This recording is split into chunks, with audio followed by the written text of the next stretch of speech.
They're here.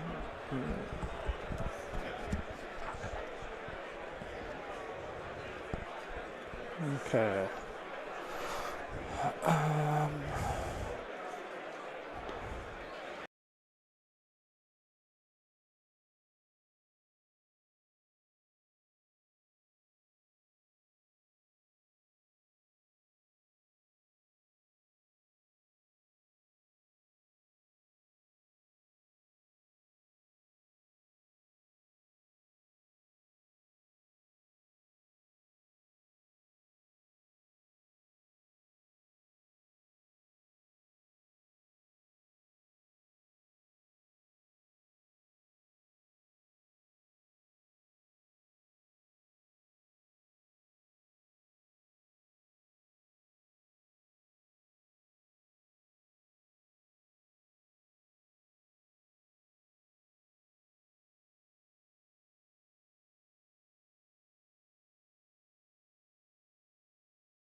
Okay, and then let's go to here. All right. Hello, stream. Hello.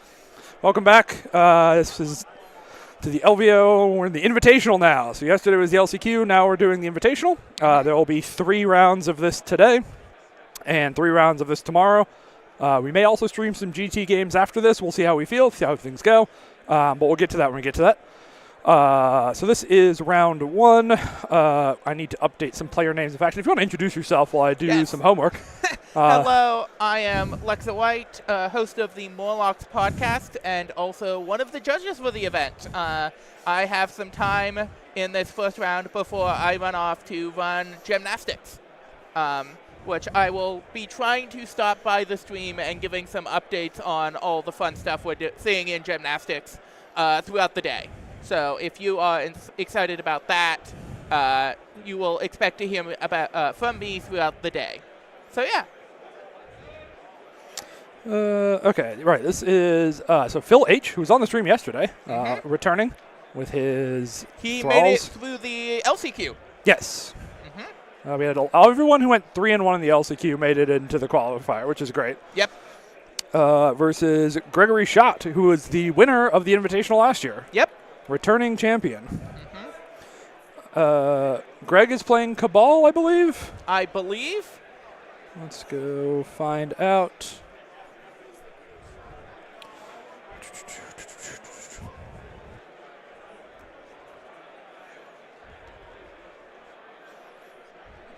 Here we go.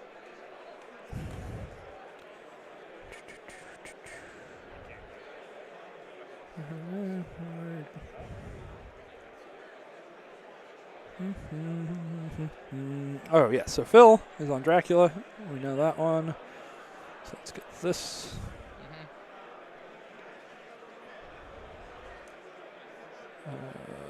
Thralls. Perfect. And then where is Greg on this very long list? Yes, Cabal. Cool. Dracula versus Cabal.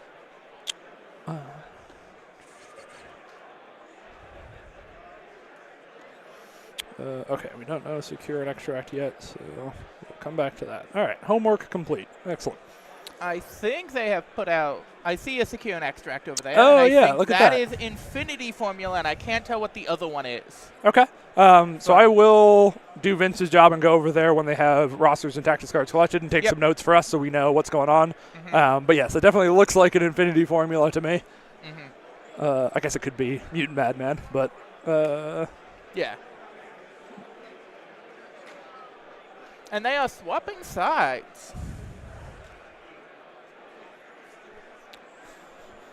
Let's look at these rosters and see if we can determine. Okay, so the Cabal does have an Infinity Formula. So he's got Mindspace Thanos, Zemo, Bullseye, Red Skull 3, Ultron 2, Shang-Chi, Loki 1, MODOK 1, Nebula, and Winter Soldier. So it's like there are some choices in there. Yeah, like the first half of this looks like a normal Red Skull 3 Cabal list, and then we start getting to interesting stuff with the MODOK in there. Well, I think MODOK 1, does he have the card? Aim Lackey's got rotated. Psychic Fortress. Oh, is that still? Oh, he does have Psychic Fortress in here. Okay, yeah, I forgot you can still play that card. AoE 3 cover, if I remember correctly. Something like that. Oh, let me get the tablet out so we can pull up MCDBD. And I also just know so much off the top of my head right now. At this point. Yeah, it's just so I feel like I know a lot, and then anytime you get something wrong, the stream blows me up. So I got to be extra careful. I just know it's cover. I can't remember how big it is. AoE 3, AoE 4. All right, yeah. Which I think in a attrition-heavy matchup, cover is so potent. Yeah, absolutely. And also, Bow is very powerful still. MODOK has a very good throw. He is still a good attrition piece, and he turns off a lot of big attrition tools with his turn-off wilds. Yes, yeah, his anti-wild field thing is still very strong. I think people forgot how good MODOK is. And range 4, AoE 4, cover. And they're doing good. They're discussing terrain. Yes, we love to see when players talk about terrain sizes before we get too deep in the game. And do I see a Drax over there? He does have a Drax in the roster, yes. I think Drax under Drac is incredible because he gets reroll 2 on his builder against targets that are bleeding. So he can just walk up, use the leadership to bleed you, and then his builder's 5 dice reroll 2. Yeah. Potentially 8 dice if he has Vengeance. Yeah. That's an incredible attack. Uh-huh. And he can just do it whenever he wants because of the Thrall's leadership. Yeah, no. So the Dracula roster, Frankenstein's Monster, Encantu, Wong, Werewolf, Dracula, Iron Fist, Pyro, Voodoo, Drax, Lizard. So I guess it's hard to talk about what's a typical Dracula list because he's still so new. But I think it's a lot of pieces you would expect. Like Werewolf is really good there, Voodoo's really good there. I think Drax is cool, Encantu's good. The only one that's missing for me from what I'm thinking about when I'm looking at my Dracula list is a Hela. Oh, sure. Okay. Because Hela has the thing where she turns off wilds. Wilds don't count as... Something or your crits don't explode. Yeah, feel free. Yeah, she also has that kind of built-in...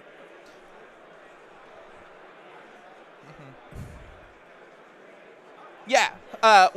Wilds do not count as successes during when defending against this attack if the opponent has bleed, and being able to do that for the spender seems fairly it's cool. solid. Absolutely.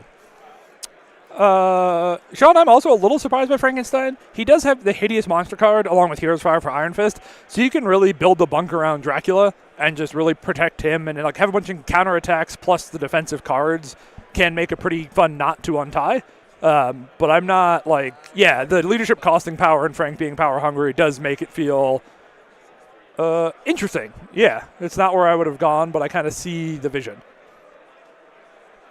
So I'm going to step away real quick and get what these tactics cards are, and I'll be right back, stream.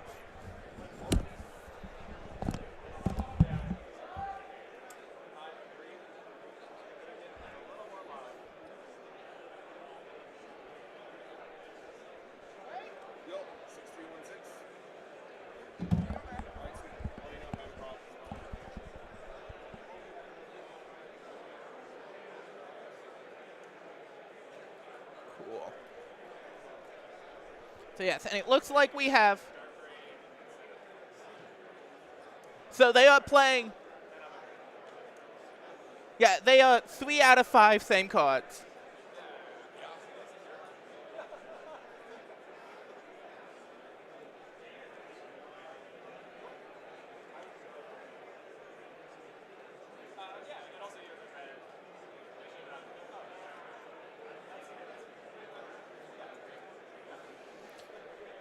So it looks like we got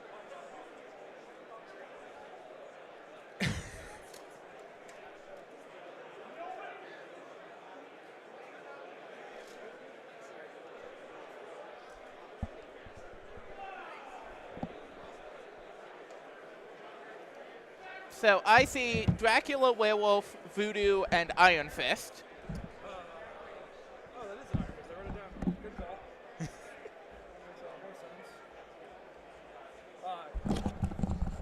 Let's put this headset back on. All right. So, yes, Dracula, Wolf, Voodoo, Iron Fist. The cards are Thralls of Dracula for the leadership, Brace, Recal, Patch Up, Heroes for Hire for Iron Fist. No big surprise there. The Cabal side is Mindspace Thanos, Red Skull 3, Zemo, Bullseye. Nothing too spicy there. Good models. Also is playing Brace, Patch Up, Recall. So they both have 3 of the same TTCs. And then he has I'm a Baron and Dark Reign. Yeah. And it is Infinity Formula and Deadly Legacy Virus. So let's update Nice. our overlay.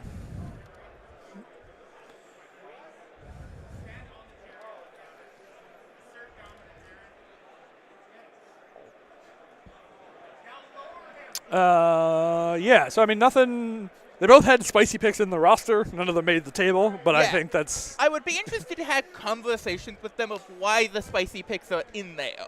Like, yeah. I mean, I think, a lot of those spicy picks are for very specific situations or threat levels or things like that. Mm-hmm. And I think 17 threat on Infinity Virus is a very normal situation. No, it's not normal. Extremely tight. It's not extremely spread out, right? It's just kind of a normal standard game. So they're playing kind of the default normal picks. Mm-hmm. And it's Mind Space Thanos, I see. Yes, and that's kind of the norm for the Red Skull 3 version of this. Because the leadership simulates half of the reality gem, you don't get the defensive side of it, right? But you do get to count a skull as a crit when you're punching. Yeah. So you kind of get half reality plus mind plus space. Yeah.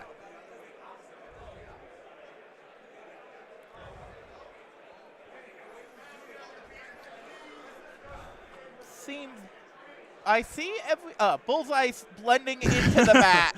Yeah, he's hiding some rubble there, but we got Bullseye at the top there on the flank by himself, and then all the other Cabal models on the other side. So clearly some sort of refused flank is going to be coming from the Cabal player, I bet.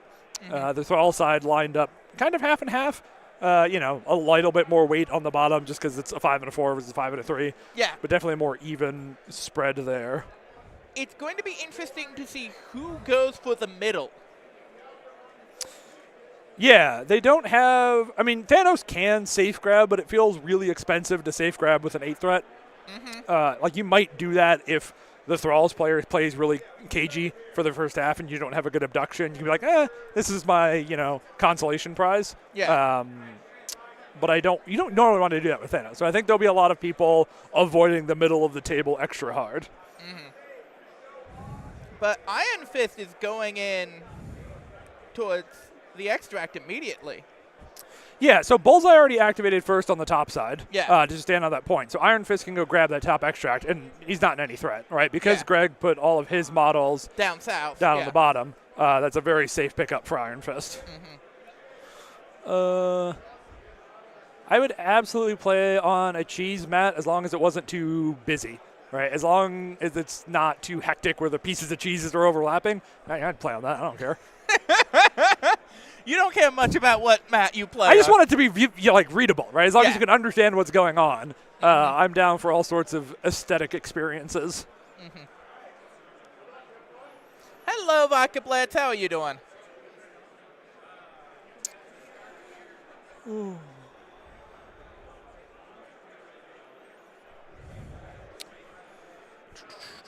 So looks like we're going to have kind of another waffle. I don't think Red Skull 3 can feel safe getting that virus. Voodoo can probably walk and punch, and Dracula can definitely walk and punch. And the Dracula one gets really scary too, because if he hits 2 damage through on a 7 dice, he gets to bow you closer. And then Voodoo can really lay into you. So totally understand why Red Skull's being cagey as well. And then we're trying to force an activation to the middle. So Werewolf trying to get as far forward as he can to put pressure on Bullseye later without getting abducted and while staying on that point. He doesn't want to give up the VP of that Infinity formula, but he wants to be in a place where he can start bullying Bullseye. That would be a great terrain set, the charcuterie board. Oh, hell yeah. Now we're talking.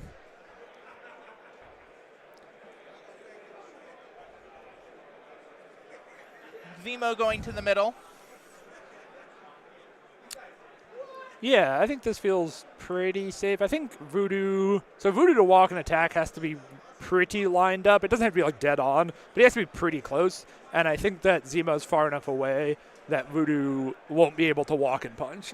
So I think this is relative. And Dracula 2, I think is a little too far away. So I think Zemo's perfectly safe. Even with his ability to make a long move. Yeah.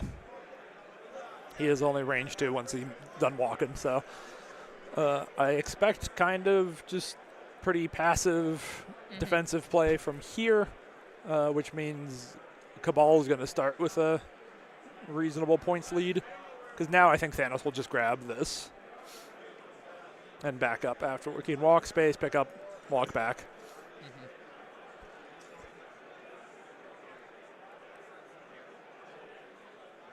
Isn't sure that the space would get him there, so he's going to walk, pick up, and then space afterwards.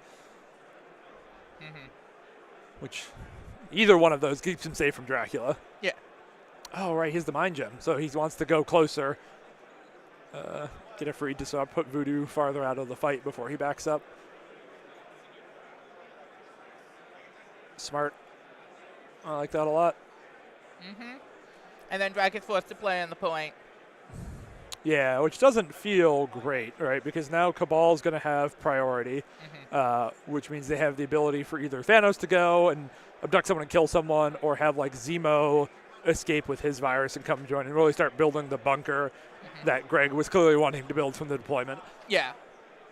So 4 points for Cabal, who's blue, using the blue dice tray. They agreed on that, and I appreciate them for doing it. And then 3 for Dracula. Yep.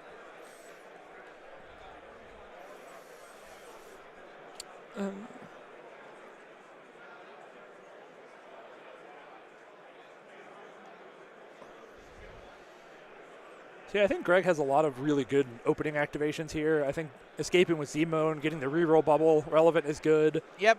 Abducting with Thanos is good. How good is abducting with Thanos when it's Dracula? It's rough. You have the Dracula counterattack builder isn't that scary to Thanos, but if your first punch goes really well and he can spender you, that's going to be disastrous for Thanos. Yeah. So you want to make sure there's that line you have to ride. I also think you could have Red Skull 3 scalpel himself to just a 4 of Dracula and then shoot him twice and start softening up for Thanos. Yeah. Because he can very easily stay outside of counterattack range, shoot him in energy, which is lowest defense, and then Dracula either has to activate or die to Thanos. Mm-hmm. I am also agreeing that that is impressive. Yeah, the bats are so cool and so fragile. Yep.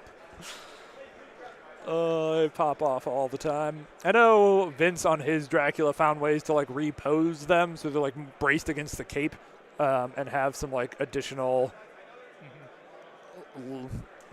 just support there so they don't snap off immediately. But yeah, bats be flimsy. One second, I have to double check a thing. Yeah, please.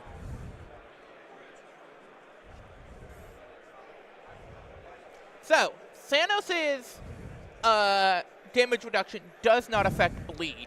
Correct, yep. So, the leadership actually has some play against Thanos, just being able to tick. Oh! Okay, all right. Okay, so he's doing the Red Skull thing, but with extra sauce. Oh, he's already within 4, so doesn't even need a scalpel. Yep. So he's like, I'm Bullseye will Dark Rain. Red Skull will shoot you with a Desecrate. So 7 dice, reroll all energy into Drac. He gets a skull, so he's using the leadership.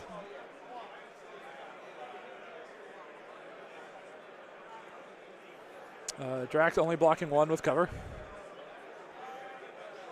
And 7 successes.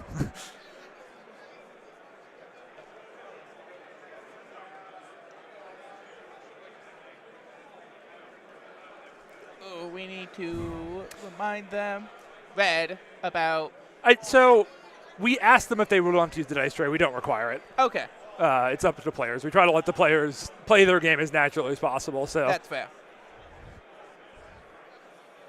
So the recal brings that down to only 4 damage, which is still a lot, but it's better than the 7 he was taking before. Mm-hmm. So not the most exciting recal, but what's up, Chris? I love having international viewers, especially early in the morning when everybody in America is still asleep. Mystic! We're going for the Mystic attack. Oh, okay. I guess just to have more dice, especially with Dark Rain, just the 2 extra dice that you can then reroll if they miss probably matters a lot. So I can see it. And it's only 1 more defense dice for Dracula, so it's not a huge change there. Only 2 damage on that. So Drac lives on 1. Yep. And it does not look like he got the trigger.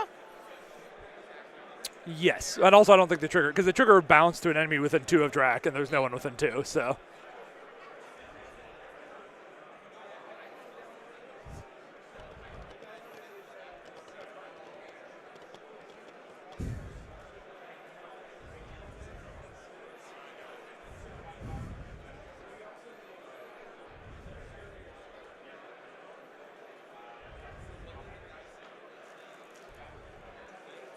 Okay, so using Scalpel to... thinking about moving Thanos. He said the word Thanos, but now he seems to be making sure that's what he wants.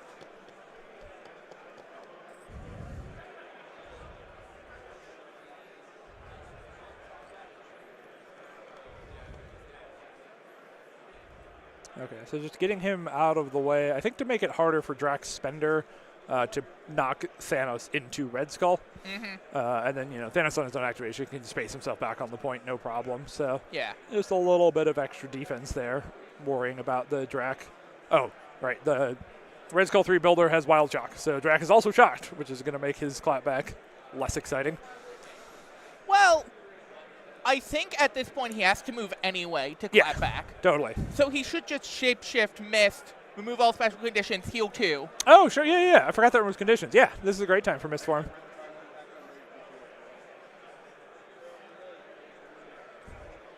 Mm-hmm. There it is. Yep.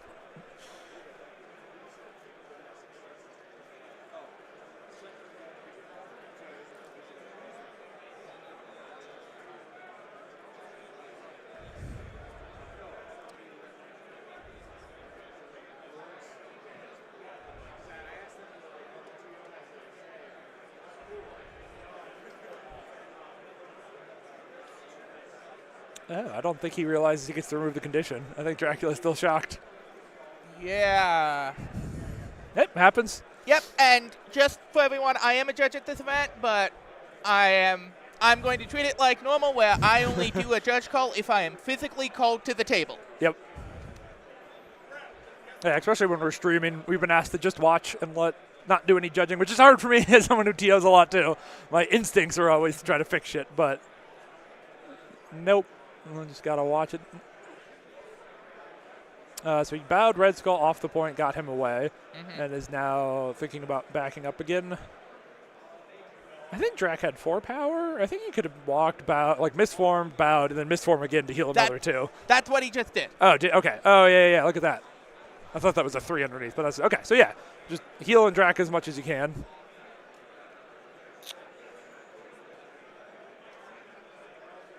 I think that's fine, considering Drac only had Drac having to spend 3 on the recal there means it's definitely difficult for him to do a lot. He only had 4 power, even though he took a lot of damage, right? He only had 4 power, and because he had to walk as well, at most he was going to get a 7 dice sword chop.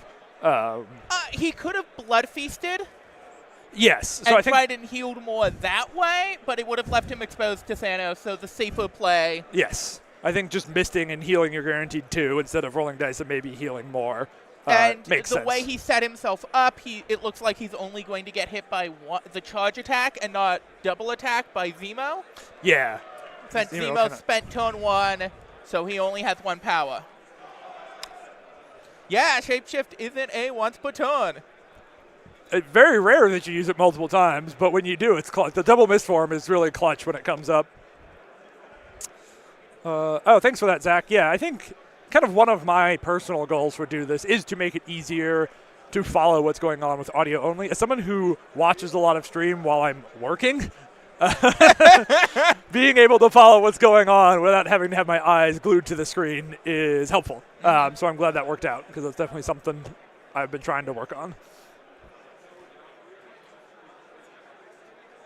Oh. Thrall's player realized he was using his own dice tray and is going to swap to the red tray, so we'll get to see his fun dice rolls now.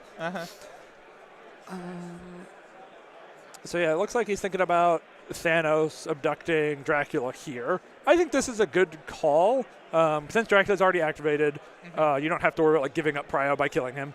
And you can move him into a place, very likely you can move into a place where Zemo also can double tap him. Yeah. So then you can get a lot of output into him just to do the 5 damage he has left.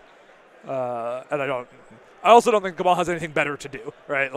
These models are so very far apart from one another.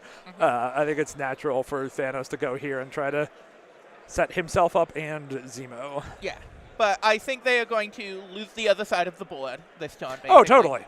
100% there. I mean, we saw from deployment, Greg was that was his plan. Yep. I don't care about that up there. If Bullseye can live for 2.5 turns, I'm stoked.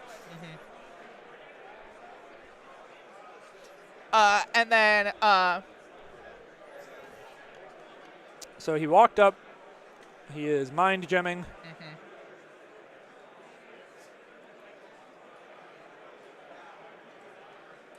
That mind gem.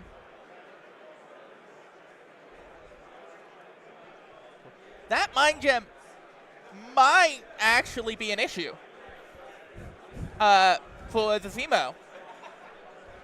We can still Cosmic Portal and move Dracula again after this. That is entirely fair.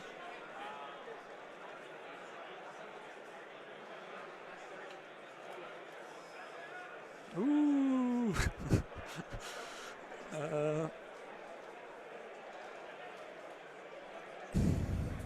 Well, we don't have to worry about Zemo because Thanos one-shot Dracula. 7 Thanos. successes on 6 dice. Pretty cool.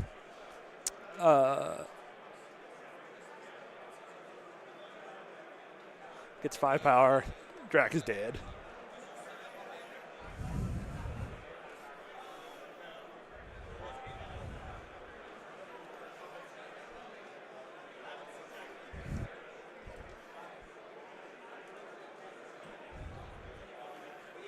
So now he's got a Space Gem and a Cosmic Portal left to use and figuring out what to do.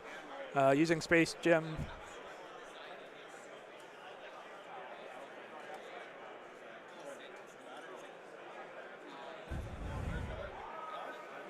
So Cosmic Portal, Red Skull back on the point, so Thanos doesn't have to worry about that. Keep him relevant. So as the Drac player, I would activate on the other side of the board at this point.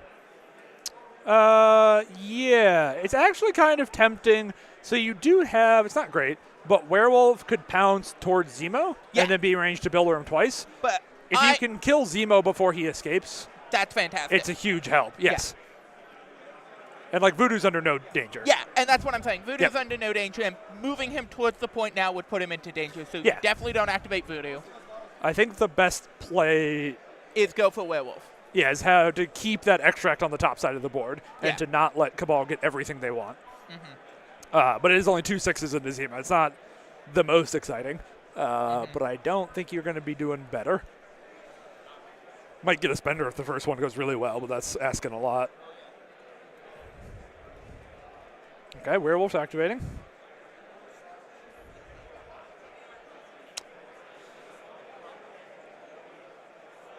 Oh, our video feed seems to have frozen. Okay. You go look. Do your best with player mics. Yeah.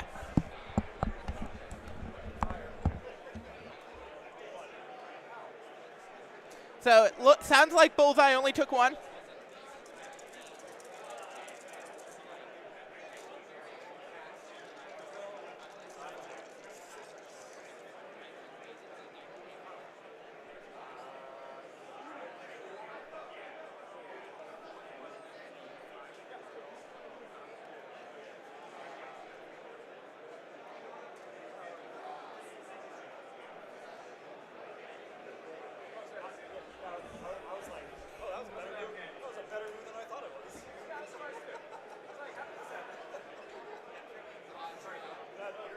There it goes. All right. Welcome back, everybody. So, Bullseye's down. Yes. So he took the other line, which is to kill Bullseye, so he can easily screw the top 2 points, which I think is totally reasonable, right? I do think getting Bullseye, I like getting the extract a little better, but I don't, removing some stuff on the Cabal side is definitely helpful. And maybe his eye judging was telling him he would never get to Zemo. That's true, especially, so with our camera setup, the top half of the board, you get even more parallax. So, judging distances up there is way harder than down there. Yeah. So totally could have been out, And I don't think, I also wonder, too, if, walk towards Zemo and then pounce into him and a builder is better odds to kill him. Yeah. Probably is, because he's a size 3 wolf. So it's 4 guaranteed successes. Cabal passed. Yeah. Because it's Iron Fist and Voodoo was left versus the Zemo. So Cabal, of course, passes. Iron Fist moves back to his home Infinity, opposite Werewolf, holding his extract, trying to stay as far away from Zemo as possible. I can't imagine a world where Zemo... Well, okay. I was about to say I can't imagine a world where Zemo goes north, but he's looking at charging this Werewolf. So...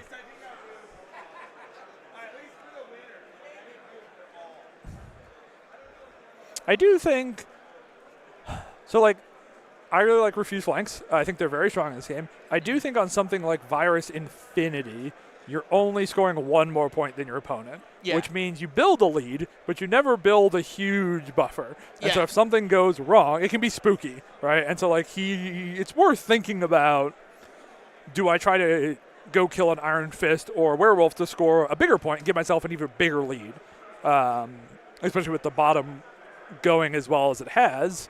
If he could snipe an Iron Fist here, it would be a huge swing. Yeah. But it looks like... Oh, go ahead. I think he is a little worried about Voodoo on the other end. Sure. Because if you spike a couple rolls, Possession is a very powerful tool. Absolutely. On breaking a Refuse flank. 100%. Yep. Voodoo can swing a lot of VPs in one activation if he roll good. So... so a Refuse flank is on, something like Infinity Form. We have your left side and your right side, right? And you're going to line up and fight each other. A Refuse flank is when you kind of pivot and have more of your forces on one side and less on the other. Ideally, you also put more of the extracts on the side that has more of your models. I do this a lot in X-Men since they have so many safe grabs. I'll safe grab and then try to collect all my models on the left side and leave a token force on the right side to just get my home secure and last for a turn or two. So Werewolf takes 4. Woo, that's a good punch. And then Werewolf is cracking back. Seems reasonable. It's unlikely to kill Zemo here, right? And it's only 6 dice. Zemo can Master Swordsman if he's worried about it. But I think Werewolf should go for it anyway. I don't think any reason not for Werewolf to go for it. Okay, defensive Master Swordsman. He really doesn't want Zemo to die here. I agree.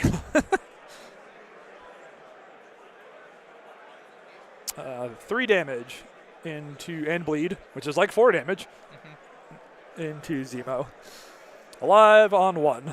Hooray. The counterattack is once per turn, so now Zemo is free to try to kill this werewolf and not die. Doing a counter strike. Oh, I guess if you got a lot of power, yeah, why not?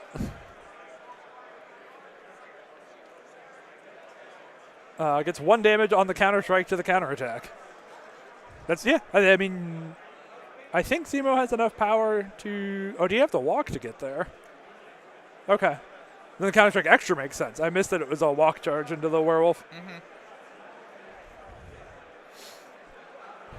So now Voodoo's going to activate Slap Thanos first just to see what happens because they're already within 3. It looks like Thanos is blocking a lot. But if Voodoo gets some wilds and skulls here, he can still get a lot of power. No damage, no wilds, 1 skull for skull power. And then he's going to walk on to this point and contest it at least. So did not go crazy. Unfortunately, Thanos blocked like a god there. It's 3-2. So Cabal increasing their lead by a victory point, up to. But now this first activation is a really tough one. Yeah, I mean, it's definitely tempting to go with Dracula to make sure he gets an activation before he dies. No, it doesn't look like Zemo took the bleed damage. We'll see if they catch it.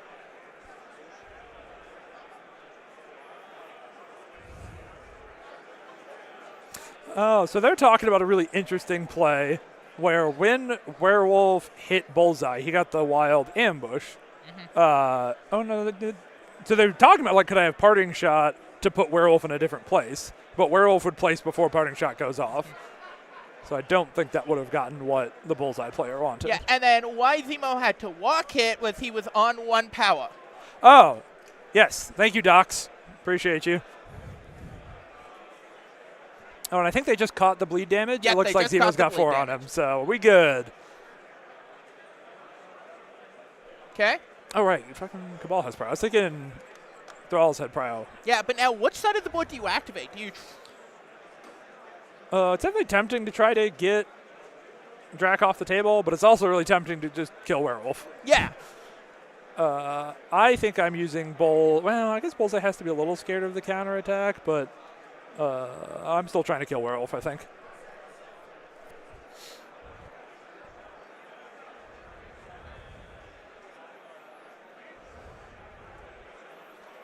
So Werewolf does have 2 health, which means, okay.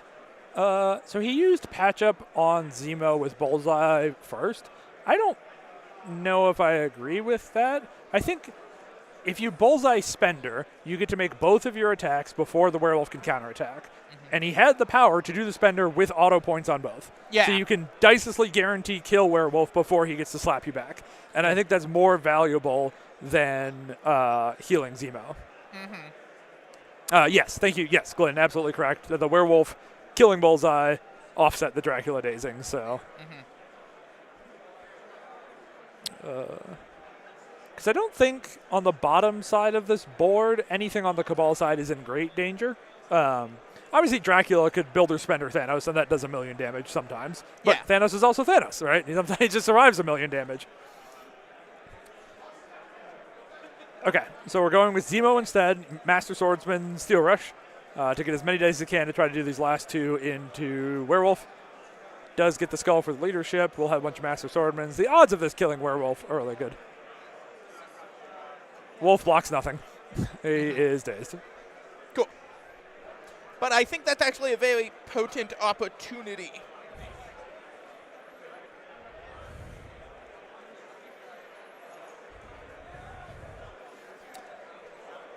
Taking his medium advance from the Steel Rush onto the other side of the portal here. Probably Shake Bleed. Yeah, Shake Bleed with the other action, because why not?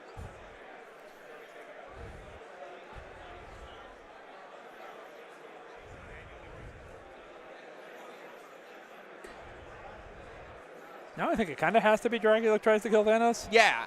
I mean, the good news is it's not reality Thanos, so he doesn't have that helping his defenses.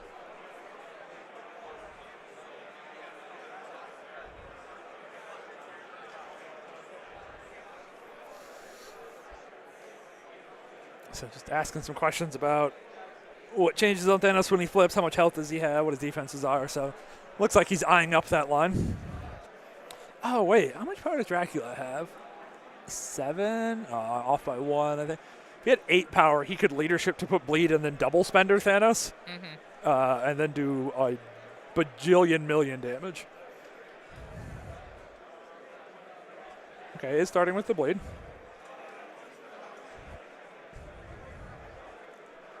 He's regretting not doing that with Thanos last turn, but here we are. Okay, starting with the spender. How much power does he have after this? 2. Okay.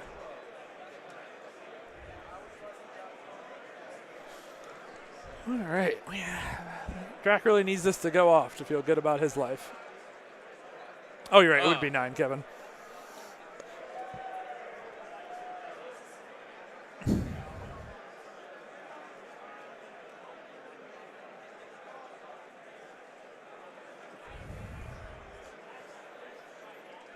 So 4 on the initial, which isn't great, but does have a whole bunch of rerolls here. Only picks up 2 of those, it looks like. 6 successes and the 3 blocks, only 2 damage into Thanos. It's not the start you wanted to see.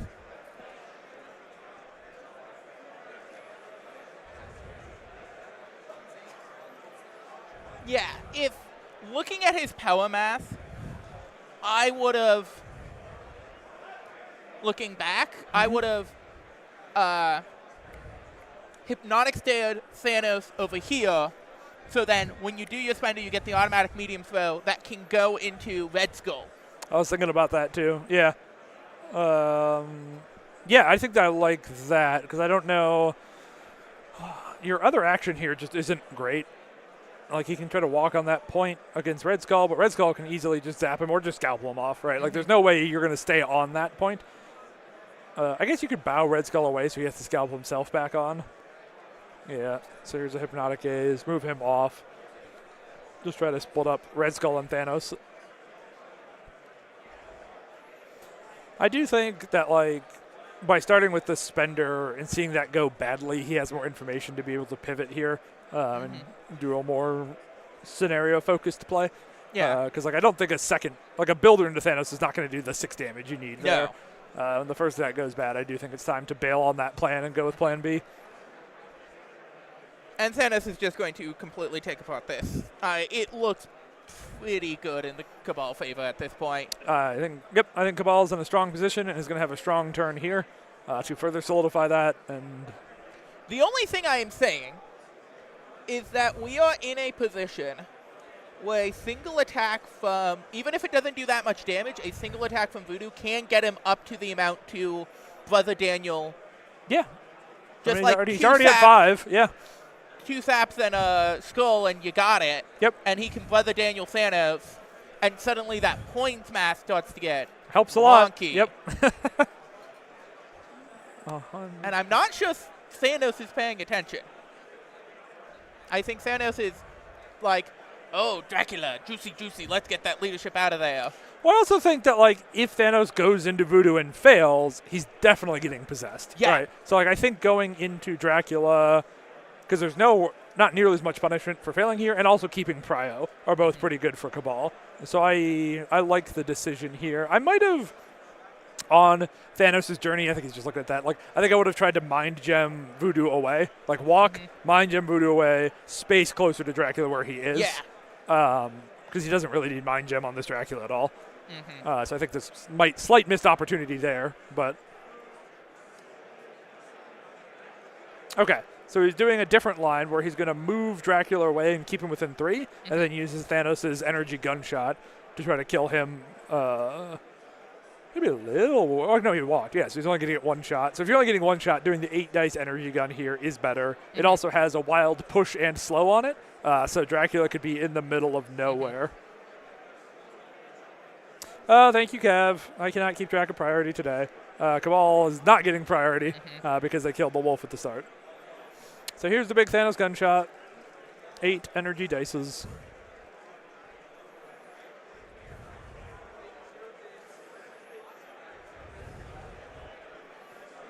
Skull crit. What's up, Mr. McCallick? Happy to have you. 6 into 2, doing 4. I think we got a wild in there. It's hard to see from this seat, but the push is mandatory, which I've seen some Thanos players mess up. You must push.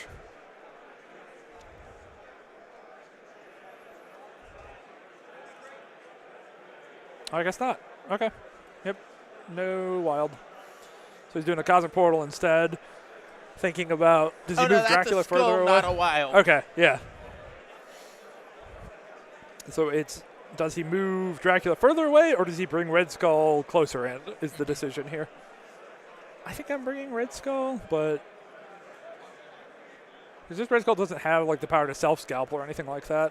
Okay, moving Dracula that way, keeping him outside of 3 of Red Skull, so Red Skull can shoot his gun without fear of counterattack. Yeah. Seems reasonable. Bleed damage on Thanos, hooray. Only 5 more damage to go. 5 turns, Thanos is dazed.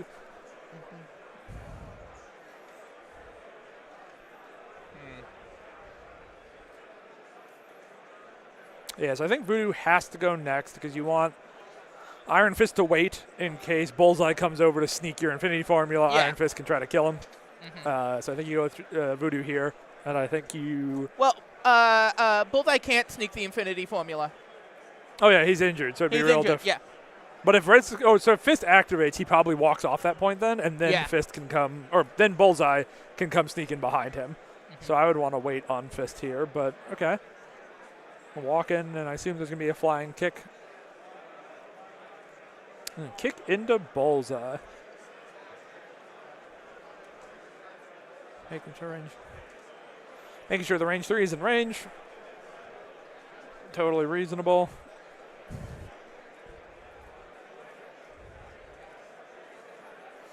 I don't love this kick, because if it kills Bullseye, you give up priority. If it doesn't kill Bullseye, Bullseye can go double walk and stake the point that Iron Fist was on. Like, you stop Zemo from scoring, so it's kind of a wash. Oh, it kills Bullseye. 4 successes into blanks, and then Fist does not get to teleport because his teleport on kick is after the effect is resolved. Bullseye is KO'd and off the table. I think that's a bit of a disaster. I think that's the worst outcome for that Iron Fist activation. Yeah, as the player mentioned, he wanted to get 3 and then land and bleed. Oh, cool. Yeah, that'd have done it. And then it would have been double move for Bullseye and die to the bleed, or walk and shake and do nothing. Shake and not get the point. Yeah, okay. So I can see the line there. Yeah, of like, I mean, if that works, that's great. Yeah. But there's definitely, like, less than that or more than that is kind of bad for you. So a Death Decree shot from Skull into Drac does the remaining 3. That's a dead Dracula. I mean, we said this was going to be a good turn for Cabal, and it's been an incredible turn for Cabal. Every plan they've tried has come up their way, and everything the Thralls players tried has not gone their way. Yeah, how different would this have been, do you think, if Werewolf tried to go for Zemo? I mean, I think it's it's just so, like, if Werewolf doesn't kill Zemo, I don't think we're in much of a different spot. If he does kill Zemo, then you have a refused flank over here that Thanos and then, like, Red you're Skull have to come probably leading on points instead of behind 2. And the Cabal, Bullseye, and Zemo has to fight Wolf and Fist, and Wolf and Fist should win that fight. Yeah.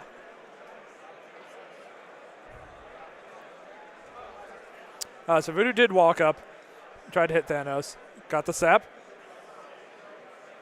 and no damage but a skull. So I got 2 power off his 0 damage attack from 1 sap and 1 skull. And he is 1 short. Everything he's tried has not gone his way this turn. Yeah, no. That's the turn. So 4 for Cabal to 11. And 2 for Dracula. So 7 to 11 with Cabal having prio. I think this game is basically over at this point. Yes. I think if I'm Cabal, I'm trying to kill Voodoo here. Mm-hmm. I think it's fine if Werewolf does nonsense up there. I think if you can bully the bottom half of this board, you have all the points you need to win from that part.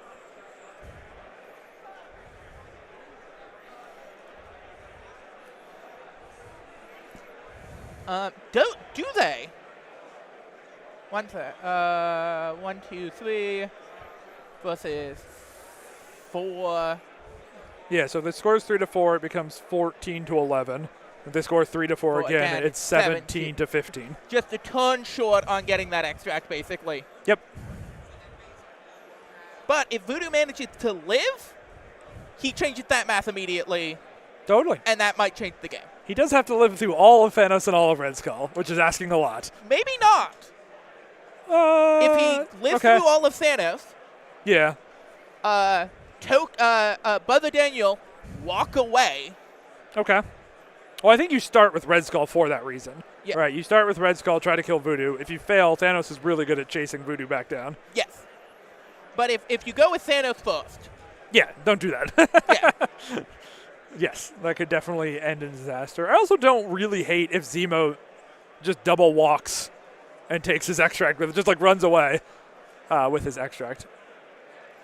But we are getting Zemo activating into a Heroes for Hire. Yeah, so he did Master Swordsman into Werewolf, and then Werewolf hired a hero, which I think makes sense. Fun trick here I love to do. If you put Iron Fist outside of 2 of Zemo, he doesn't get the Master Swordsman. Mm-hmm. So if he's like behind Werewolf, you can stop Zemo from getting all his rerolls. But I don't think it matters because I think that's... Yeah, it looks like I did very little, if any, and the throw is happening. Yep.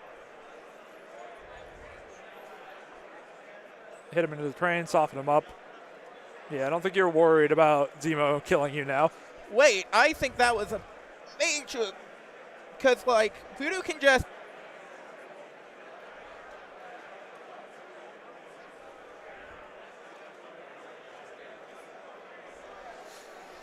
Because Voodoo's within 3, and probably within medium.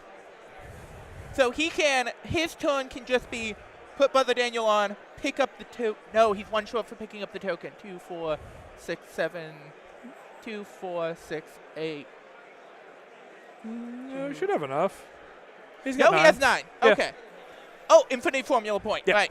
So, Brother Daniel, pick up the token, double walk. Mm-hmm. Seems really good for thralls, yep. Yeah. That might get the back totally. Yeah, especially, so like Zemo's not trying to figure out where to run with his extract, but there's not anywhere he can really go where Werewolf can't walk once, pounce, and punch him. Yeah. And only has to do 4. I guess probably still has brace. Yeah, I don't think we've seen a brace yet, so the pounce isn't that exciting. Hello, David Cameron. Yes, we started 45 minutes ago. Another rules mistake, I think. Let me double check that I'm not messing some stuff up. What's up? What? I think an Iron Baron happened, right? Yes, but... Oh, are you having hotel internet fun? Yes. I thought I'm a Baron is at the start of his activation. No. I'm pretty sure you can do it any time, but worth checking. Yes. I just want to see if I can get this Wi-Fi working, but you can go ahead on your phone. I may be misremembering stuff. Yeah, it's worth checking. Yeah. Just so we know. But maybe somebody in chat. People in chat love correcting us. Whatever we agree to the one.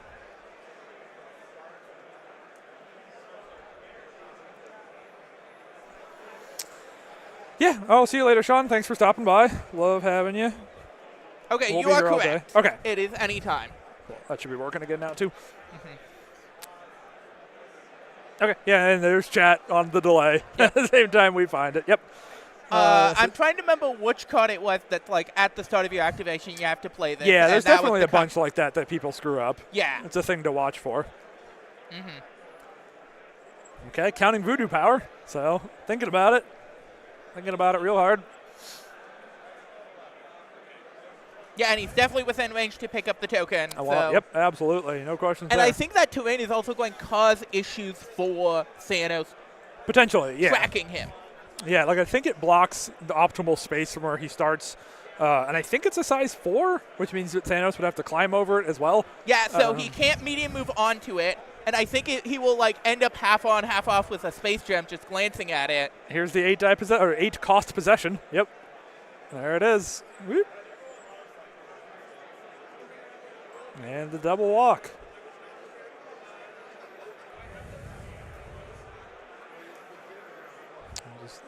Yep, running kind of maximum for distance-wise, but keeping the terrain relevant and in the way. I love it.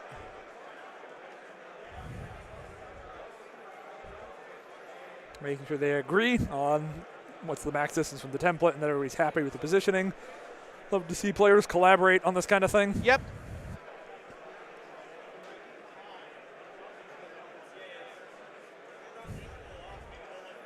Oh, I see the route there. They can go to track it, but Voodoo just has to live. Yeah. Because he definitely will get caught, but it will also only be 1 attack instead of 2. Maybe, because... Oh, I guess Red Skull could scalpel Helpful. Thanos over there. Yeah, really to... what's up, Geeks Workshop? Yeah, we're having a lot of fun doing this stream, too, so I'm glad you guys are enjoying it as well. Well, I've been having a blast. Okay, so yeah, there's the scalpel on Thanos. Okay, yep. No escape is correct. We just have to hope for bad dice now. Yeah, Thralls definitely need something to break their way. Yeah. And so far, nothing has. And then Red Skull chasing while staying on the point. Mm-hmm.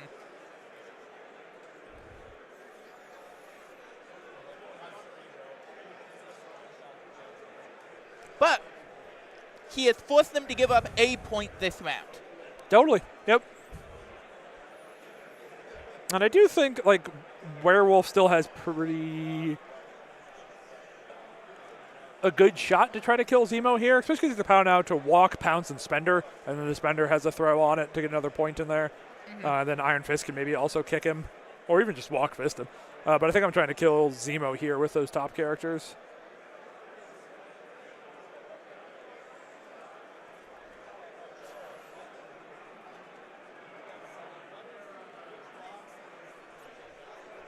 Oh, so he's thinking about if Thanos fails to kill Voodoo, having Werewolf being able to run over and patch him up afterwards, which I don't think is the thing that's going to happen, but, like, you might as well go with Iron Fist. Like, the order of operations between Iron Fist and Wolf doesn't really matter. Yeah. So leaving your options open for patch up and going with Fist first totally makes sense to me. Flying Kick Zemo. Oh, I didn't even realize he was within 3 to start. Yeah. Okay, then I like this a lot better because you can Flying Kick and then Giant Fist Zemo and have pretty good odds to kill Zemo. Blocks the kick, but that's normally what you expect from the 4 dice. Mm-hmm. Big fist, big fist. Oh, this is especially interesting because, like, Zemo's behind the tree, so I don't know the parallax thing because we've talked about this already. But if big Zemo fist only moved medium because he did offer Steel Rush, so he might be within range where the token drop can drop to Werewolf. Oh, yeah, probably. Because you can kind of see part of his base ticking out. So, yeah, I bet if you kill this, you could pass. I mean, Fist also has enough power to pick it up. But, yeah, he'll have his option of where to put this should he kill the Zemo.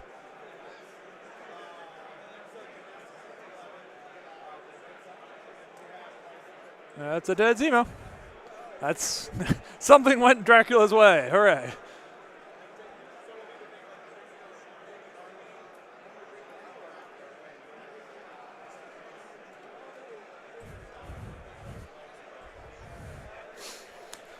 So he can give the extract to Werewolf or to Fist. No, Fist can't pick it up because he already has one. You can have multiple legacy powers, so they just cost more. Right. And he has 2 power because he's Iron Fist and been on Infinity Formula, so he has just buckets of power. But it looks like he wanted. I mean, I kind of understand spreading them out a bit too. Iron Fist is only on 3 health. Yeah. So if you put both your eggs in that basket and he dies, it can be real bad for you next turn. So I like putting it on Wolf. I think that's the correct choice. 1, 2, 3 confirmed points versus 1, 2 confirmed points. That changes the math significantly there. I mean, if Voodoo score out. survives, This is Thralls insane. can score 4 and Cabal will score 1. That's big. Yeah. Oh, it's what, 12 to 11? It's a lot. That's a good catch up. But he has to survive 2 attacks. Yeah. The hope is that the first one is low enough that you can, like that sweet spot where you can do the Recall Spirit on the second attack for the extra defense dice.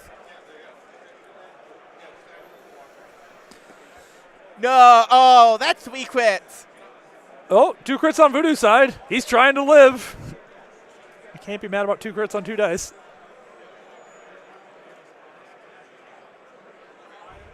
Three blocks on Voodoo. Can't ask for more. 4 damage. Okay. Gets thrown.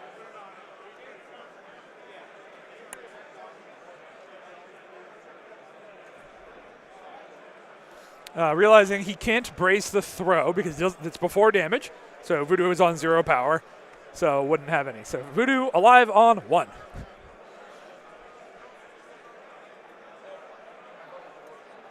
We'll be able to pull Brother back here and get his full defense suite. And does destroy the train behind him, so nothing else to bonk him into. So you just got to live through 6 dice. Easy. Easy.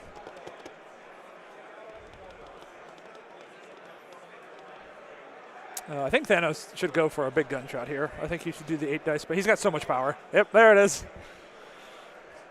Or is he portaling to have something to bonk him into? That's also probably good.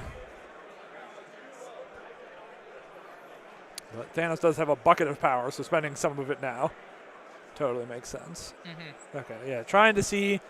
Not sure that'll be an away angle, but I think it's worth a shot. Yeah. And here's second punch. Recalls Brother Daniel, so he gets his full 4 defense. The leadership was used, so no more skull crits. It is just 6 regular dice versus 4 regular dice. There's a chance. I think that's 3 successes. Voodoo lives. Okay. Thanos takes 1 for bleed and is done. When we talk about something going Thrall's way, this is good. Werewolf is picking up his extract. Now he could go patch up Voodoo, but he gives up a VP to do it.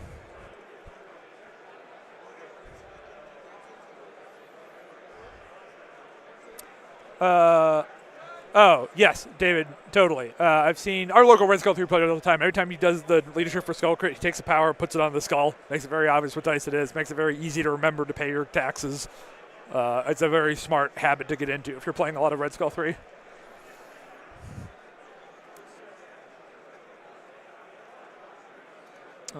So it looks like we're going for the patch-up play.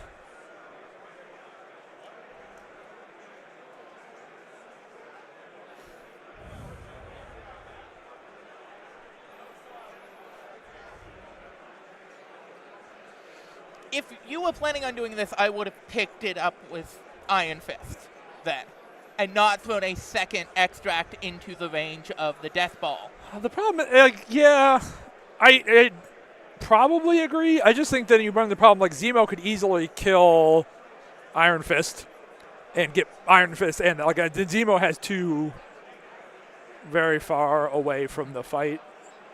I just don't think this patchup is. I mean, it heals Voodoo for 4. So Voodoo's healthy, you know, pretty tanky. And Thanos only has 3 health, I think. Yep. Which is, I mean, so that is relevant, right? Like, if Thanos kills Voodoo and picks it up, Werewolf should be able to do 3 damage back to him and get the stuff back. So,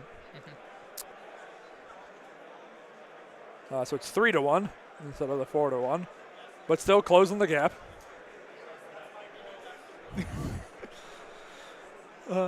So I still think Cabal's in a strong situation here. Well, and he has effectively 2 HP left, right? Because he has his bleed still on him. Oh, that's true, yes. Yeah, so if he activates and can't shake, yep, only 2 damage that Werewolf has to do at that point. And you also have to be worried about the Werewolf counterattack just ending that activation and letting... I mean, I think it's pretty likely... I would expect if Thanos goes first, he tries to kill Voodoo instead of Werewolf. That's probably going to take 2 punches to do it. I expect that, but like... I guess you could get really saucy with a Red Skull here, because he can throw some terrain at someone, use Suspender, and maybe get the bounce on the Spender. He probably has better odds of killing both than Thanos does. And if he kills both, you're going to get like that's very low odds, but... So checking the Werewolf counterattack. So I think he is thinking about the Red Skull. I mean, Red Skull is such a great character to start a turn with because of his power stealing mechanic. Yeah. Right. He can spend all the power in his card and all the power in all his friends' cards. So you can really condense all of your action and all your hotness into just his activation, which is very strong. I definitely undersold how good that was when I first read his card. Just that ability to do a bunch of shit before your opponent can like daze a character who has a bunch of power and deny you access to that.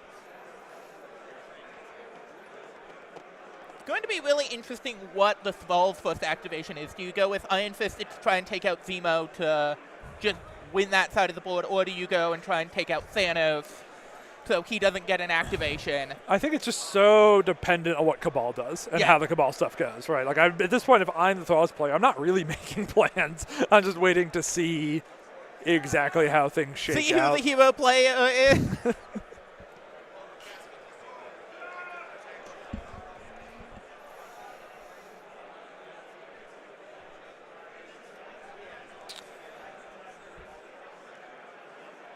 Okay. Deciding the Thanos thing instead. And he still has Brace for Voodoo. He does still have Brace. And we've already talked about that Engel already being sketchy. What does the Cabal player have left for cards? Brace, Patch Up, or Recal. Some combination of those. I know he played Baron, I know he played Dark Reign. I don't remember if he played Brace, Patch, or Recal. Chat, if you remember. Ooh. Ooh. Oh, our camera froze again. That's a fun new problem.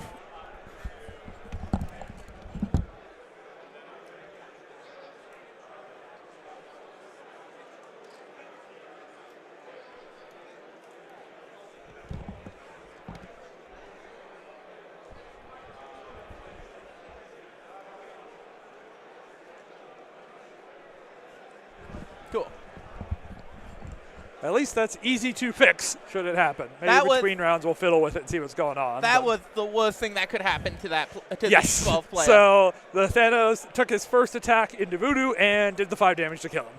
So can now, I think I'm probably banishing the Werewolf, like Mind Werewolf away, Cosmic Portal Werewolf away, have Thanos walk in the opposite direction. And just put, because Werewolf has no power to pounce back in or be relevant, right? He spent it all on the patch up. So here's the portal. Yep. Banishing Werewolf to never be seen again.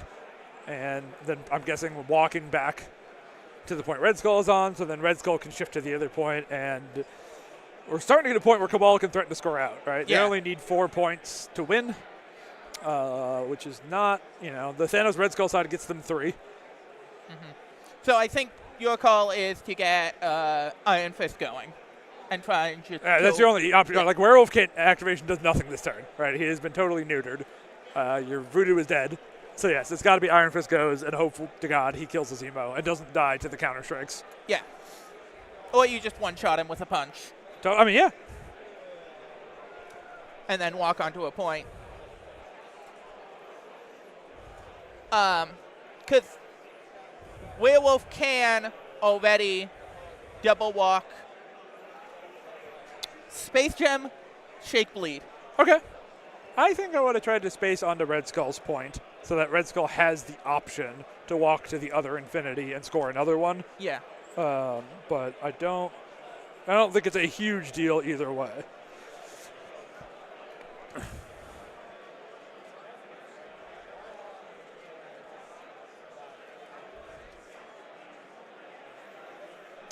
So Thrall's player thinking of his options.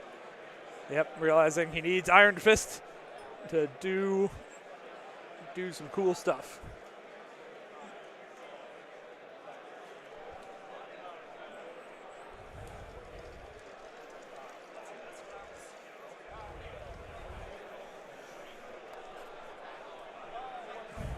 Zero successes.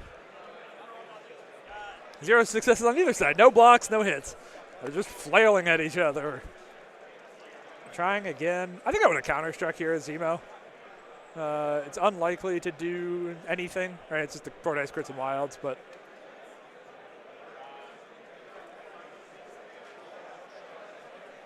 Two damage to Zemo. Nope. So I think that is dead in the bucket at this point. So he doesn't guaranteed win this turn, but if he kills Iron Fist, he does. If Thanos had gone to this point, he could guarantee win this turn. Yeah. Because Red Skull goes to the other point, Zemo goes to a point, that's your 4. And, yeah. But also, Zemo has good odds to just do the 3 into Fist. And if he kills Fist, works out the same. This table doesn't leave much room for error. That's an incredible pun. Thank you so much, Sweepy. Yep, use the medium move to back up at the point. Picks it up, walks again. That's 4 points for... And I don't see anything Werewolf can do, so there's the concede. Yep, I agree. He had a chance. Talking about like he had a chance for Fist to do it if he kills the Zemo. Werewolf could get on the point. Things look good. But still not great. Oh yeah, I have to update. So we do have a schedule for today, and I have a nice picture that shows that I've got to put in our ad deck. So let's go over here. Get rid of the Friday. And let's look at the Saturday.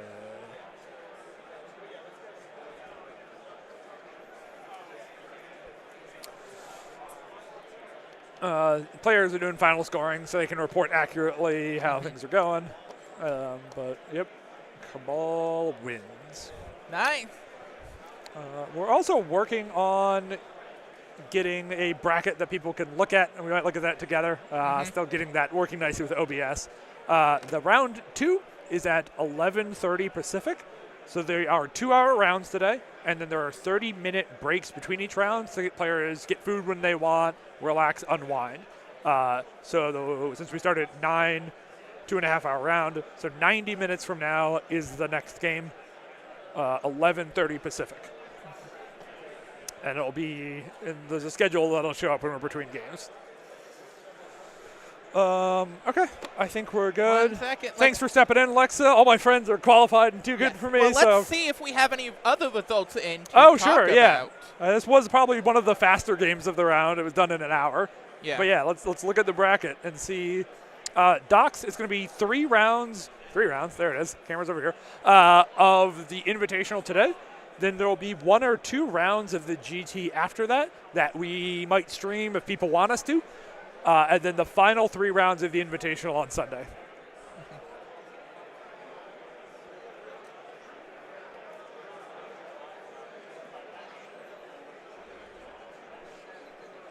What is the number? Oh, you have it up there. Yeah, so I have the Longshanks here. Oh, no, my buddy Van lost. Another Sacramento loco in a horrible Asgard mirror. I don't know. Yeah, not many games reported at this point. Quebec Tango won his game. Bots won his game. Nice. Oh, yeah. He had a really unfortunate just bracket luck. So he was in the LCQ. The person he played in round 4, the last round of the LCQ, is the same person he plays first round of the Invitational. They just get to run it back immediately the next day. But looks like he won that one. So hooray for Bots. No other games reported at this point. So keep an eye on the Longshanks to follow the bracket. Otherwise, we'll be back in about 90 minutes, you guys. Thanks. You're not going to try and get any interviews?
All right, welcome back to round 2 of the Las Vegas MCP Invitational.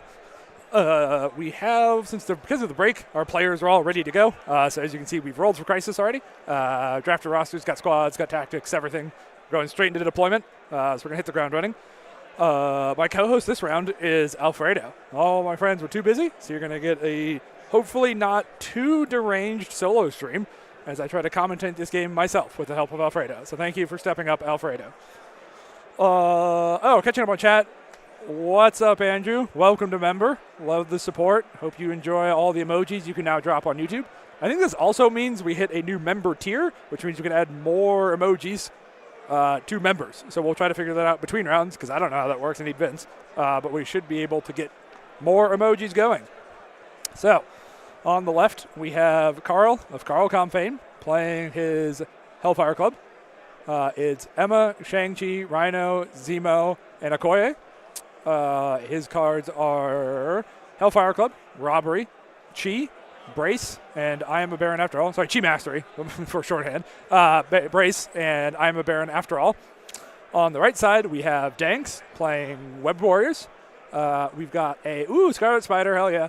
Scarlet Spider, Wong, Spectacular, Black Hat, Toad, and I'm guessing there's a Miles card under that dice cam. We'll find out. I think that's Miles who just deployed there, so that seems likely. The Web Warrior cards are Spider Tracker, Cat and Spider, Brace, Sack, all webbed up. Pretty much the 5 best Web Warrior cards. I don't think there's anything surprising there. Are you surprised? No. All right. Deployment-wise, it looks like we have Shang and Emma at the top, Zemo in the middle. I think that's an Okoye. Yep, it's an Okoye, and then a Rhino. Oh, yeah. We have Spider Infected and Extremis. So a very spread out, high-scoring game, which is something both sides are excited about, right? We have a scenario team on scenario team, which I think will make for a pretty interesting matchup here. Web Warriors with priority. I don't know whose extracts and whose secures these are. I don't think it really matters.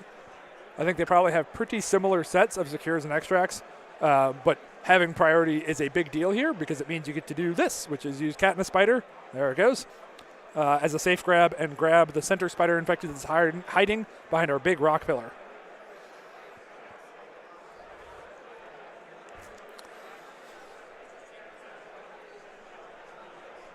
So there goes Cat. Grabbing that. Luckily, we're on a D shape, so there won't be too many models hiding behind the giant pillar. Hopefully, fingers crossed. We'll see how it goes. And then I expect her to back up and take this home point. Yep.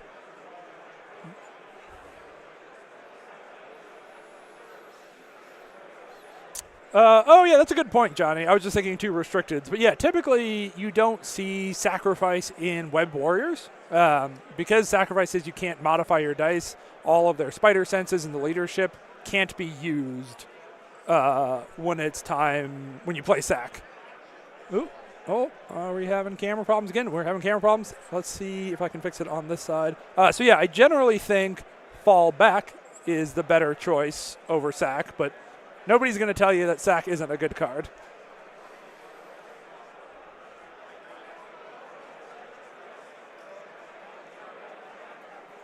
Okay, be right back, stream. I think I know how to fix this.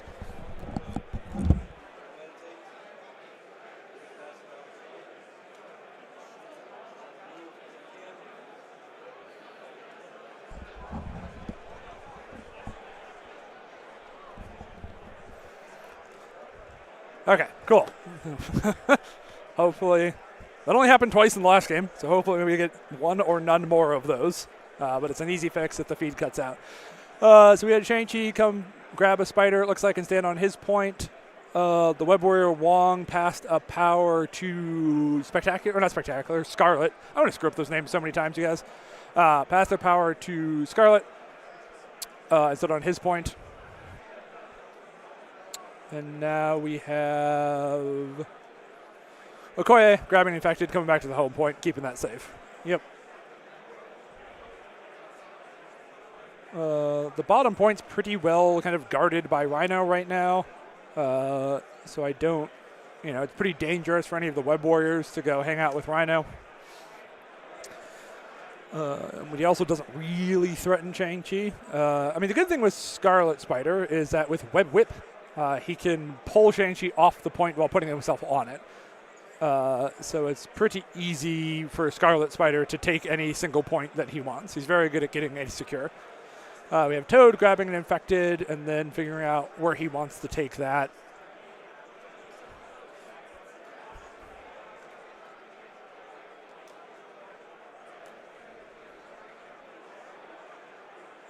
It looks like he's deciding to bunker up. I think this is always an interesting thing on Extremis when you have a lot of extracts, is there's just a temptation to bunker them all up, especially around your home point, and keep them safe. But it does lower the number of bodies you can use to fight over the edge points. I think it's still probably correct to back up here. I do like being in a point there where it's easier for Toad to get to either the top point or the home point, rather than coming all the way back to the home point. We're back to Carl's side of the board. He doesn't, again, I think he's going to save Rhino for as late as he can.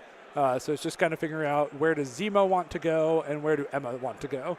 I think there's an interesting argument to have Emma double up on that Shang-Chi point, since we know Scarlet Spider can always pull him off and take it, right? So having a second body there means you at least tie the point with Web Warriors. Oh, thank you for that, Travis. Yeah, all the kind words are great. They really do help motivate us to keep doing this. I mean, we're having a lot of fun, but chat has been incredible this whole time. So we appreciate all the support, the super chats, the members, and people just saying nice words.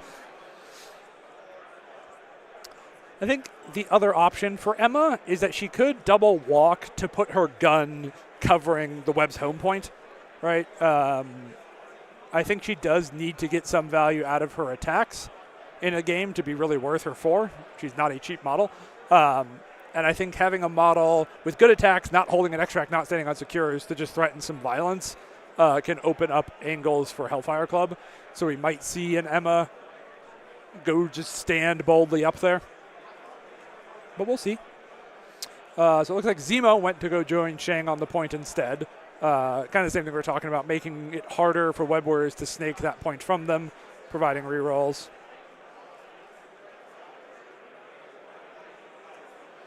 Yeah, so that's a great point, Zach, for people who haven't really seen Scarlet Spider that much. The thing about Web Whip is he has to move you before he plays himself. So if you're like closer to, like if the point is here and Scarlet Spider's down here, if you're closer to him, he might pull you off and then have to place within one and not make it to the point. So you kind of can control where Web Whip can put him if you position more aggressively than you normally would. Okay, yep. Remembering he wants to always roll on the tray, so there we go. I think this is an impact webbing. Pushing Zemo off the point. Hooray, impact webbing, the favorite attack of every Web Warrior player on the planet. I had a bottle of water. There it is. Got to stay hydrated.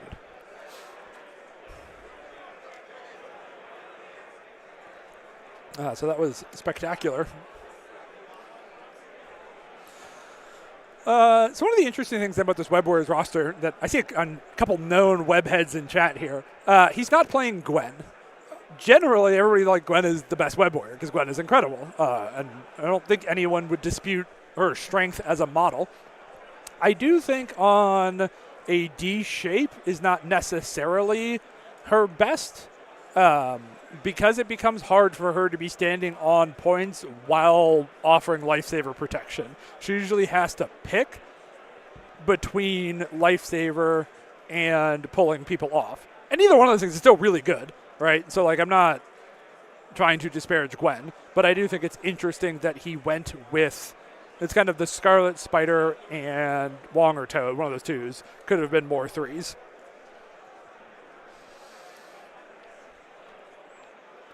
I assume she is in the roster. Yes, Zach. Let's.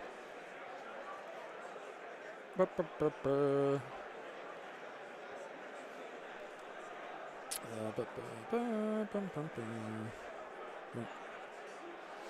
let's look at this Web Warrior roster, because it also might just be a function of he doesn't have enough threes to go maximum threes.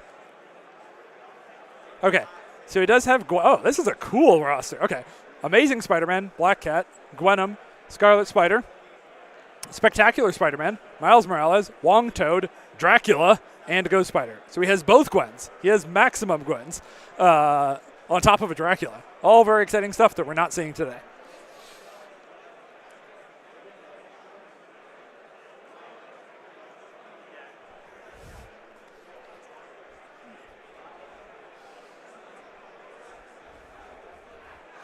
Yeah, I agree with that take that like Scarlet Spider is like a big Gwen or big Spectacular. And Spectacular is a spectacular model. He's very good.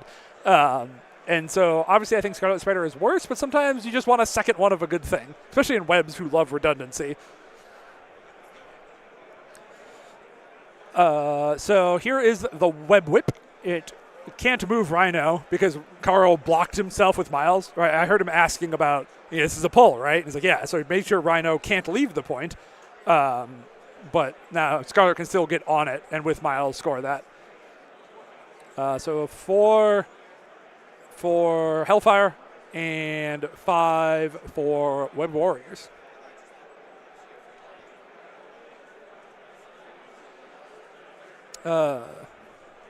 Alfredo, what do you think about Dracula and webs? I think you're right. I think the cool things about Dracula is he offers a lot more offensive output than webs normally have. He's durable, which especially when expensive splashes in webs, you want something durable, right? Like we saw A-Bomb last night in webs. He did great, and a lot of that is his durability. Drac is not as durable, but still a durable model. And then he also has Hypnotic Gaze, his bow, to let him do control as well. So you can like kind of do the Web Warriors plan of walking and bowing people around, and then also just do murder when it's time to murder.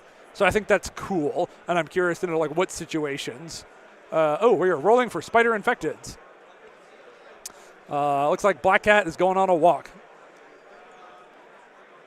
Getting her closer. I think this makes sense. Probably puts her in range to get shot by Emma.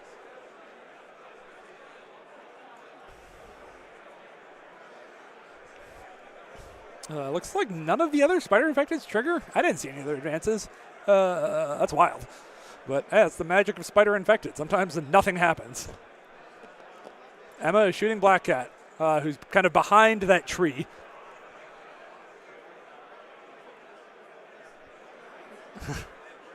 Remembering you can't crit into Black Cat because she is a cool model. Does 3 on the first one, though. It's a really good start and the advance. That is an incredible start for Emma. Carl, the generous man he is making sure to walk Black Cat back onto camera so we can see where she's at. And has enough power to spend her as well. Just the perfect opener from Emma. So this is 8 Dice Mystic with a wild throw on it. Pretty good odds to do the 2 to Black Cat. Also note, Emma doesn't allow you to use reactive superpowers or tactics cards, so you can't brace this throw either. But it looks like a real bad roll on Emma's part and no damage on the spender. Unfortunate. I think now your best line is for Black Cat to get out of there. Shang-Chi and Miles both within range to finish her off, which is not great for her. Looking for a troublemaker to get a stagger on someone. See if you get the elusive, and then second action walk away is absolutely what I would be looking to do here with my Black Cat.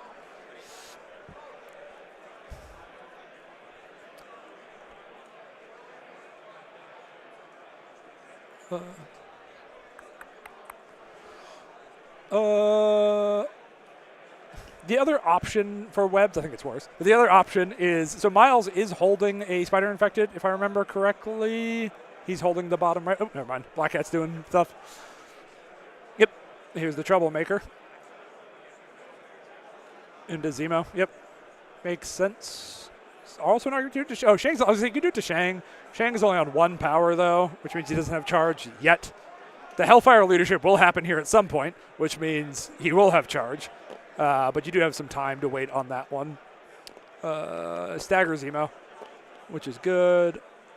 Did not get the elusive, which is, unfortunate, but she's getting out of there. All right, I think she'll still get enough distance. would not surprise me at all to see Wong heal her up as well after she escapes. Oh, and it's Extremis, everyone's favorite D-Secure. So much fun to watch Black Cat heal herself after escaping. Then Wong have her heal her further and have all that attrition go to nothing. I would feel bad for Hellfire, but their leadership does the same dumb thing on Extremis, so they can both suffer in their inability to kill each other.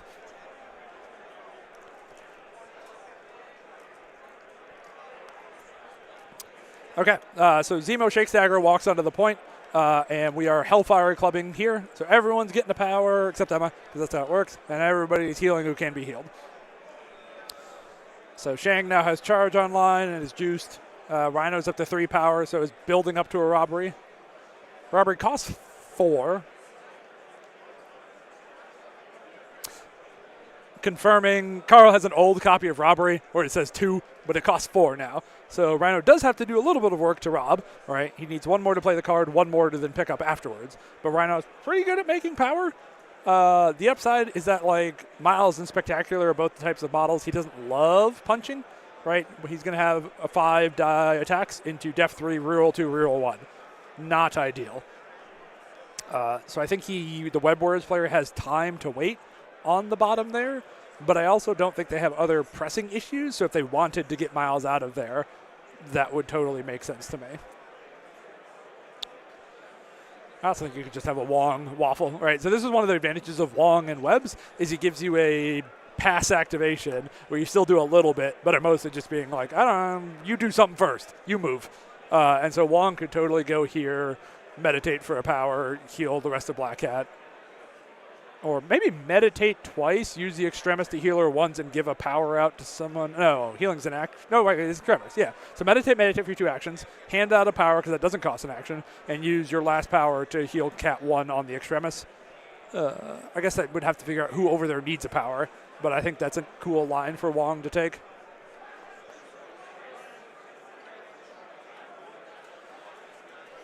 B, yeah, that's a good point too with the robbery. If Rhino tries to rob Miles and punches him, you're just juicing up Miles to Venom Blast you back and take it right back. Unfortunately, Wide Webs takes up too much space on camera, and we will not get to know how much power Miles has. So we're all just going to guesstimate together. But, yeah, definitely a risk if you start punching him is that you're just going to give him the Venom Blast to take it right back.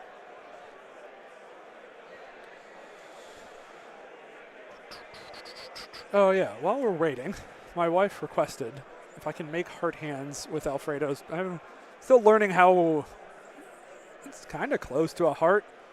His fingers are stiffer than I thought, but I think that's the best I'm going to do. Learning all the puppetry that can happen with Alfredo here. The excellent co-host, definitely better than Vince. What?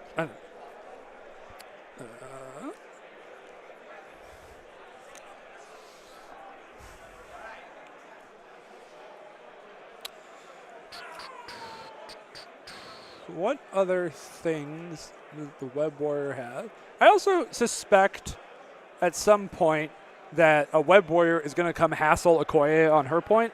She's really bad at actually interacting with Web Warriors, right? She's a good cheap 2 to hold the thing and stand on the point, but she's pretty easily disrupted by anyone with a web like Scarlet Spider or Spectacular are both really good at getting her off the point, and then she just walks back and pokes him with her spear and doesn't do much back. So I expect at some point that someone will come hassle Okoye, which could be now. Like if Spectacular made his way...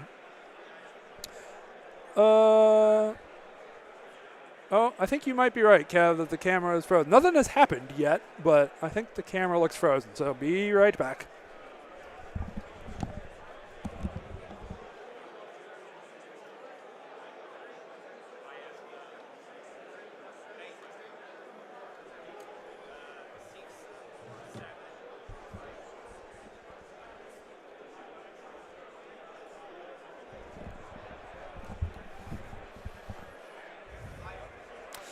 All right, thank you for that, folks. We are back.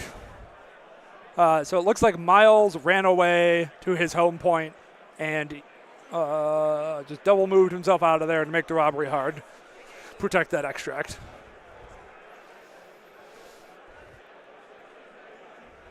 What are Alfredo's thoughts on potatoes and burritos? What are your thoughts on potatoes and burritos?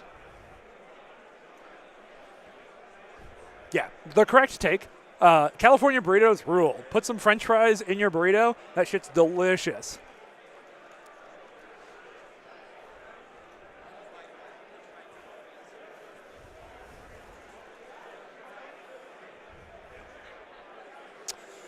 So we have Carl looking at what Shang-Chi can do to help out here. Some of these things that's a little spooky. I mean, okay, Shang-Chi really good at punching web warriors. His builder can be 6 dice mystic.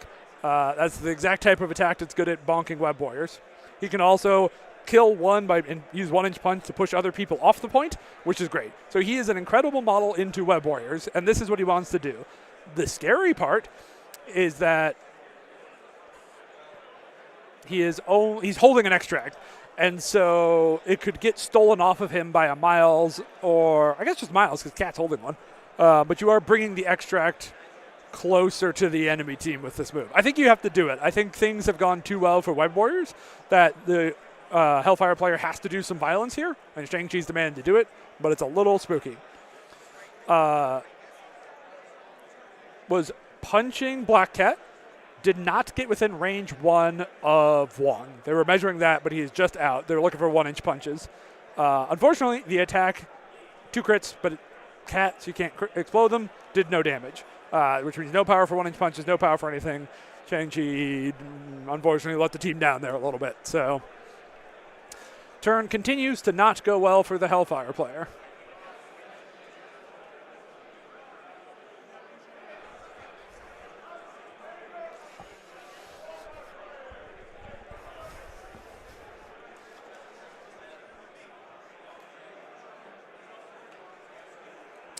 Taco John's is a Midwest chain that does that. These potato crowns. Yeah, potato crowns are great too. Yeah, like I'm pretty sure other forms of potato are going to be great in burritos.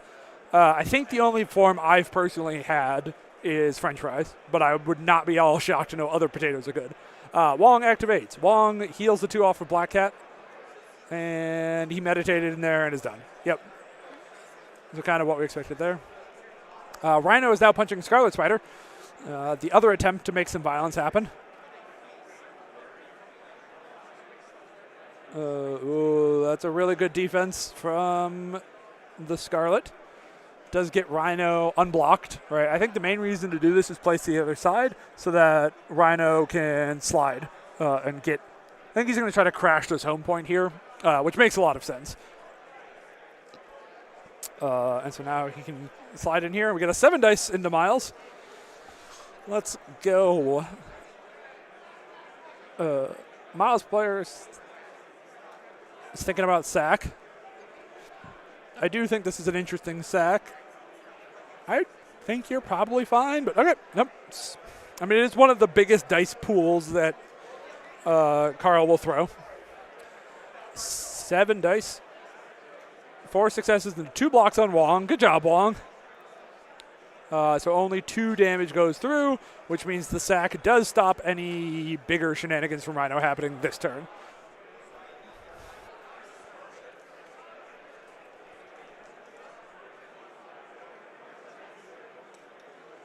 So here's a Spectacular. I think Spectacular is going to try to steal the point from Zemo.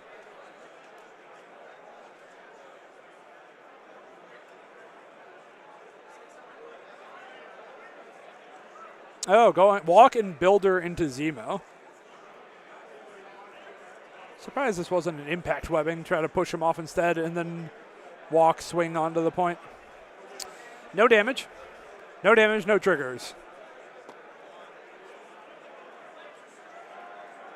Okay, so not trying to score it himself, but just wanted, it is a gainer. All Spectaculars, 0 cost attacks are gainers. So it gets a guaranteed power and can throw Zemo off the point. It's just deny him a point.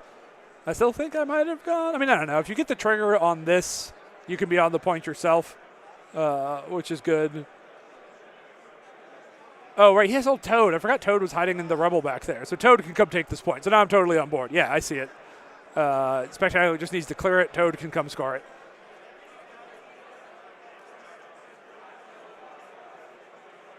I'm guessing Carl passed in there. He only has a Koya left. So probably just a normal pass in there, and then she's going to... I think I would cheat her to one side. So the problem, if you stay where she is, she can't double walk to either of the side points. you have to be cheated a good bit towards the point you want to go to be able to make it. So I would have had Okoye come to the northeast a little bit so that she can go join the Emma point.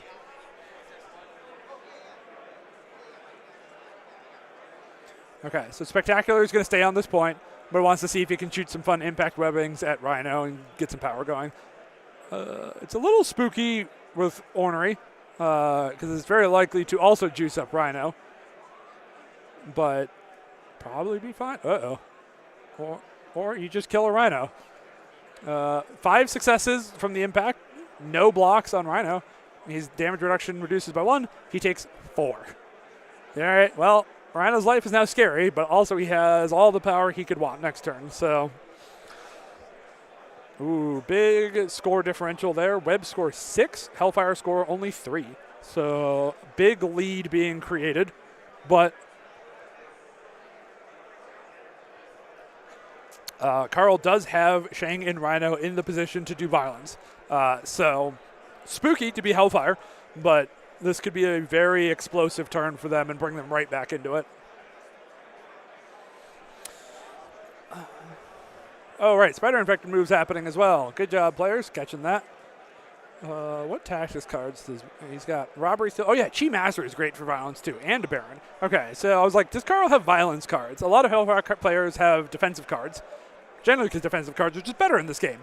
So totally understandable. But I like, what options do we have to make some violence happen? Chi Mastery, great for violence. I'm a Baron after all, great for violence.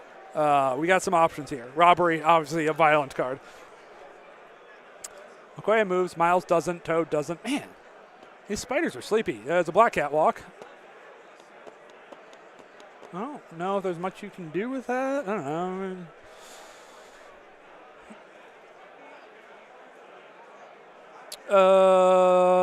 Do you think the damage tree system in Shatterpoint help MC be more stable, reducing impact of dice spikes? I think. I mean, we came from Guild Ball that had playbooks, which are an even more extreme flattening of what a roll can do than even Shatterpoint, right? They're very similar to like the playbooks where your roll and your successes get that, but instead of getting everything on the chain, in Guild Ball you just picked one result. Right, so it gives you more results by more successes, but you wouldn't get a bunch of stuff. If you're asking Guild Ball players who want playbooks back, absolutely. Would that wildly change what Marvel is? Yes. Right, like it's so hard to know if that would be better or just different than what Marvel is now, and it'd be a very different game. So like, if they want to screw around with that in playtest, cool. I would give that a playtest if I was a playtester, but it doesn't feel like a thing that would ever happen. Okay, Rhino activated. Rhino robs Black Cat. Oh, he used the Spider-Infected move on Black Cat to get the best throw angle to banish her from this game after robbing. So steal her thing, pick it up, and get her as far out of the game as possible. Now we're punching Wong. Okay, Rhino's waking up. Ooh, Wong blocks 4. Wong wants to live. Wong has chosen life.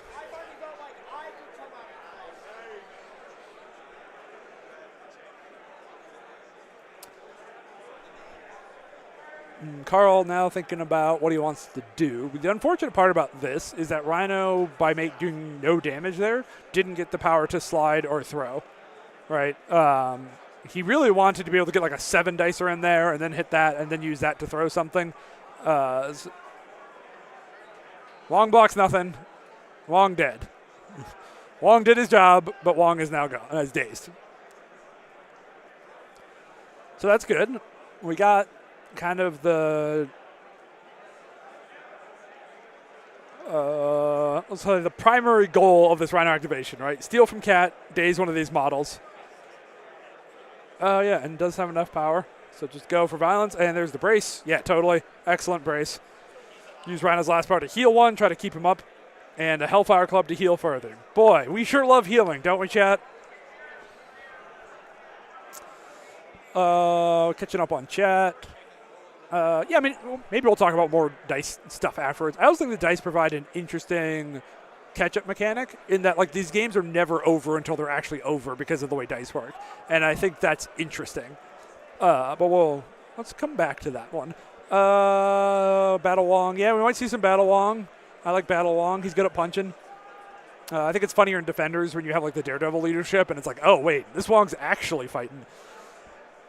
Yeah, Geeks Workshop. I think, Lumberjacks are coming very soon, something like that. I know that's the last one they were working on the last time I checked on in Guild Ball. I haven't played in forever. I'll be surprised if I play anytime soon, but I get bored at work and spend too much time on Discord, so I occasionally check in on the Guild Ball Discord just to see what's going on. Okay, so Rhino did what he needed to do. Oh, Shang looks like he got spider infected and walked out of. Not a huge deal because of charge. So like Shang-Chi can get back to a position, but I didn't see him get moved out there because of the tree. They're confirming how much health Rhino has because Extremis and Hellfire just does a lot of healing, making sure players agree on game state. I don't know what you do as webs here. I mean, I think building to a Venom Blast on Rhino is a good idea. I also think like Cat. Oh no, Wong's. I was like, can you get power to Cat so she can steal it? But nope, Wong dead. We might also see just Miles run with his extract. Again, the web player does have a pretty good VP lead, so they don't have to fight over the secures as much as they did the first 2 turns. They can't go to full runaway yet, right? Like they totally abandoned the board. Hellfire can make up this difference, but I do think there's room for some models to start moving off the secures and moving away. That's what we see Miles doing here.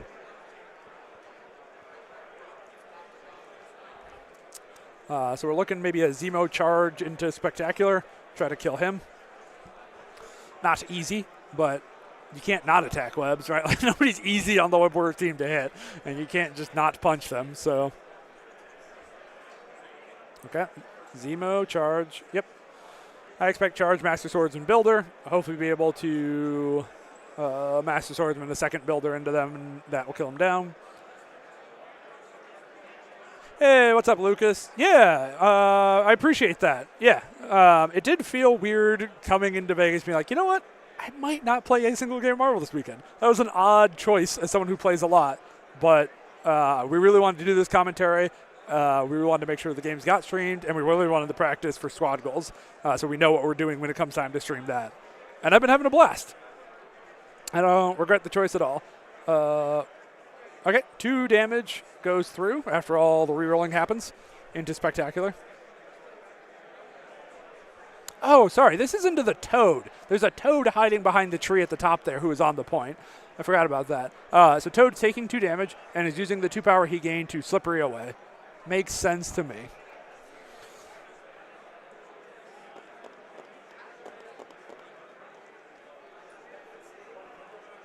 There's the damage. Yep.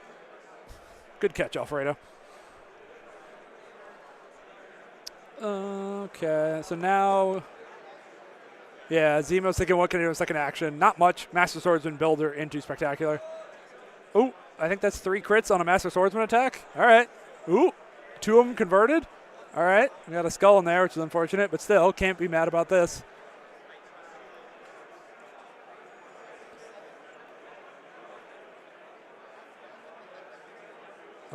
He's skull locked on 1 dice from Spectacular side, not scoring anything, so has to reroll this one twice. Blocks 3, takes 4. Woo! That is a great punch. That is a great, great, great punch. And then heals on the Extremis, because Extremis is a cool scenario for cool people. Pretty good swing. Didn't daze anyone, which is unfortunate, but good damage in 2 targets, ain't nothing. It will force Spectacular to activate here, which is good. Spectacular with power is okay. His throw is great. Right? Having power for throw is great. Spectacular Spender is extremely okay. It is Pat Dunford fine. So I think we're just going to see a throw and a couple builders here, which is not the spookiest turn. Probably won't kill Emma. I don't know. It's always right to tell with Emma and her 2 physical defense dice.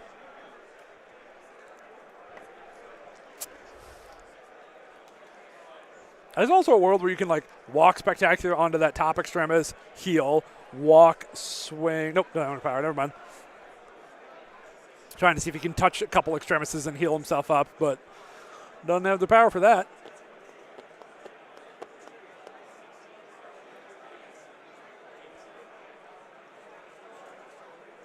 Thinking about punching Emma, but doesn't want to give Emma a ton of power. Her Spender's very scary. Her builder is good. Her Spender is very scary. So Kev selects impact webbing her twice to push her to the moon. I think that's interesting. She can... Does shield line stop pushes? No, it's just places in advance, right? Yeah. I don't even need to check. I believe it.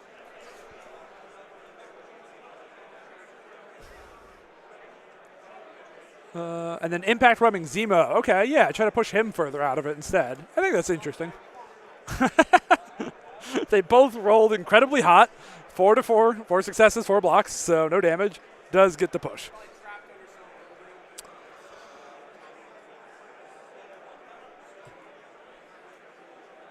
And then heals himself with the power he just gained for 1. Holy shit, 95 people watching? That's great. So OBS doesn't tell me how many viewers I have, so I assume there's just like 20 of you. 95 is incredible. That's great. But yeah, I mean, likes help. Becoming a member helps, right? If you want cool custom emojis, you can join member for only $3 and drop those in. The more members we get, the more emojis you get. Super chats also help, right? You can super chats, big bold messages. If you want to bully us into streaming more or doing dumb props like this solo stream idea is mostly Kev bullying me, super chats are a great way to make that kind of thing happen. And they help offset our costs because we're not running ad breaks on YouTube because we get no control of them and we don't want you to miss the game. So those are only methods of... Ooh, Emma walk shooting Toad, trying to snipe a Toad. Only 2 successes to the 2 blocks though, so unfortunate.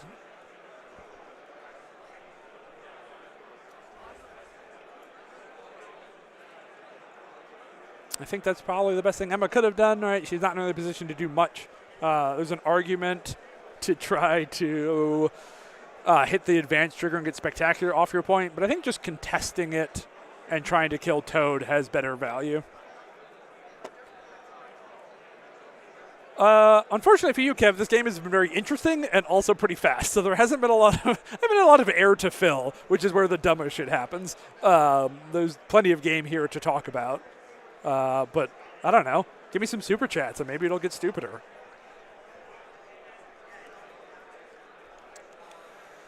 So what does Webs do here? Toad can run further away, which I don't hate. I think there's also an argument. Okay, it's like Toad could come stand on the Wong point and heal himself, but then he just, like, Shang-Chi threatens to just kill him because Shang-Chi has power for charge. The upside of that, though, is that Shang-Chi's already holding a spider infected, so even if he does daze Toad, you're denying Webs a point, but the Hellfire players aren't scoring an extra point. And he has chosen to run away instead, which, again, we talked about that before, right? I think there is some room here for Weber to start running away. Thank God that corner of the mat is on the camera. Did not know when he started moving that way what situation to be in, but we can totally see a base there. We're not going to lose track of that Toad. Maybe Alfredo can point at Toad for me so I won't forget. I need more things to prop things on so I can pose Alfredo more. He's got his little booster seat, but I need... Maybe I'll just turn him into an actual puppet someday. So I hear Carl doing some scenario math, figuring out how many points are being scored right now, how many points if X does Y, that kind of thing. Always good to pause and count up. All right, board state as it lies. This is who scores what. If I do this, here's how that changes.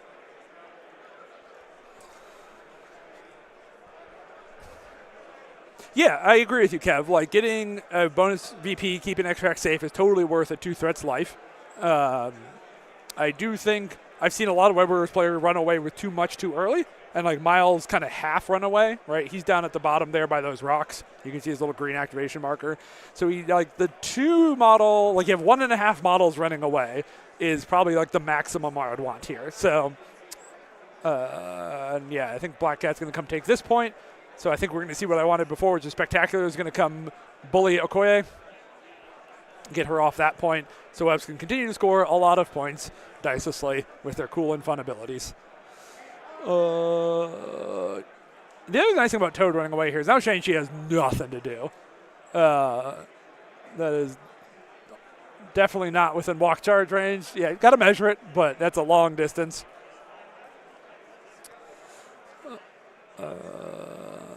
So Shang now really just does not have much. He might try to charge and kill Spectacular, which is, gives Hellfire a point, which is good. But you're more concerned about slowing web scoring than scoring yourself. But I just don't see anything better for Shang-Chi to do here.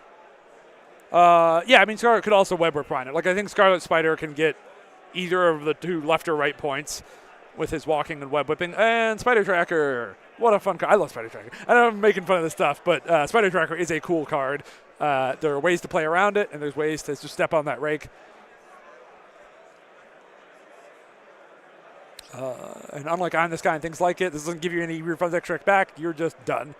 And so now Shang-Chi can walk, score the point, but not make any attacks. Excellent Spider Tracker, really good at blowing up charges. If you're not, always a safe bet when that kind of thing is happening on how you can use Spider Tracker. What cards does the web players have left? Still has all webbed up, which is spooky. Brace was used? Yeah. And sack. Oh, so he might just have all webbed up, right? Because he played Cat Spider turn 1. We saw him brace. We saw him sack. We just saw Spider Tracker. So only all webbed up left. An incredible card. Not mad about that. But yeah, he has used a lot of his tricks now.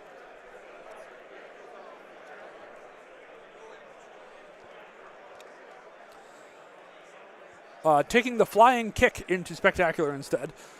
I think that's better than walking. Ooh, especially if you roll like that. 4 successes into 4 blocks. The webs are warring, you guys.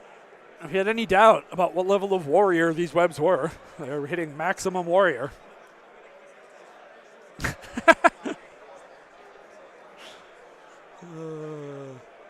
Web warrior player very happy about these Frelinger dice. They've been treating him well, and he's plotting how he can steal them and keep playing with them. And so it looks like, we're going to see the web whip to get Rhino off the point. That's going to score webs a lot of points. I'm too lazy to count, but they will definitely score more than a little. Possibly, it might actually just end the game there. Oh, yeah. So here's the thing we were talking about earlier that Zach brought up, where, if he pulls Rhino directly off the point, he won't get on the point. I think he still has another action to walk on, so it's not a big deal, but he's trying to see if he can pull him into a place where he still gets on the point, I think.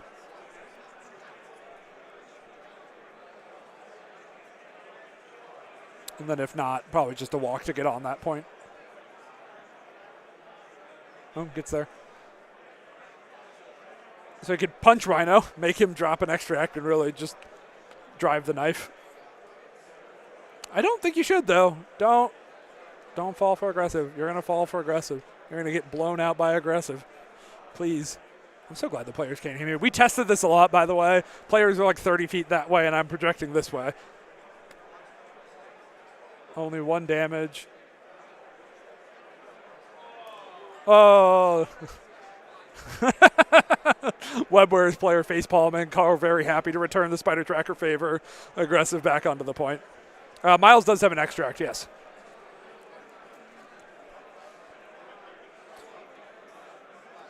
$5 for Hellfire.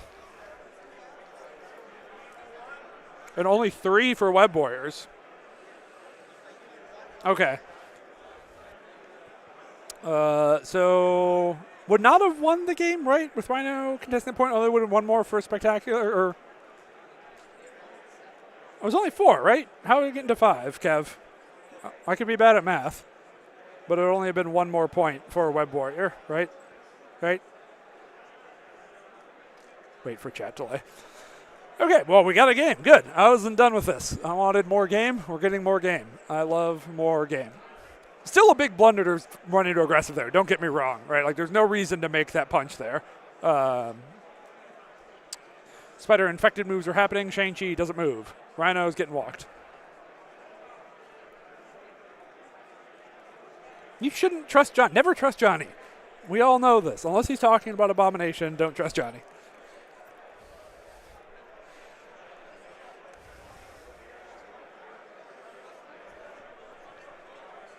Corey walking.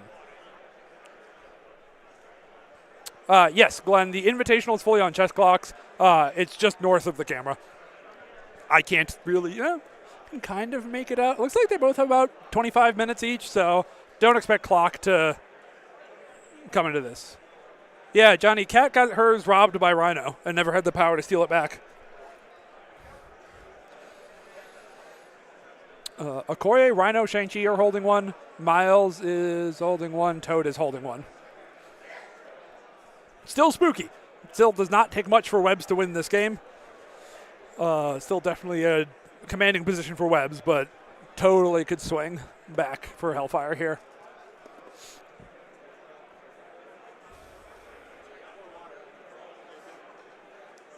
Yeah, no, it's a totally fair question, Glenn. And yeah, that's them tapping the clock up there.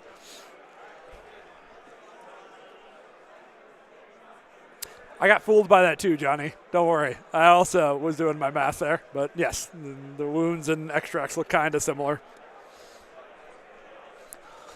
Luckily, I have Alfredo here to keep me straight. He let me know that I was looking at it wrong. Yeah, Sean, especially when there's 9 VPs on the board, it's not going to go to clock. There are just too many points. People are going to score too fast. Yeah, I'm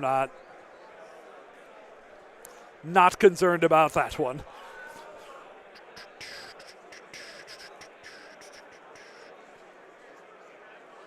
So Hellfire has priority. Carl's coming to the other side of the board, so we can actually do some accurate measuring, as everyone's going to end up on that half of the board pretty soon here, I think. I'm guessing he's thinking about trying to snipe a Toad. He's like, what happens if I punch a Wong, flip to the other side, slide myself? Am I in range to kill him? Maybe. He's trying to do this measuring with only using 2 tools at a time, as legal as possible. We love it, Carl. We love honest, clean play.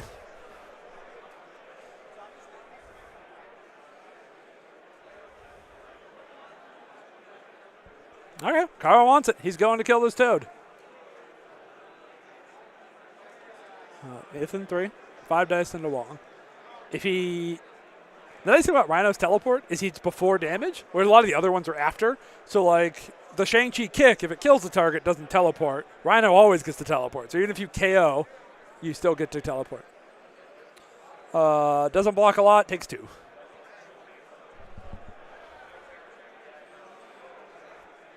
Carl coming back to the other side of the board to do some accurate measuring. Love it. He's thinking about does John be on the console or not, and decided isn't worth it, wants the distance. Thinking about healing himself, the Extremis. Is Eric Wong playing his defenders? Eric Wong is playing. He pivoted to Asgard.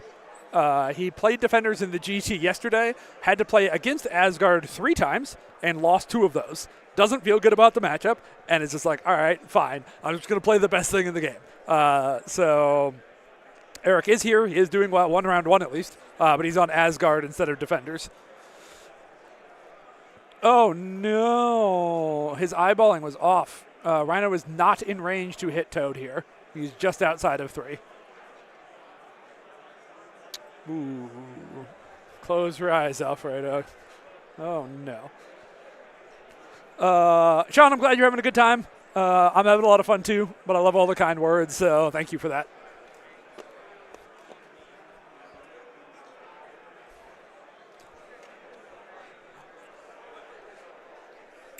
Remembering his brace, so it's like, okay, we can solve this. We can pivot it. Rhino's going to walk and try to throw this terrain and kill Toad that way. It is only a size 2, so Toad has to just get 1 block to live, but he could totally go splat.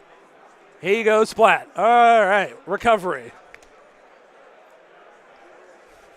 Yeah, Docs. Eric Brown is Wong is playing Pat, going on right now. So best of luck to both of them. I hope they both win. So Rhino did kill Toad there. Rhino's already holding a spider infected, so can't pick this up. So just said put it directly under Wong. Just put this extract in the corner of the board as well, so no one else can get to it either.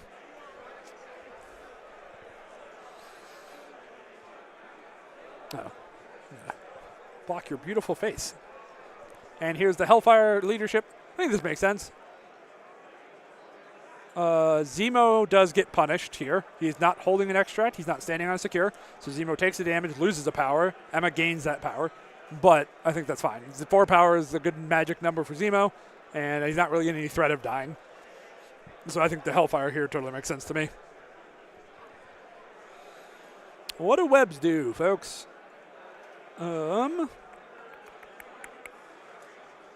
It's probably got to be a spectacular, right? What are their options here? Blackhead at the bottom, safe is chill. Miles at the bottom, safe, chill. Spectacular and Wong. I guess Wong's in a little bit of danger, but his life doesn't really matter either. Right? Like Shang-Chi could come kill him with one punch, but like, neat. I think the 4 web warrior models over there are all pretty safe.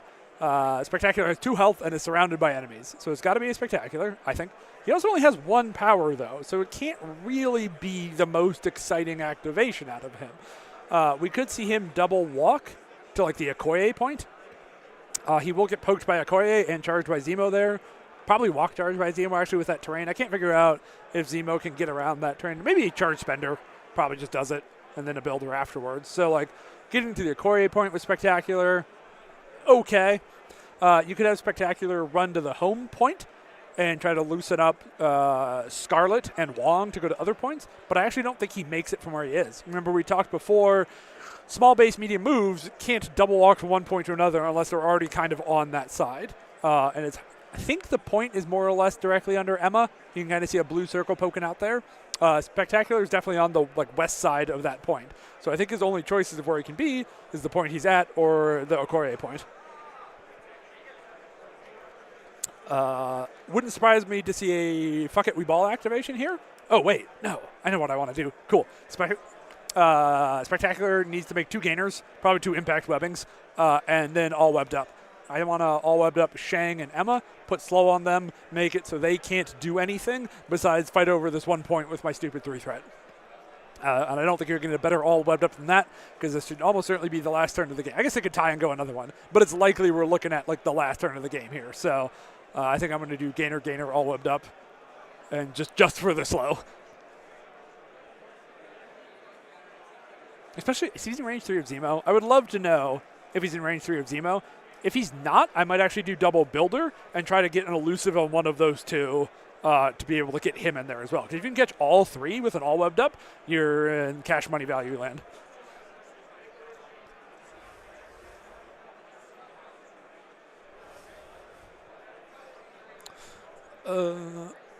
Yep, they are thinking. Camera don't think it's frozen. I'm going to watch that table over there. But yeah, definitely, again, probably the last turn of the game. Still looks like 23, 22 minutes per player, so not worrying about clock.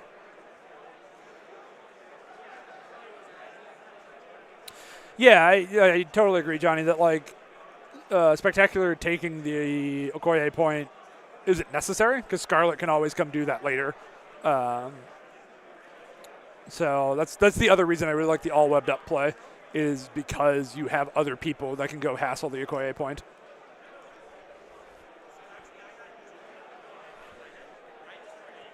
But yeah, I mean, so this right here is one of the reasons I love chess clocks, right? You're in a hole. You're trying to figure it out. You want to think of all your options. You have all the time you want. You're on your clock. It's there for you to use as you see fit. There's no social pressure to play faster. There's no tournament pressure. I mean, obviously the clock, right? But you're only harming yourself if you think too long. And I think having that ability to go in the tank when you want and think about all of your options to find the best play is important to getting us the best games. And I know if I play on a round timer, I feel awkward when I tank in the clock. I feel like, oh no, if the round timer actually happens or something weird happens, I feel bad. So I love players being able to just sit and think. Okay, so we got a walk. Do I still have the link in my clipboard? I might have this. I do not. Okay. Somebody in chat can try to find you the link, but impact webbing, no damage. Does have a wild, though. So there is going to be a push happening. Which is, I mean, every time you impact webbing, all you're looking for.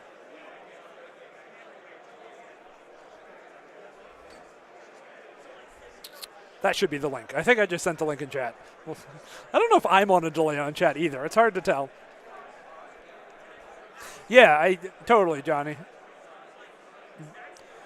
Do I think AMG will ever change their stance on chess class for GTs? No, I think AMG and I just disagree on this one. And I feel strongly about my own opinion, but Everybody feels that's just how opinions work. I don't think there's like an objective truth to one system being better than the other. I think there's cost barriers with clocks that definitely can impact smaller communities. I think there's a learning curve, not a long learning curve, but there's a curve to clocks. And I just think we're on different sides of things. But there's a bunch of stuff AMG I disagree on, and that's fine. So now, okay, so we had Spectacular push Zemo further out of the way, which is good. Zemo's definitely in walk charge range. You know, he ain't charging double tapping anyone. So that's not happening. And then Spectacular standing on that point. We'll get hassled by Okoye and Zemo, but I think that's probably fine. Oh, yeah, Kev, don't remind me. The chess clocks with the big rocker switch, the most satisfying clocks ever made, they don't make anymore. At least the cheap version. You got to pay the fancy supercomputer version, which just sucks. I'm going to treat mine as a precious sacred treasure until it breaks and baby the hell out of it, because those are still the best chess clocks. Carl's doing some scenario math here. Scarlet can now go walk all the way up. Yeah, I mean, I do think Scarlet could do the thing we were talking about Spectacular do, and just slow a bunch of folks. I think it's less exciting when you're not catching the Zemo. Like, Carl gets an activation in here, so it's slightly less exciting, but probably still good. He might also just save all webbed up for next. Like, if Carl does manage to tie this turn or we go another turn, he might want all webbed up to have priority next turn and do a big attrition swing. Be like, okay, fine, you managed to tie it. What if I daze like two of your models? What are you going to do then? So I could totally see an all webbed up in the pocket if this does go longer. The other thing I'm worried about, Kev, is I got to remember to take the batteries out of it when I'm not using it so we don't get acid leaks in there. So here's I'm a Baron after all. Great. Gets 4 bonus power on Zemo. So he's going to be charging and spendering and Master Swordsman. Yep. Master Swordsman Steel Rush. Yep. You're only getting 1 attack, but you're only going to do 2 damage. So might as well play the card and swing big. I think I see a crit in this go. Yep. Double rerolls. Okay. 6 successes. Can't live. That is a dead Spectacular. Chop, chop. Carl trying to gain power for a spender. Opponent catches him. Game state is a mutual responsibility. Both players should be trying to do it at all times, and these guys are doing a great job of it.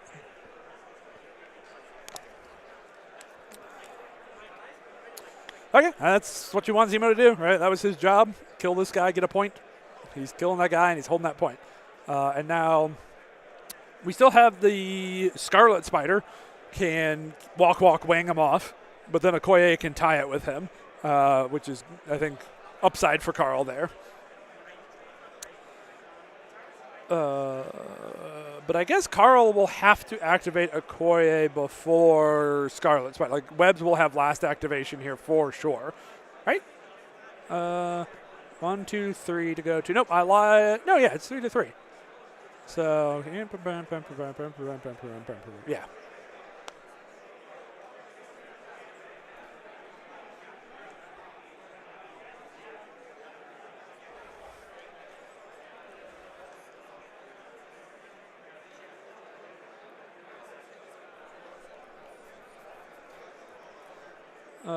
Okay, so yep, Okoye deciding to come onto this point. Kind of actually using Spectacular's body to stop the web whipping from whipping her off, which I think is kind of clever. I think it's going to be harder, probably not impossible, but harder to drag her off the point now with the web whipping. Okay, so double walking with Miles. Coming as far forward for next turn, right? Because we talked, but definitely can't get anyone this turn, and is freeing up Black Cat to go stand somewhere else. Yeah, it's funny talking about health and damage tracking systems because everybody has different opinions. Some people have tokens, some people have dice. Everyone hates dials. We all agree everyone hates dials. But otherwise, it's just, I don't know, it's so much a personal preference thing. I've seen tokens I like. I've seen tokens I hate, right? I've seen tokens I tolerate. There's no universal good solution for everyone. So it's just, I think As long as we're not using dials, and I like to dunk on Vince's whiteboards. Outside of those two, I try to just be like, live and let live.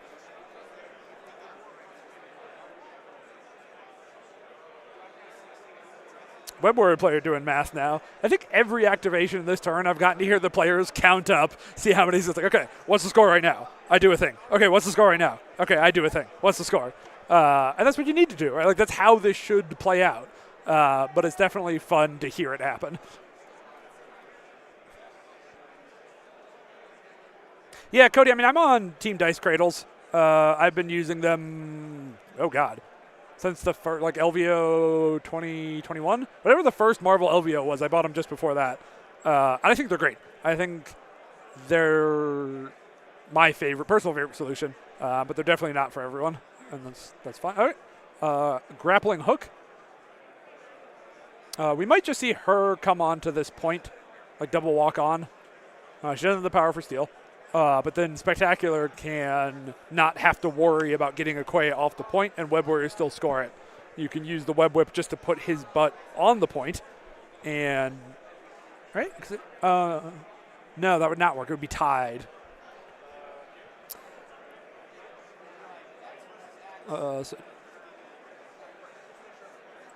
Okay, so they're trying to figure out where Cat can stand that's within one of the point.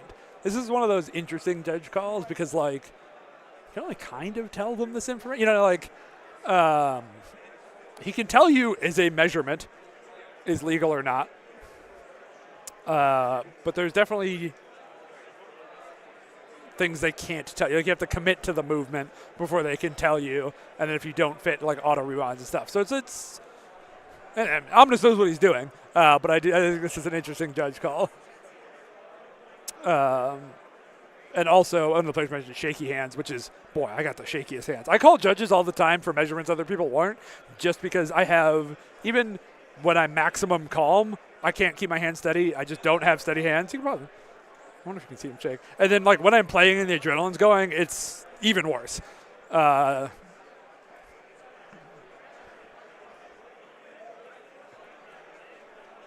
Cody, you should, come back on stream later when Vince is around. He has a new solution that's using these, like, 8-segment display things. They're the most visible I've ever seen. They're wild, but they're very visible. It's his cool new science project. So I don't want to show them off on stream without him here because I don't, they're his toy. But he'll be on later today or tomorrow, so I'm sure we'll get him on and we'll show off his new power and health, maybe power and health trackers. He and Frelinger, Pineapple Probabilities, collaborated on those. Frelinger, also the guy who made the 6 streaming dice that are so readable. They're 125% scale, right? So they're bigger than normal dice and high contrast, which is why they show up on our stream so well.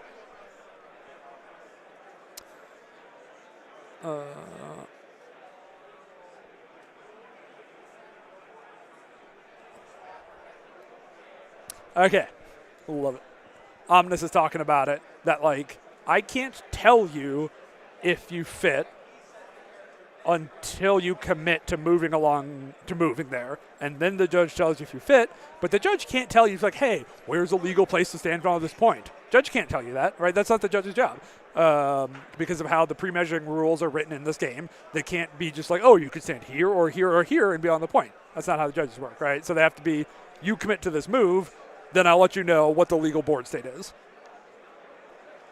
Bubblegum. So YouTube should auto-VOD this for us. You should be able to find the big 9-hour videos and scroll around. I think Vince has plans when he gets home to chop them up into individual games and have them run that way so you don't have to jump around the breaks. But, like, yesterday should just be up on the channel. You can rewind today's video if you want. I think YouTube's going to do that. But then, yeah, we probably will cut up individual videos as well.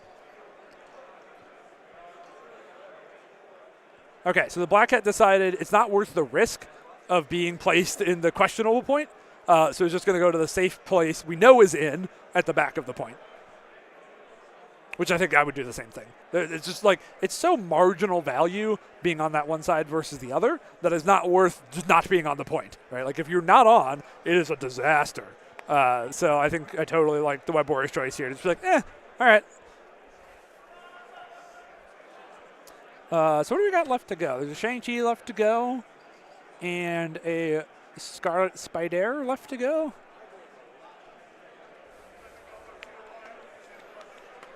Hey, that's awesome, Bubblegum. I'm glad they've been helpful. It's definitely a thing I think about with my commentary, is that when I talk to my friends about this game, I'm usually making a bunch of assumptions about, like, we all play this game a fuck ton. We all know a lot of this stuff. So I'm always worried, is my commentary even valuable for people who aren't experts at the game? So I'm glad that you've been able to learn at least something from watching me ramble.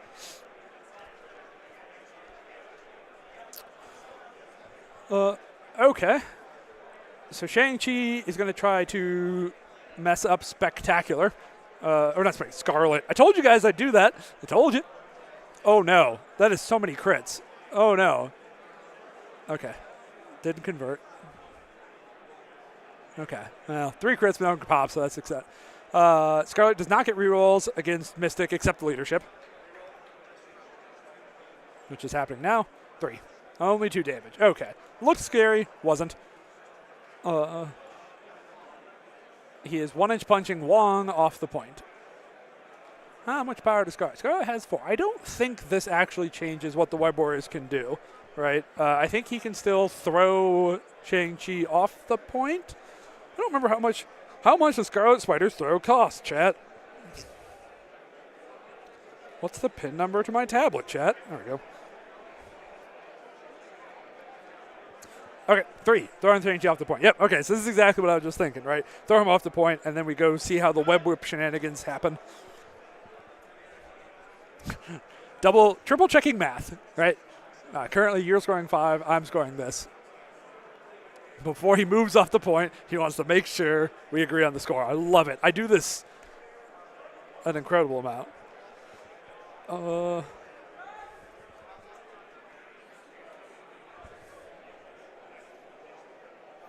So Carl was thinking about, what if I had 1-inch punch Scarlet away? Would this have changed anything? But Scarlet, like a boss, has a range 3, size 3 character throw. So even being pushed away with the 1-inch punch, still would have been able to throw Shang. So the walk, whip, onto Zemo. So Zemo will hit it in terrain, leave the point. He will place within 1, be on the point. I believe that ends the game. Triple checking math, quadruple checking math. No reason not to.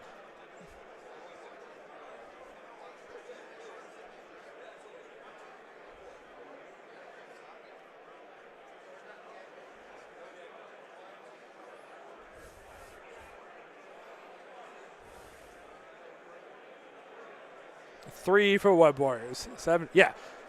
So this, he didn't do a lot, but Scarlet Spider was so critical this game, right?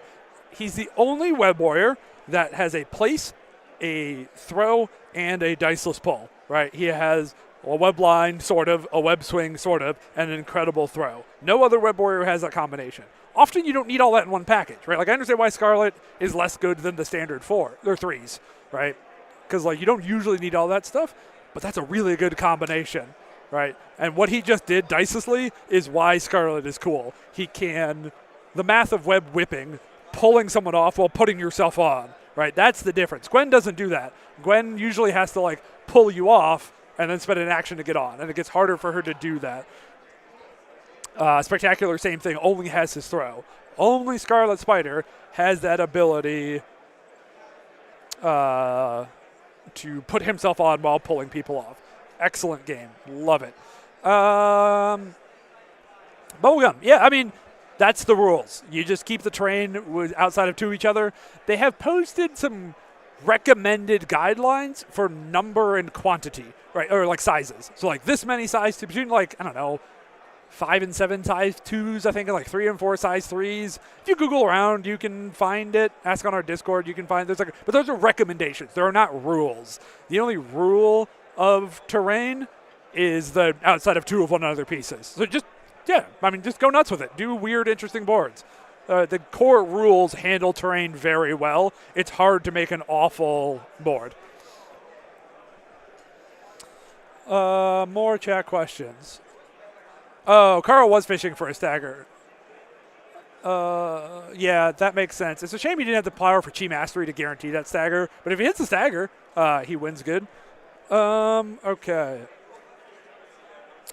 Let me check the schedule real quick. Get that question. I'll come back to the other chat questions. I haven't forgotten you guys. But let's pull up the schedule.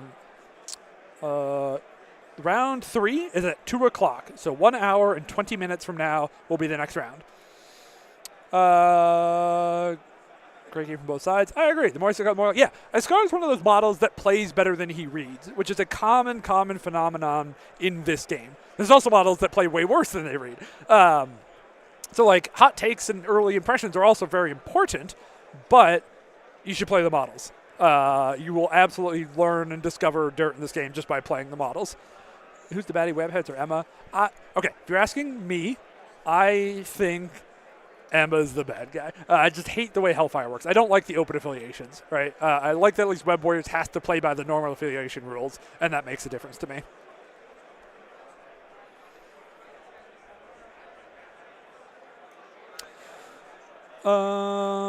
I don't think that aggressive punch. I'd have to go watch the VOD to pay more attention to see if that aggressive punch mattered. I don't think it ended up massively changing. I mean, it's a point, right? So like the Web Warriors could have ran away better and have less outs for Carl.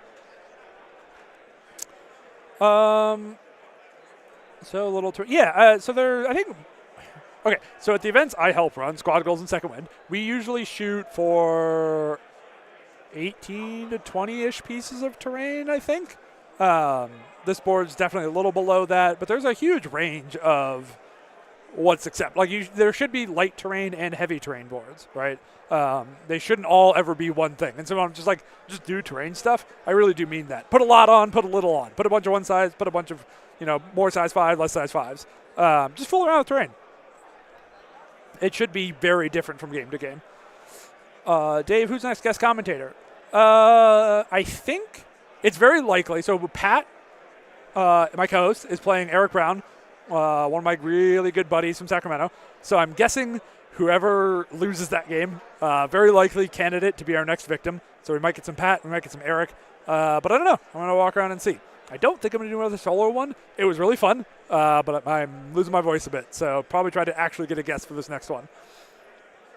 Oh, thanks, Mike. Yeah, I'm glad you're having a good time. We're having fun doing it. I'm glad people enjoy what we're putting out. Sean, Carl just loves comic books. He's a big fan of all sorts of comic book stuff. So I think Superman Toad's really cute, and I think he does like trolling Marvel fans a little bit with it too. It's not accidental. Bert, that's definitely true. You will see some tournaments that don't have terrain to do dense boards everywhere, right? So like maybe every third or fourth table will be dense, just because sourcing. God, we have like hundreds of people. You know what I mean? Like 150 people who are signed up for Marvel. All right, that's a lot of terrain. So also, yeah, that is just a consequence. However, if you want a tournament that has incredible terrain, Carl, who's just on stream, runs CarlCon every year in Sacramento. He loves making boards, right? He just does it as a hobby. And so CarlCon last year, we had 32 players.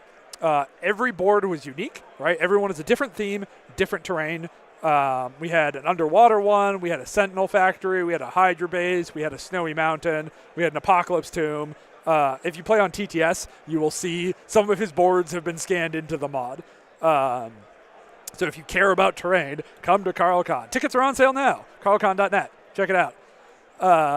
It's a really good time. This year, big upgrade for CarlCon. We have a new, bigger venue closer to an airport, which means we can do 2 days. So we've upped our cap to 64 people, and it will be a 2-day event. I think we're already up to 33 tickets sold, 34 tickets sold. So get yours now if you're interested. But it's a great, great, great time. Okay. So I need to get the mics charging again. I need to get some water. So I think we're going to take a little break here. Oh, wait. I want to. Thank you so much. It was great.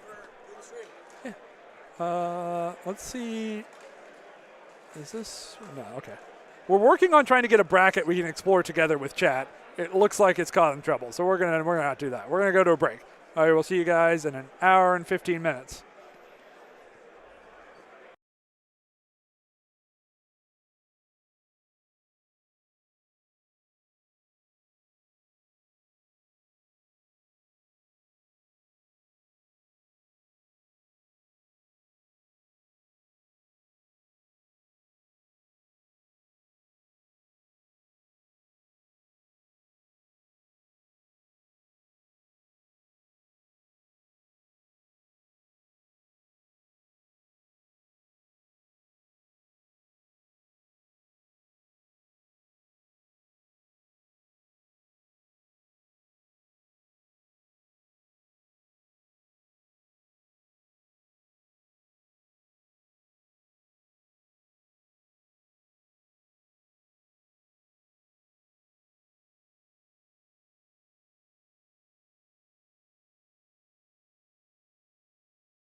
Can I get slightly less player?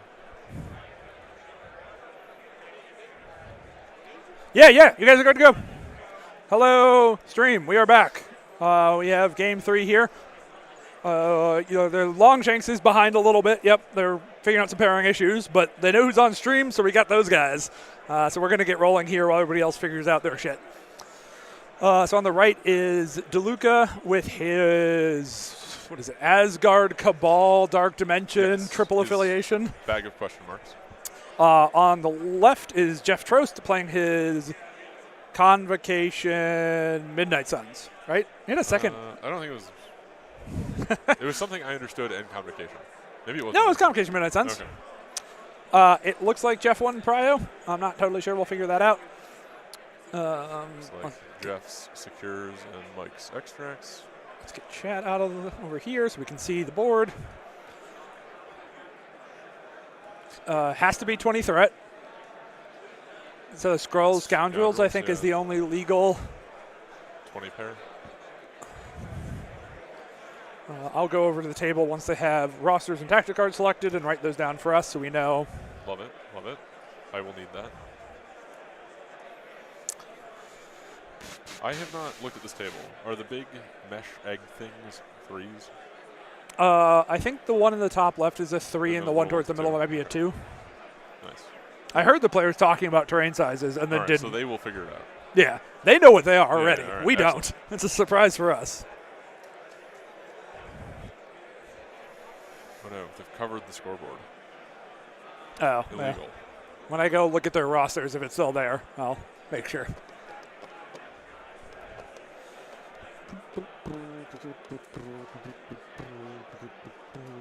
Squad goal sticker. Hell yeah. I mean, he's the squad goals champion. Wait, oh, they swapped sides. Yes, yes. Yes, Luke and Jeff switch tries. I was like, I don't remember that. Yes, Johnny, we didn't have time to swap out a new board, but I did shuffle the terrain around just because we'd already had 2 games on that first layout. So same terrain, different layout for a little bit of variety. And yes, we have Pat. Hello. I know all about all of the factions about to be played. Pat got tired of winning, so decided to throw his last game and then drop so he could come be on stream. I definitely did not throw. I lost on turn 2 to Asgard, as one does. That's definitely Scoundrels and Skrulls, so we're right there. That's a lot of points. It's 20 points. Okay. This is how it's going to be. I hope we're still friends at the end of this. First few rounds have been like? It's gotten worse over time. Okay, were you doing this bit when you were alone? I was, Alfredo was contributing to the commentary. We were asking his opinions on potatoes and burritos. So, it's potatoes? Yeah, what do you think about potatoes and burritos? Oh, in burritos. Yeah, like a potato in your burrito of some fashion. So, I really like California burritos where they put French fries in there. That's fine. It's not a common Midwest staple. Somebody in chat was mentioned. Johnny, you're still here, right? You had an opinion about a specific place near him that did potato burritos that he's a big fan of. I don't remember the name, but I see him. Oh, okay. Yes, yeah, Kevin right. has identified we're both wearing blue and white shirts. Sorry, I'm laughing because they are very much white and black, but this commentator camera is really having fun with the white balance. Definitely did not plan this when Pat saw me open my suitcase the first time I got here. Oh, yeah, Taco. Do you know what a Taco John is? I've heard of it. Okay. I don't. Sell us on Taco like John's, Johnny. Get a burrito. We got time here, so oh yeah, it's true. I guess taco. I don't know. But yeah, we're right, definitely I'm pulling up some lists. Not getting less deranged as this day goes on. No, you wouldn't expect. I mean, we're going to be in a great place for the GT. All right, so how many kaiju in Midnight Suns list? Is that an acceptable word for this stream? Yeah. Can I say kaiju? Yeah. He has an Immortal Hulk And and 2 5 threats that are not kaijus. He's got a bill. It's kind of neat. Yeah, I mean, I like his list a lot. I guess we can. The Convocation list: Doctor Strange, Sorcerer Supreme, Red Skull 2, Doctor Voodoo, Shang-Chi, Baron Mordo, Encanto, Wong, Immortal Hulk, Blade, Beta Ray Bill. It seems good to me. I'm not a convocation expert by any means. I feel good about my Midnight Suns knowledge. My convocation knowledge is just whatever the hell Johnny and Zach tell me to be true, I believe to be true. Same. But he's got the good pieces there. He's got the Voodoo and Doctor Strange, which I think, and Wong. Yeah. I think those first two are like the only two good convocation models. Oh, the only two that are like not extremely situational. So one, Tex-Mex food that has seasoned potato crowns. What does crown mean in this context? Okay. I assume more Midwest nonsense. That's your sure, that's my problem to figure out. It's your my business. burden to bear. Oh, apparently this is a Schmid list. This is Schmid Vacation. I guess it's okay then. Schmidnight Suns / Schmid Vacation. Okay. That's not quite as catchy. No, it's not. I'm waiting to play Schmazgard. We could do Schmizzards. I think we might lose too much of Wizard in that one, but yeah. I'm not actually sure if the camera froze or not. I'll go look in a sec, but like they're in the tanking. Yeah, really getting their rosters nailed in. But I appreciate you looking out for us because it's definitely hard to notice when it is frozen. So I'll take this camera just a little bit. That's too high. I'm going to fiddle with this forever. Oh, God. I'm definitely making things worse. This is the highlight of the stream. I'm so glad I was here for this. Well, I had to tilt it down for Alfredo to get in there. And, like, he had his booster seat, but... That's fine. I'll be his booster seat.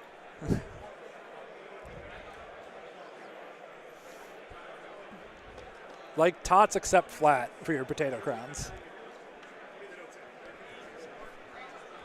Okay. I will learn someday. I'm sure. It's like you take tater tots and twist them. Just one really stable fist in the corner is both incredibly accurate and impressive. I mean, I definitely had to look over there. Yeah.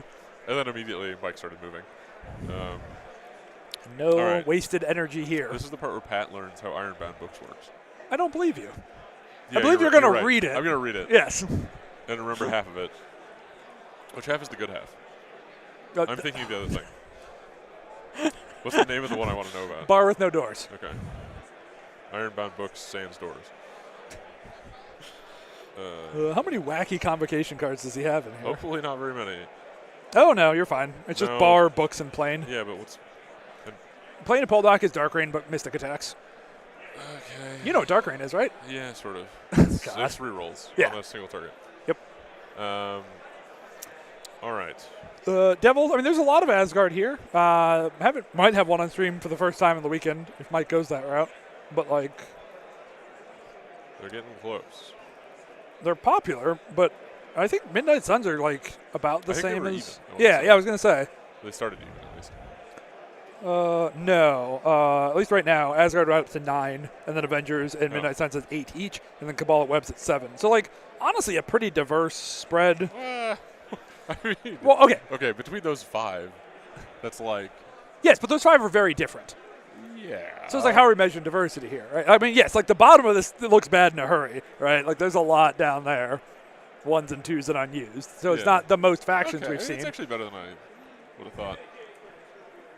But like I think that's a good, some scenarios, some mid-range, some... There's more Apocalypse than I would have expected. Oh, yeah, that's true.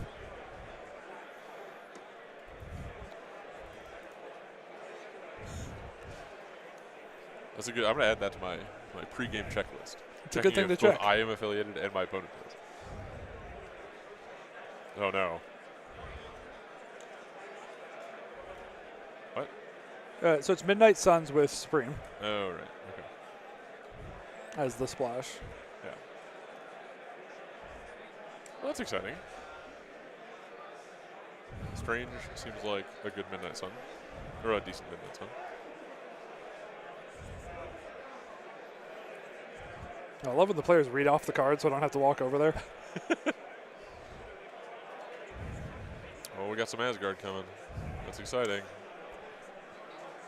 Oh, and a Bob. Bob. You love Bob. I don't love Bob. How do you not love Bob? I don't know how Bob works. That's why I don't love Bob. Maybe I'll love him after this. He can't die and has one incredible attack he can use on the game. He's got a lot of rules, though. He does. Sort of. There's not that much room on that card. You've explained almost all of it. But, face-up tactics cards. Yeah, so you can look at the art. Yeah, but that's not why I'm here.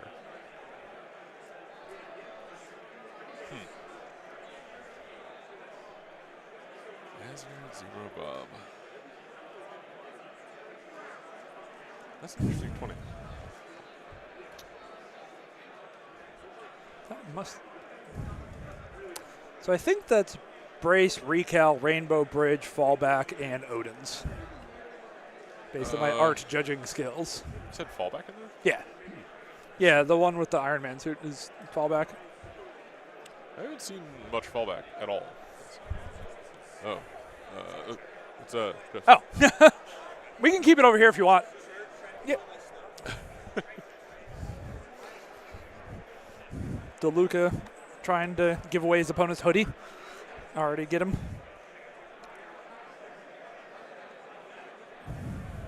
Yeah, these rocks are sort of an interesting spot for a center extract. There's a bunch of tables set up like that. This event has really forced me to be very diligent about picking side when not having priority. So yeah, the Midnight Suns cards we know for a fact are Bats, One Below All, Siege, Recal, Brace. Makes sense. No Sacrifice, took Recal instead. I think that makes sense with how spread out Scoundrels can get. That like Sack can be hard to play, and Recal is often good enough. Yeah. And then we believe the Asgard cards to be Odin's, Fallback, Rainbow Bridge, Recal, and Brace. If it's Jeff Hoodie's, don't give it back if he loses. You got it, Ben, because it is Jeff's hoodie, and it's now behind the stream table, so it's my hoodie. Am I supposed to be louder? Is that what the people are saying? Oh, can barely hear Pat. I can also... I can yell more, too. Well, when I did the solo stream, I turned that one all the way down, so we probably have to dial it in a little bit, too. All right. So, yeah. All right, I finally learned how iHulk works. Oh, hell yeah. Yes, so I'm sick. a professional now. Great. It only took 4 games. So, Mike, we did get a little bit of player commentary on that, where Jeff was expecting Cabal from DeLuca's side, and so he thinks Red Skull 3 can be really good at beating up his Convocation team, and so he was expecting a Red Skull 3, I assume Thanos plan, and I guess liked this team better into that. So it does sound like he got juked a little bit here. Oh, I should update these faction icons. Jeff is definitely playing Midnight Suns now. We know that for a fact. We got a dead camera. Oh no, dead camera. I'll go do that in a sec. Asgard. I did find out you have to unplug it. Oh, you do? Okay. Could have sent me. Blade has been deployed. We'll find out where in just a second.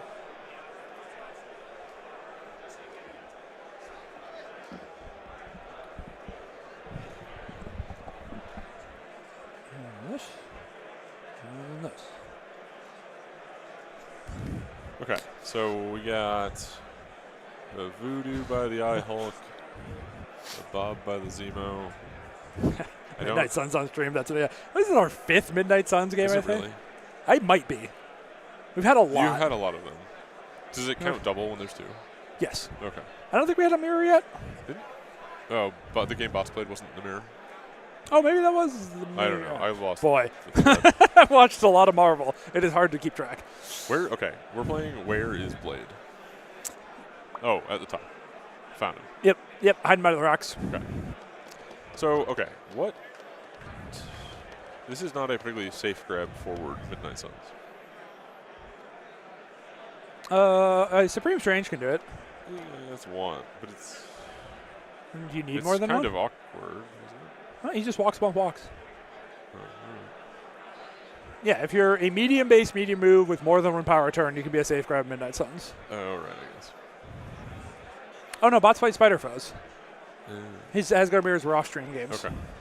Thank you, Dave Cameron. Wonderful mod and wonderful person. Next time you need John Madden Telestrator Tech, yes. Yes. I would love to add complexity to this every time. I am so close to buying a new laptop just specifically because of just like this one. It's doing its best. Yeah, it's trying. But like you can feel it. You can It's like an watch 8-year-old laptop, right? Like Yeah, you can watch it get laggy and then watch the CPU usage spike. yeah. Yeah. It's trying its little hard Squad out. goals. I will overcomplicate things. Yes, I will help. Yeah. But I would kill for a telestrator. But not for this. We No. just don't touch nothing during a game. Except the camera when it breaks. Correct. Don't touch nothing we don't have to touch. Yes. So how's your homework on Bar with No Doors going? I stopped reading. Great. But it's here. It's right in front of me. I could be reading. Flip the other. Do the other side. Yep. You have to. It's in a separate listing on MCPDB. Just like Bar with No Doors reverse. Why is it that way? It won't let me yet. I don't have control of the front end. I can only mess with the back end. Yeah, but just concatenate the two images. Make one Why big did no one double. ever suggest this to me? Yeah, it's a great idea. Yeah. Unless the aspect ratio is like hard coded in the front end. Oh yeah, but I loved the Midnight Suns game actually. I think it was got a bad rap and is way more fun than it has any right to be and way more charming. Do you want to join a book club with Blade? Is that a thing you're interested in? Book club. Yeah. This feels like a trick. I don't know. Okay, I've never seen Asgard play on Scoundrels. Yeah. Feels a little more spread out than they're looking for. Yes. This is definitely a secure that favors Jeff over DeLuca, I think. I mean, it's definitely going to be like a Thor on the middle point. Because Thor on the middle point with his range 3 builder can reach out and touch some other points and do okay, for sure. But I think Bill a little bit struggles to be super relevant on Scoundrels. How do you feel about? Well, maybe, I don't know. I'll fill time later. Sorry, what was the? Nothing. I've changed my mind. I'm saving it. Great. Okay, so Ben, as somebody storm hops a lot and not so about range 2, it is definitely against the rules to use a range 2 deployment. Lots of people screw it up. I'm not a hard ass about it. All right, like you're not supposed to. It is definitely against the rules. But people do it all the time. To not remind yourself that you're not supposed to. Because you're not putting a 3-stick out there or anything. But well, what are you gonna do? I mean, the chat loves Midnight Sun. They're stoked about the book club because Blade wants to get a date with Captain Marvel. So he's trying to show an interest in things she's interested in. Is this from the video game? Yeah. Okay. I sort of stopped. I lost interest in that game when they told me it was like there was a Blade RPG attached to it. Yes. Okay. So Jane does help here on Scoundrels compared to Loki. Like, if you have both Jane and Loki as leaders, Jane is definitely the better Asgard leader here because she has charge. Like, she can get around between Scoundrels and do stuff. Okay, so this is DeLuca's sort of leading. We're getting a skull roll, which is very consequential. Yes. And you heard DeLuca say it as you walked up. If I get pushed, this is going to be real bad. And she's getting pushed. So okay, I was going to ask about this earlier, but now it just happened, so I have to. How common do you think it is for people to intentionally set up on scrolls to punish if the push happens?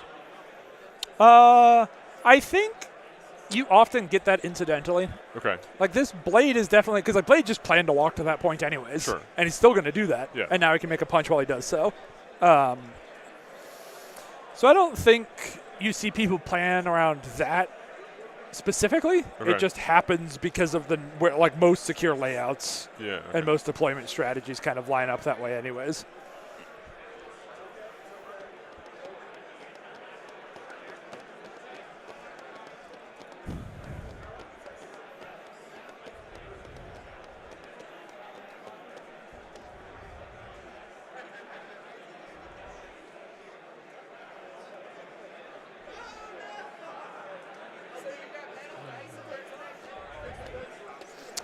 So Jeff is reminding himself what Jane's leadership is, because it is a little unique. So if an Asgard model makes an attack against an enemy within 2, once per turn they can reroll a dice.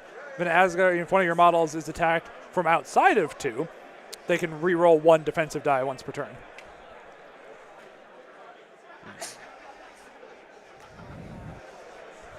That leadership is unintuitively better than I expected. Yeah.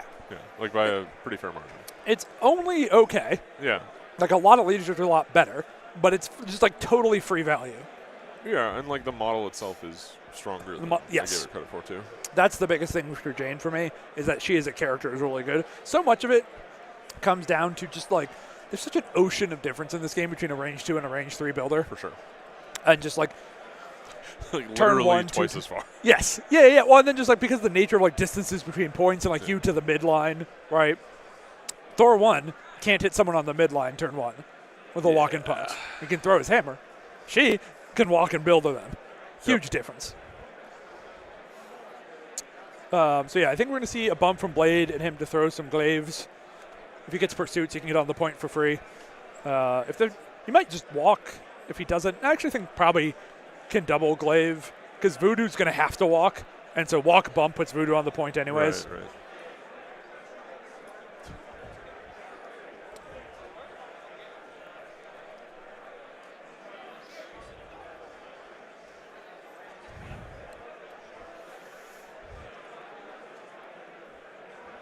Let's see.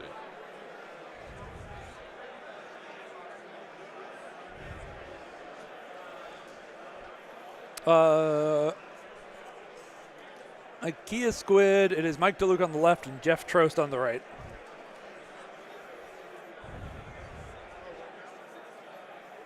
So only 1 damage. Jane has used her leadership. Did get the pursuit, which is cool. Didn't get the bleed, but the pursuit's way more important, because now he can be on the point and also chop her mystically. For sure.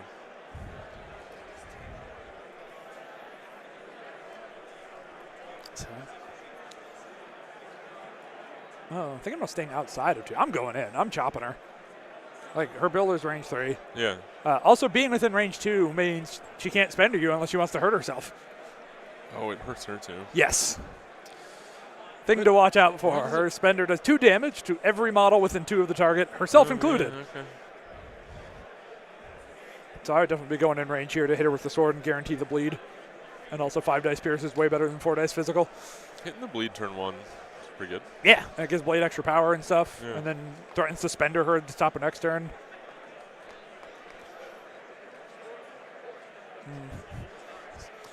Jeff now being like, I kind of think I should have gone within 2. Oh well, throw another glaive.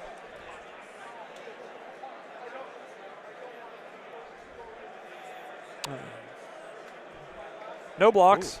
She takes 2. Is spending the 2 power she had for fallback, so she'll get 2 power back here in a second, but DeLuke is doing the timing of things correctly. Fallbacks before damage. Seems like a good fallback to me.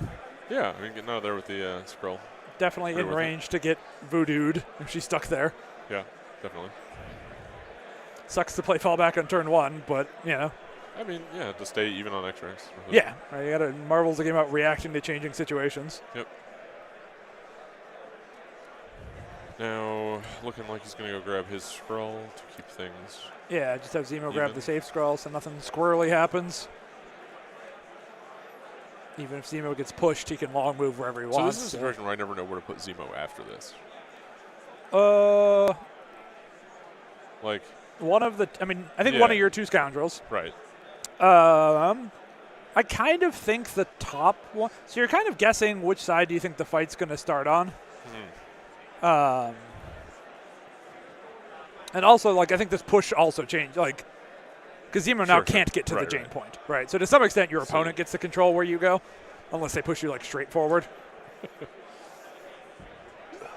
What's up with the Bob pick? I also want to know what's up with the Bob pick. I think because he's playing his triple affiliation lift, he needed a Cabal 2. Well, and it's like a 2 that's somewhat, that some people play in Dormammu anyway. Could be, yeah. Yep. And I think he decided over Bullseye that Bob is the better 2 across his 3 factions. That seems like a hard thing to balance. Yes, I'm a mono-affiliation man.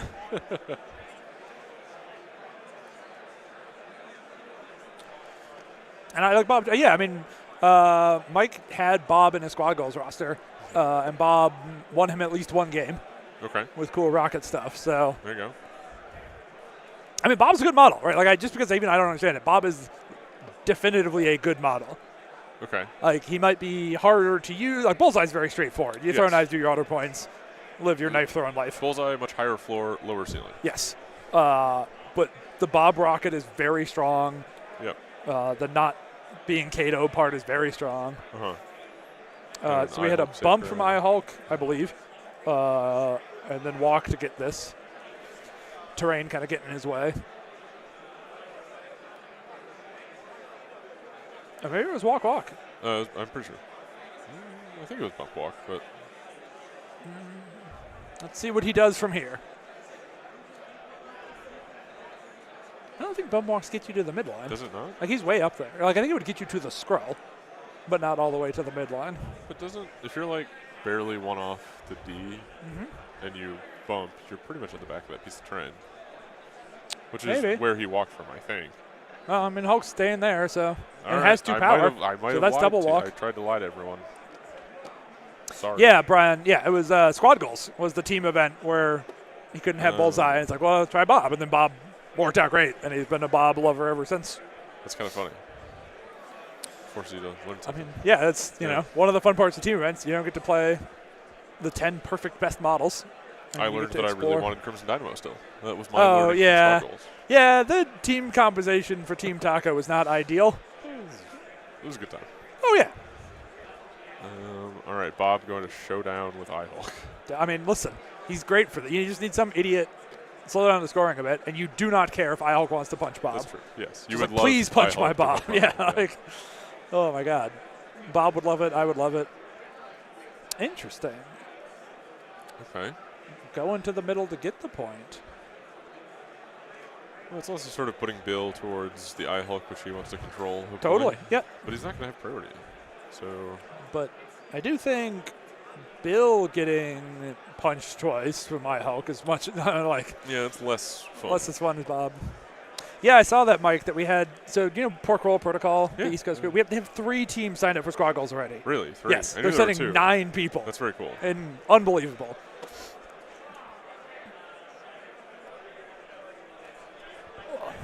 Is that's of the like 17 or 18 we have so far? Yeah, we have 17 teams of the 32, and 3 of them are Pork Roll Protocols. Hell yeah. If you want to know about Squad Goals, squadgoalsmcp.com. Tickets on sale now.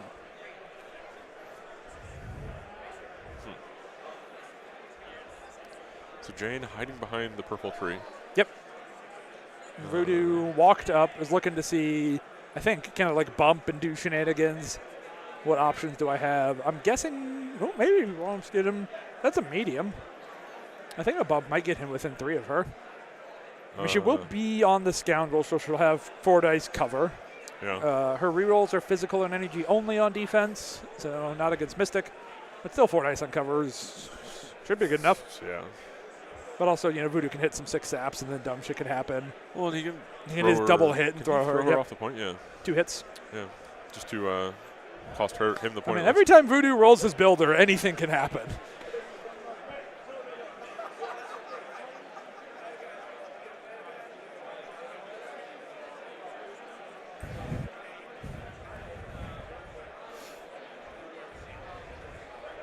Okay, so no damage through cover, but did get the double hit. And no wilds, no skulls. Looks like 2 hits, 3 blanks.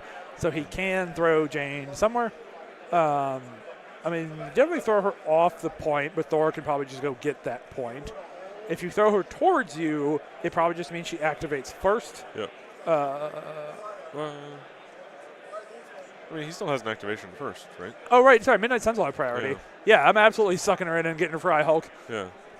Get more food for the big green man. Especially, I think he pulled off the collision with the tree, too.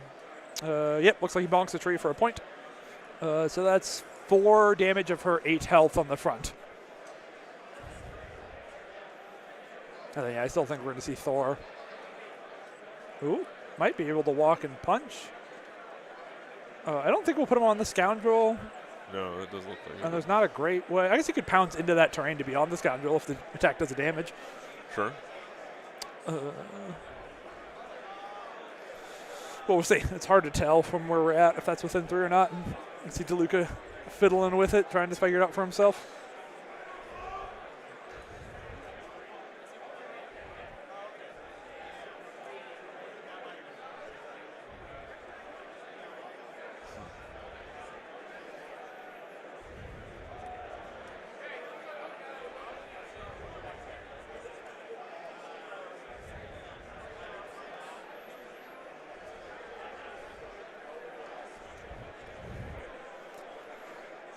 Thorby walking. Ooh. That looks out. Yep. Definitely easily. Very clear he's out now. So where does he walk a second time? Well, it's got to be 3 to someone, but he won't have 3 to Blade if he goes to the front. Just Voodoo, I assume. Yeah, I still think you just threaten Voodoo here. Yeah. You can also like pounce into Voodoo, maybe punch him once, punch Blade once. And you probably don't want to lead Voodoo anyway, so Thor will get his opportunity. 4 points for Convocation. I think 4 for both. No, 5. 1, 2, 3, 4, 5. Yeah, 3 secures, 2 extracts on Asgard. 5 to 4 into turn 2. Normal, turn 1. I do think Midnight Suns has a good opening here. Sure. Like if Ihawk can bully kill Jane, like if he can 2-tap Jane and get her dead and then throw Bill away, that feels like a very solid opener. It does. Oh, Voodoo instead. Okay. I mean, if Voodoo can snipe Jane here, Bill only can builder throw Hulk, which is spooky, but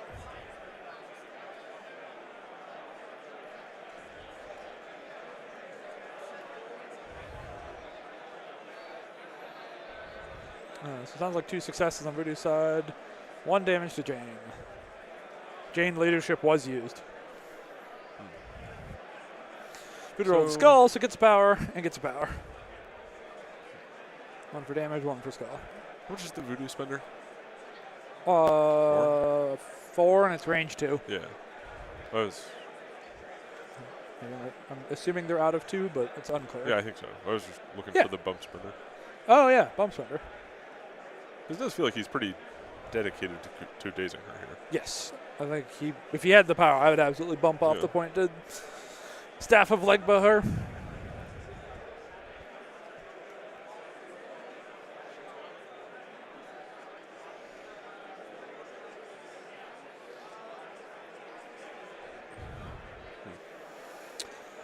Two hits, 2 offensive successes, 2 blocks.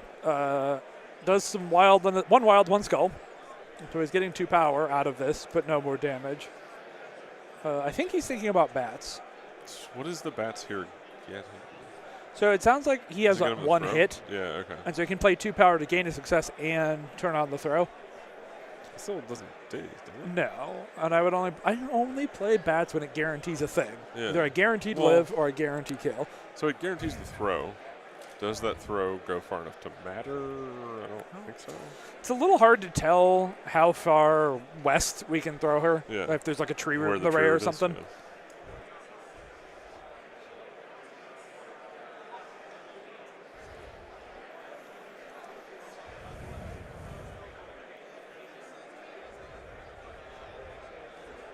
Yeah, so if he'd done 1 more on the last one, it might make sense to bats, but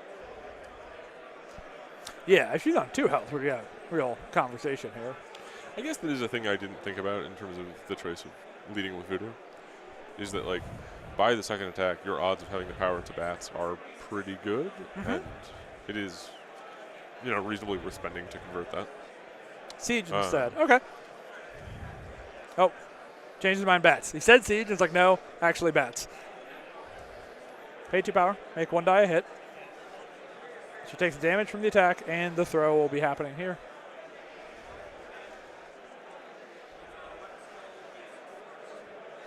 Lots of power for Voodoo. So, yep. Gaining 3 power, but remembering to actually pay for bats. Yeah. Important. Throwing her into Thor for maximum damage. No brace, just take it. Yeah, I think that's definitely not worth a brace. Ooh, Thor blocks it all.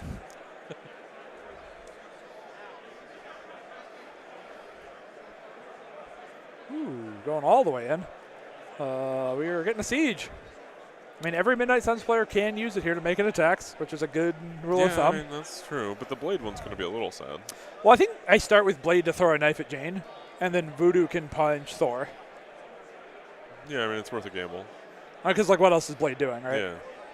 Well, you can shoot Thor probably, right? That's true. I guess maybe, yeah, I would do Voodoo, because if he gets... His Thor is after damage, I think, though. So it's like... Blade first, Thor goes into Jane. Yeah, after. Do offensive successes, 3 blocks. Yes, this is Jane-led Asgard. He got the pursuit, is not using it. Voodoo into Jane now to finish her. Yep.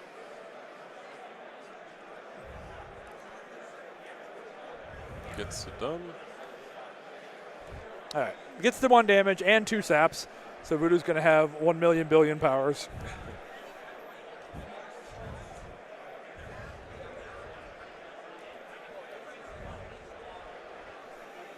There's the scroll. Considering Odin's there? No, because he's only on 1 health. Odin's can't save him. I think he was thinking he could do Jane rerolls. That's my guess. But didn't happen, so not worth speculating on. But that's my best guess. Because Odin's I guess he could have recaled, but that seems like a really greedy recal. I think DeLuca is perfectly fine with this amount of resources being spent just to Daze Jane. I mean, these are the two of the best cards in the game just got used here. Yeah, I mean, he'll get something out of the Eye Hulk attack.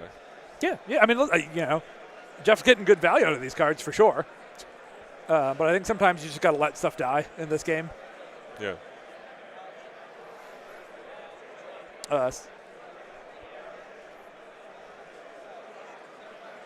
Jeff thinking about what to do with his Eye Hulk punch. He could punch Bob, but if he kills Bob, then he gives away Prio, which is not ideal. I'm punching Bill. I don't care. Giving away Prio into Thor 1 and Jane, who's about to flip and have a bunch of power, feels really... It's even worse when it's Thor 2. Yeah. You said Thor 1. I said Thor 1. You said Thor 1. He's the number 1 Thor in my mind. Did you lose to a Thor 1?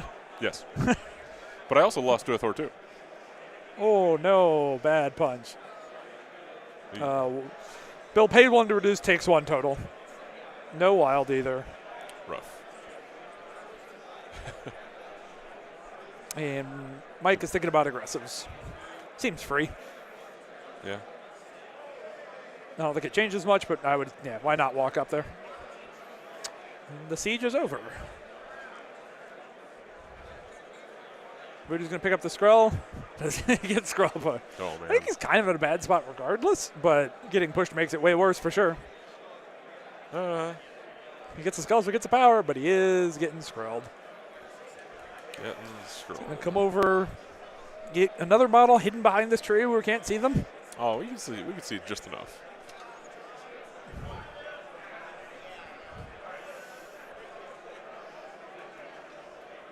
Still has bump. Oh yeah.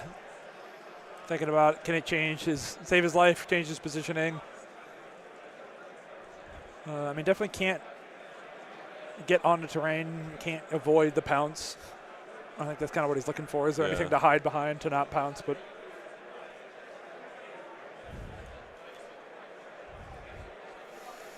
and Thor 2 is punch into Voodoo. Very quick decision. I mean, I think as soon as that scroll roll failed, he knew what he was going to punch.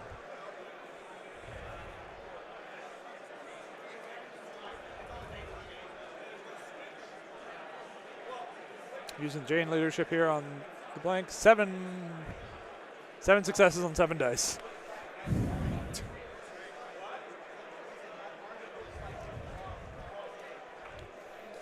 Gets 1 wild to arc of damage into Blade. And Voodoo takes 6 and dazes. 1 shot.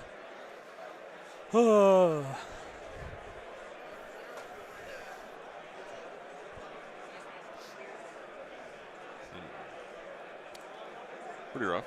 Yep. His pounce is medium. Yes. Yeah. I don't think that gets him to blade. We'll probably see Mike measure it here in a sec, but I don't think it does.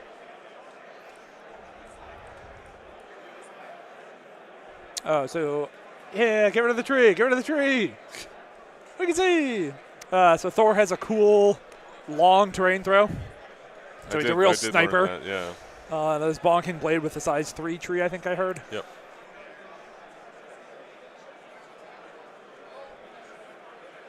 Oh, I guess Thor ain't pouncing anywhere. I didn't realize how kind of locked in he was between Jane and Voodoo's bases. Dodges nothing. Takes 4. 4 damage on blade. Yep. Two choices, 10 damage. Pretty good. 11. Because there's a lightning arc. Oh, yeah. 1 terrain throw, 1 builder, 11 damage. Yeah. Comically accurate Thor.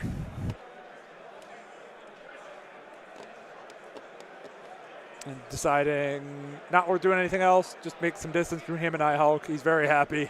Achieved the things he needed to achieve. Going to the back of his point. Living the Thor life. Yep. I mean, we do still have an unactivated I-Hulk. Yep. I-Hulk can do a lot of dumb stuff, too. Got a blade on 1 now. Yes. But also not a ton threatening him over there, but both Bob and Bill can. Yeah, I mean, Bob could walk and shoot him, but with gives cover. Away priority, or no, he doesn't have it. So yeah. I guess he can get away with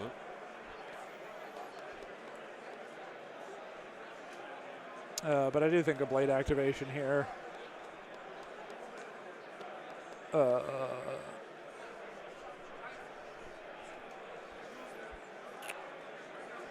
assuming, I think he should be in range to walk Spender Thor, and then either go forward or go back, depending on how well that goes and where he wants to stand. Yeah, that seems reasonable. His Spender bleeds people, right? Yeah, I believe so. Reaching across is a pain. It's just the gun that doesn't, I'm pretty sure. Yeah. Yeah, after the attack, the game blade. So I wouldn't get the reels, but still, if Jen went for Hulk Thor, yeah, I do think the Voodoo activation was the greedier opening option. Like, it's high payout if it works, right? If, like, Voodoo can kill Jane without burning a bunch of resources and can get out or something, but Yes, you still have a Thor problem, but yeah. Yeah, That's I think sort of the story of Thor. I think I-Hulk could have mitigated Thor a little better here if he'd gone with that first. Oh, yeah, the Thor crackback could just dunk blade. Well, so if you Spender, you don't have to worry about that because you can back out. And it checks to see if you're within 3 at the end of your attack. So if you can leave 3 of Thor, he can't zoop you back. Yeah.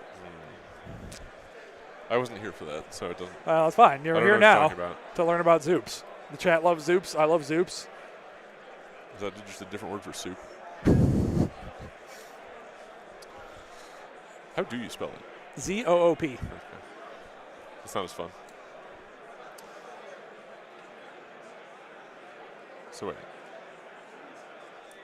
I think he decided the counterattack is too rich for his blood and is leaving. Okay.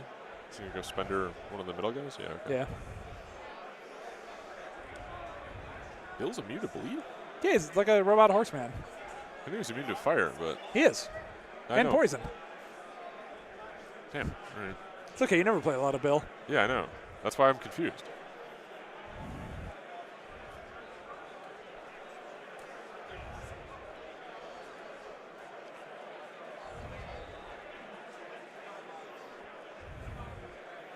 Jane reroll. Takes 1 with after cover damage reduction. I agree, John. We'll have Vince on again at some point and get him with some zoops. How does Vince feel about it? Oh, he hates it. He hates it? He hates zoops. He hates the term. He hates every time I say it. Hates that you're spreading it? Yep.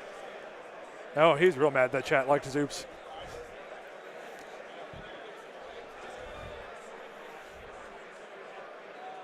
Okay, Bob's going to try to kill his blade. Hydra taxes off Bill to get closer. Might be able to walk onto the point and get rid of cover. Yeah. That seems... Oh, yeah, definitely can. And then it's just the 4 dice needing to do 1 damage to the Blade. When the Blade can buy his rerolls, but I think DeLuca's even fine with him buying his rerolls and being on 1 power next turn. Sure. But it still ties the point unless he puts more into it. Physical pistol. Cocked dice getting fixed. And it doesn't do it. A good thing he's fine with it. Even though Blade didn't have to reroll. But like Bob is like a grunt you pay for. You can't expect things out of his attacks except the rocket. And the Right. thing you expect out of the rocket is the splash damage. right. All right, like you don't plan around the 8 dice or 9 dice, or how many dice it is doing. I don't know. That's the thing. I don't. You don't know what's Couldn't going even to tell how many dice it is. It's just like guaranteed 2 damage in an AoE is sick. It is.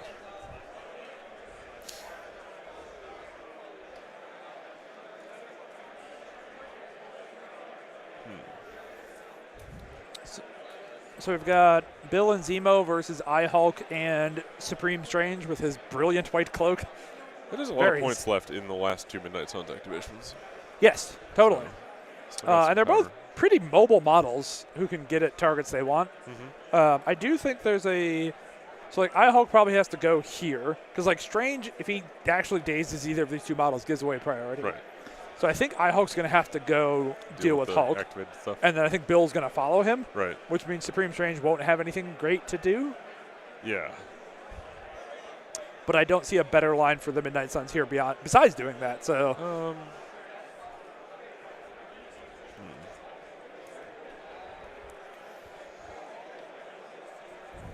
Nate apparently knows the future. At least the future that he's considering. Yep, Gamma Leap. I mean, Gamma Leap and Bump, I think he's in range to just double tap Thor. It's pretty big. I heard Thor liked 7 dice builders, so we'll see how he feels about likes these. 7 dice builders. I love 7 dice builders. Give Bob a 7 dice builder. Or a gainer, let's be real. Sure. Uh-oh. 3 crits on the iHulk punch, and I think no blocks or 1 block on the Thor side.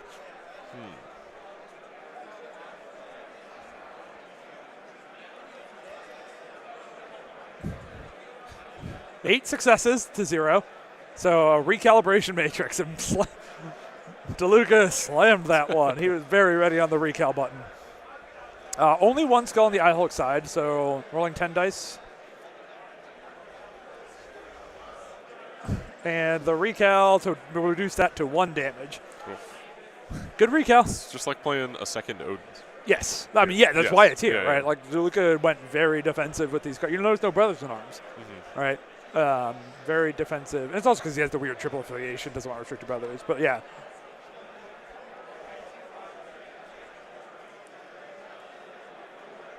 So 3 damage on this punch. Again, missed the wild. So that's the 3rd iHulk attack of the game. None of them have gotten a wild. Even the pre-recaled one didn't have a wild in it. Brutal. So, like, quote, 4 attacks. Oh, yeah. It's a very good attack that still doesn't do, though. Beautiful.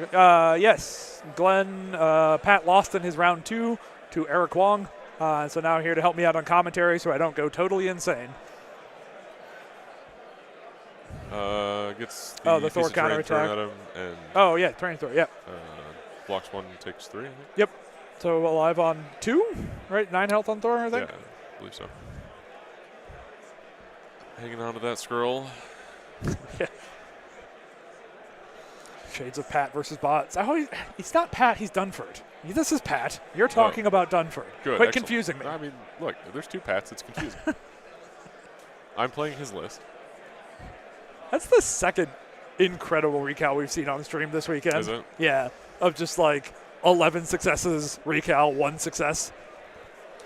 So it's a swingy game. We also had 2 recals that like changed the math by like 2.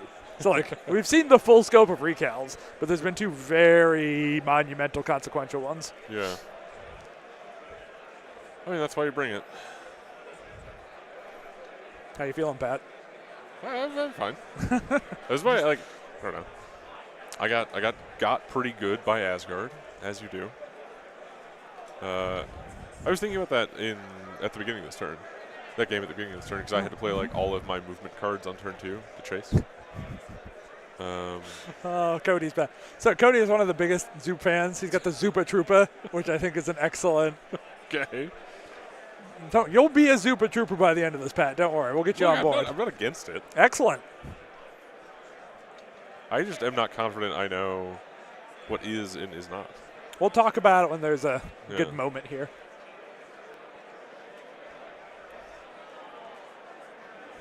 So they're correcting one below got flipped over at some point, but both players agree was not used. Hulk getting thrown. Bill doing his job, throwing big boys around. Yep. I'm very curious to see what the strange activation is now. I think let's see where Bill ends up. If Bill goes back to the center, he might get Strange did. So I don't expect. Yep. I mean, he still might. How much power does Strange have? 4. How much is Strange's scalpel? I think it's 4. I think it's 4. DeLuca's not used Odin's. DeLuca likes looking at the art of his cards. So the ones, when he uses them, he flips and turns them horizontal. You can see the little pile there. Patrick, clocks are being used. We don't have room to fit them on camera, but everything on the Invitational is clocked. So just north of where the camera cuts off, there is a chess clock running. We can kind of see it from here sometimes, but it rarely comes up in Marvel. Send our field reporter there if it matters. It's me. I'm the field reporter. Yeah, scalpel costs 4. I was trying to figure out if it could scalpel and bump. Yeah. Because that's a lot of distance to cover. Well, could he bump and shoot a Zemo and hope? But if he kills Zemo, he loses pride. Well, you don't kill him. You just, tickle him. Okay, but if that attack goes really well. Yeah, I'm aware. Sometimes you get a gamble. I guess he can use the Eye of Agamotto to reroll his, Uh-huh. And it can't, I don't know. I think I would rather scalpel, walk, punch Bill. I think he can be on the middle point and punch Bill. Yeah, I think so. That's probably what I would do. Just get then over to the board. The whole fight's up there anyways. Well, that's how it's going to end up if he does that, too, because Zemo's just going to follow him. That's the game we're playing. When you don't have last activation, you don't get a say in that kind of thing. Yeah.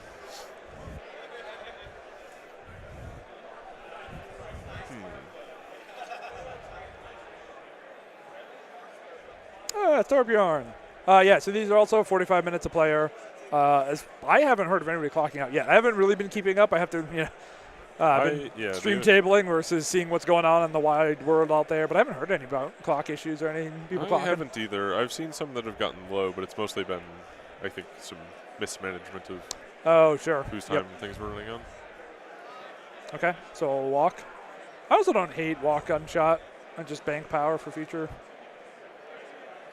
I like less. It's range 5. Yes. Yeah. He's a very good gun. Yeah. That's what Doctor Strange brings to the table is gun. Ooh. Oh, man. Range 5 is so far. I didn't even think. Really far, yeah. I haven't played a range 5 character in a long-ass time. And so, he's looking at bump and try to do the last 2 to Thor, which I think is great. I'm slamming that button. Yeah, Patrick, I mean, chess clocks help this whole stream run on schedule. So, it's a big boon for us to let you guys, hey, we know when you should be back here to catch the next game. So, enormous benefit there. Yeah, and I think there's, even even when you don't lose to clock, it sort of forces people to be on the ball. Yeah. So, is this finally a spot where DeLuca might consider playing Odin's if he has to? Does he want? He doesn't have priority. He doesn't have priority, though, so I think you just have to let Thor go. Maybe. So the worry is if you let Thor go, Midnight Suns with priority can have iHulk possibly remove Thor. I guess you don't have any terrain to throw. It's iHulk might remove him, but not with just one punch. Right.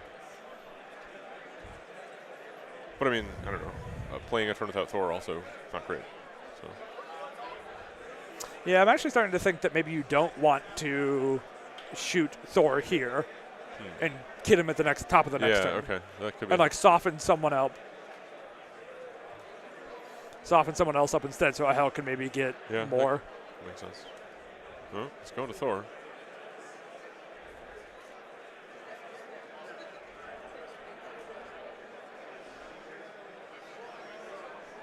Four blocks. Doctor Strange thinking about Eye of Agamottoing. And if you're not doing any damage, you might as well. It's free real estate. Oof. Blocks it all. I think that's better. I think I hope being able to kill Thor at the top of the next turn. Because like you said, yeah, a turn without Thor is what Midnight Suns needs. Right. But getting there with that attack going somewhere useful. Yeah, better. yes. No, Strange is holding an extract, Patrick.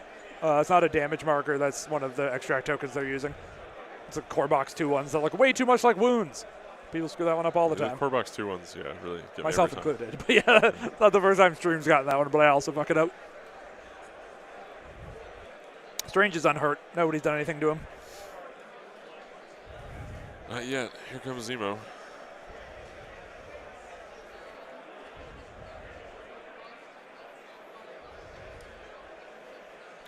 What does DeLuca have left?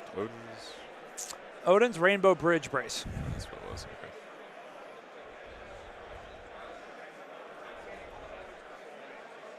Okay. So 2 damage. 1 damage goes through, and that was Zemo. Zemo didn't have power for charge, so it's just a walk and a 5 die. All right, that's not too bad. Cormac 2 design doesn't get enough hate. There's some I like, but generally I'm not a fan. Yeah. I think they look nice. They're just a little similar. Yeah. There's just I don't like the bleed one. I don't like the root. There's some good ones for sure, but like the Core Box 2 has ones I hate. The Core Box 1 does not have anything I hate. There's definitely some that are upgrades into, but there's nothing in the first Core Box that I hate. Yeah. Does Core Box 2 have a more exhaustive set of conditions, or am I imagining that? Core Box 2 has some, yeah, it has more. Because, like, yeah, I think there's that's part no of the reason root in people Core Box 1. didn't have a problem with the original ones.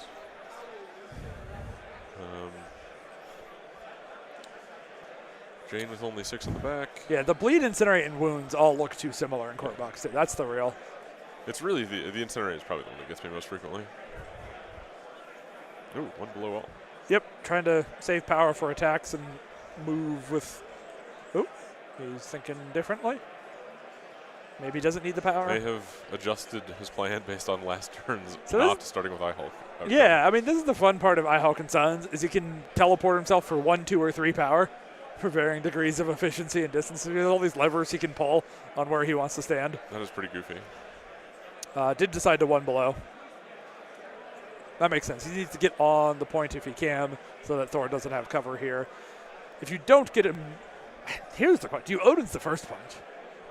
Do you Odin's just so that iHulk has to spend his turn? Not if he hits a wild. Sure. Yeah. I guess the wild really. The wild kind of screws things up. But if you do miss the wild, then maybe? Then we have a conversation. I still think you kind of just have to let it go.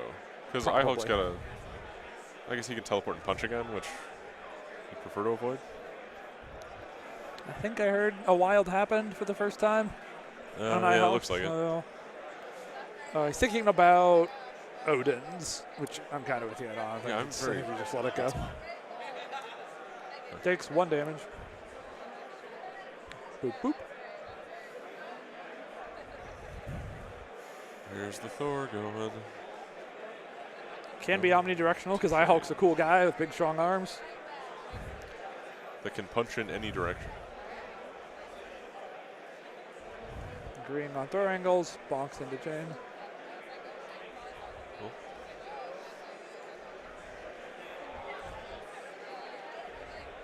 Okay, yeah, it's like, definitely, please don't brace. This is not what we brace is for. Not when there's an iHulk running around. You got to save it for when it actually like somebody who could live. Yeah. So sending the extract over to Voodoo because iHulk's already holding one. Oh, Jane's deciding to brace. Okay. That's interesting. Why? Well, why not brace with Thor then?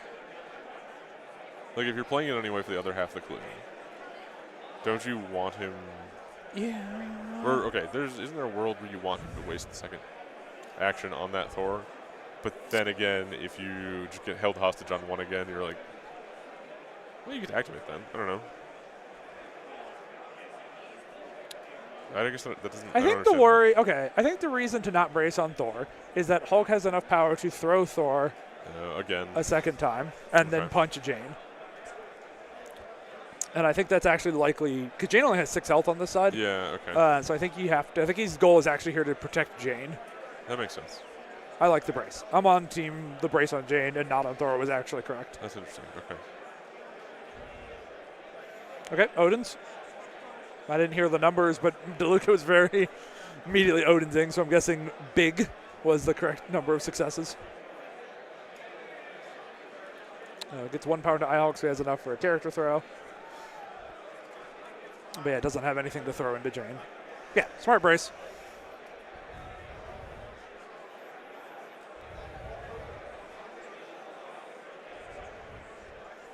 Decides to just throw her straight into Thor, so she takes the damage.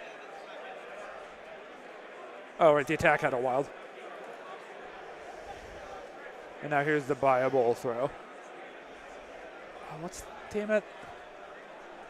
Kev's making a reference to the hope token. Yeah. There's a hope token? Yeah. For what? It's slow. Oh. It's got the big Superman S on it. And every time I have to play in Kev's Web Warriors, he likes making the jokes about putting out hope tokens with his all webbed ups. I see. It throws Jane off in the middle of nowhere.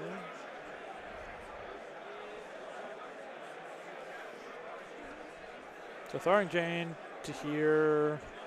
I don't think it may.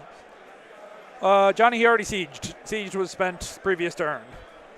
What cards? Let's look at the history. Bats was used. Owen Blow was used. Siege was used.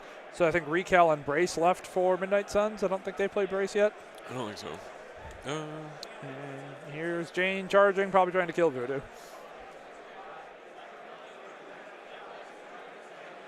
Yeah, I mean, Jane can kill Blade. The Blade on 1, too.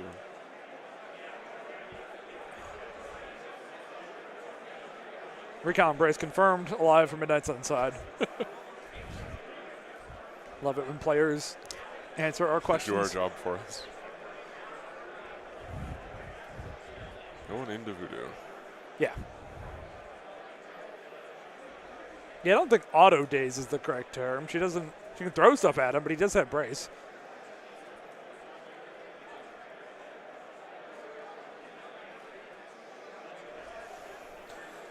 Two damage into Voodoo. Voodoo blocked a lot.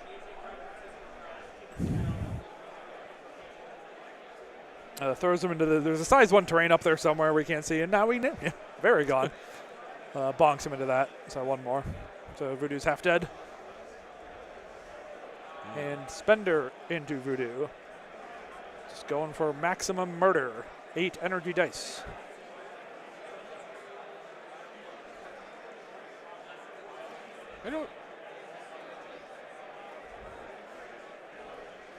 No one within 2, they're confirming, so the collateral damage doesn't matter here. DeLuca just wanted a lot of dice.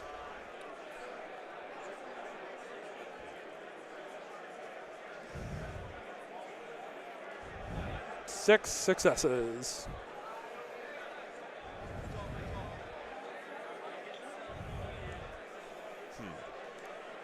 Voodoo Recal. Yep. Both players pulling their skulls out. I don't know how many dice are on offense side. 2 blocks. 8. Oh. That's rough. Very good Voodoo. Yeah. Poor. That's unfortunate. See a cool Recal and a Recal doesn't help you out, but that's the card, right? Like, it is, yeah. It's a chance, not a guarantee. It's a really good card, but it's not Odin. I mean, second Odin's, it is not. Not usually. I've never seen anyone do the thing DeLuca's doing, where playing the horizontal cards vertically. Oh, yeah. And it's kind of awesome. Yeah, I've seen a bunch of people do that. Really? DeLuca is leading by 2 points. Connor. 8 for DeLuca, 6 for Midnight Suns. I think the Voodoo trade for Jane is okay. I think it's still advantaged Asgard at that point, but maybe not. Because Thor is dazed. Midnight Suns are keeping Prio.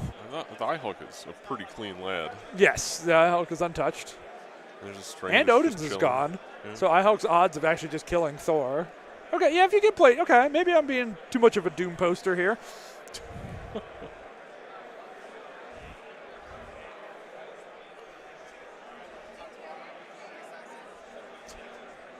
Getting Jane out of the way so they can measure more accurately around her giant lightning bolts.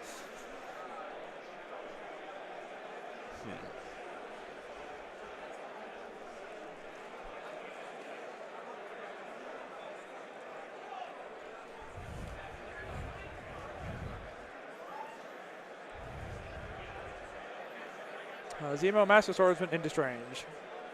So it looks like Blade did not manage to get Jane here. Very unfortunate. No, but she's on, what, 1 or 2? She's on 3, I think. Oh, yeah, it's a bleed and an activated? Yeah.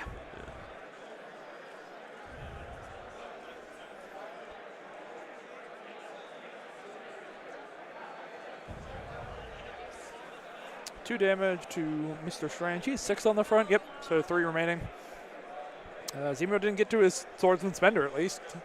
True. But still pretty likely, I think, to end Strange. Yeah. And even if he doesn't, he'll leave him in an awkward spot with a bleed. Yes. Until Doctor Strange uses his Spender to get rid of the bleed. His Spender? I know it's in front of me. I don't. That's a lot. I don't want to read it. Oh, okay, huh. Strange dead. Ooh, that's rough. Interesting. I mean, we definitely go another turn here. There's no way Asgard can score 8 points here. No. He's going to score a bunch. Yeah. But he ain't getting 8.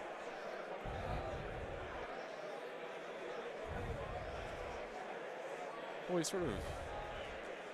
he has a little bit of a tension. Oh, between Blade scoring this dazed turn. Bob in there instead of. I think he attacked Bob, killed her, and then attacked Jane.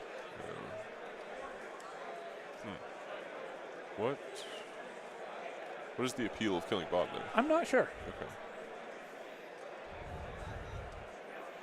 Because, yeah, I think we all in chat agrees with the 2, right? Getting Jane out of there was the priority, but.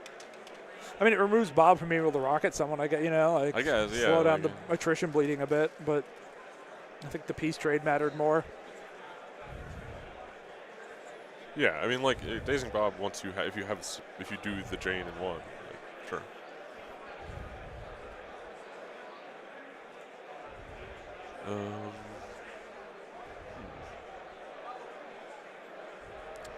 Oh, that's a good point, Torbjorn. So, like, even failing to kill Jane, Hulk can start bonking Thor 2 into Jane and might get both that way. Right. You feel better if you don't have to go that route, sure. but... He does... Yeah, he got a pretty good setup for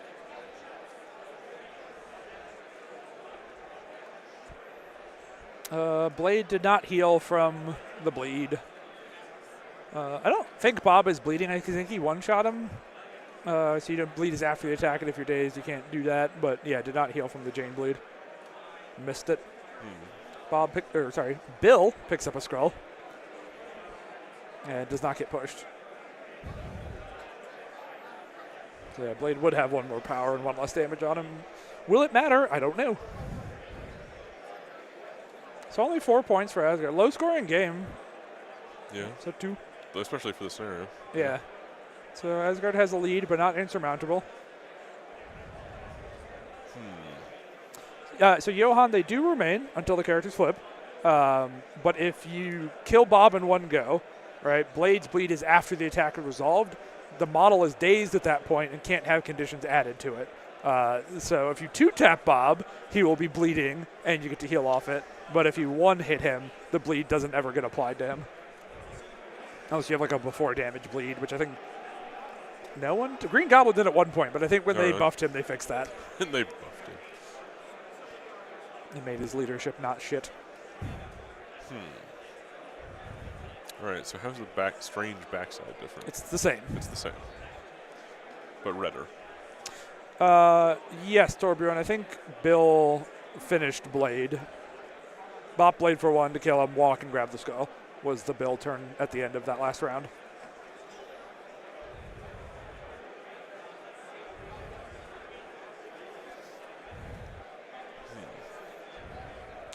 So the extracts are Bill, I Hulk, Zemo, and then 1 on the ground. Yep.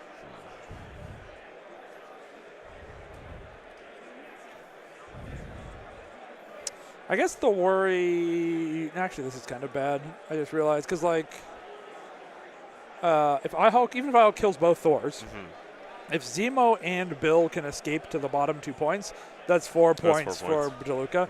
Strange can't interfere with that, right? Like, Strange is there and juiced on power, but that is definitely a concern here, is that even killing 2 Thors, DeLuca threatens to win the game. That is... But I still think you have to kill those 2 Thors or it gets worse. Yeah, I mean, he can... with the number of activations, he can mess with 1 of those 2, right? The worry is if, like, Zemo can kill Strange while escaping. Yeah. Yeah, if he can Steel Rush and get to that point, that's... He has the money to do it twice, or... Yeah, I think he would need, but like, it'd have to be a Steel Rush to the edge of the point and then Steel Rush to the second one. I mean, that's 5 damage. It's the kind of punching you need here. Get to the trigger, too. Yeah. Doesn't see the throw to Jane. Well, it looked like it was more than 1 throw to get there, but... Yeah, but now you have 5 power, so you can superpower throw and then punch him a second time. Get the throw on that one. Jane has to live through the 2 conclusions.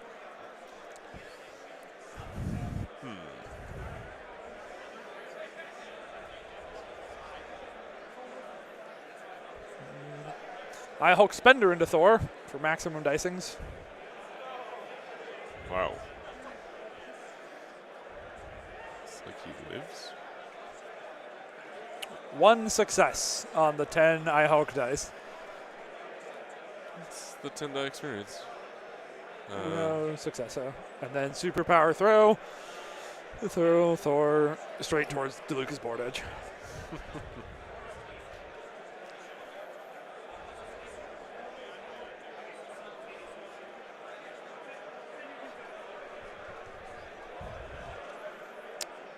Okay, so Zemo's just going to, I think, plant his feet and try to kill Strange, which I think is killing Strange and running away from Strange. It's about the same. So Swordsman, Jane leadership. That's interesting.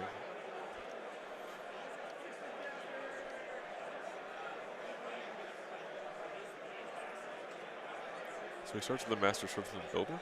Yeah.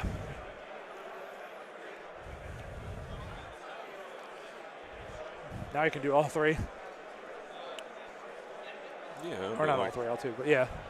Where's he going to go? He just wants the extra dice for more rerolls. Okay. So 6 dice instead. 5 successes. No need for all the rerolls. Master Swordsman, waste of power. Look, that's not how it's going. The initial block would not have saved Strange, so tried the Eye of Agamotto. Pays the price. Look at I don't think he can get to either scout. Oh. That's closer than... Okay, maybe we're getting... Yeah, no, he's on that. We're getting cambered. And then all the rainbow bridgings.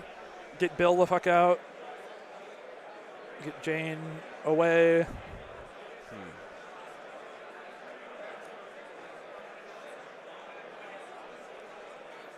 It's probably just Jane, right? He paid on all of them. Wait, but doesn't Bill have an extra? Oh, maybe he didn't pay on Bill and I'm an idiot. Okay, yeah, I'm an idiot. Well, he changed his mind on Thor, but yeah. Yeah. I thought I saw him pay on all 3, but yeah, just Jane. But yeah, still. Blade trying to kill Bob. Not kill, because Bob is going to Bob, but yeah. Bully Bob.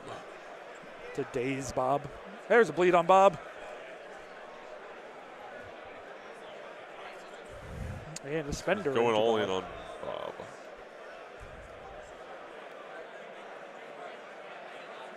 Yeah, I mean, I do think there's a cool bridge to save Jane. I don't think he needs to save Jane. I think Jane is just gravy here, but still a great idea. Yeah, I mean, like, keep every model you can. Doesn't hurt anything to practice that.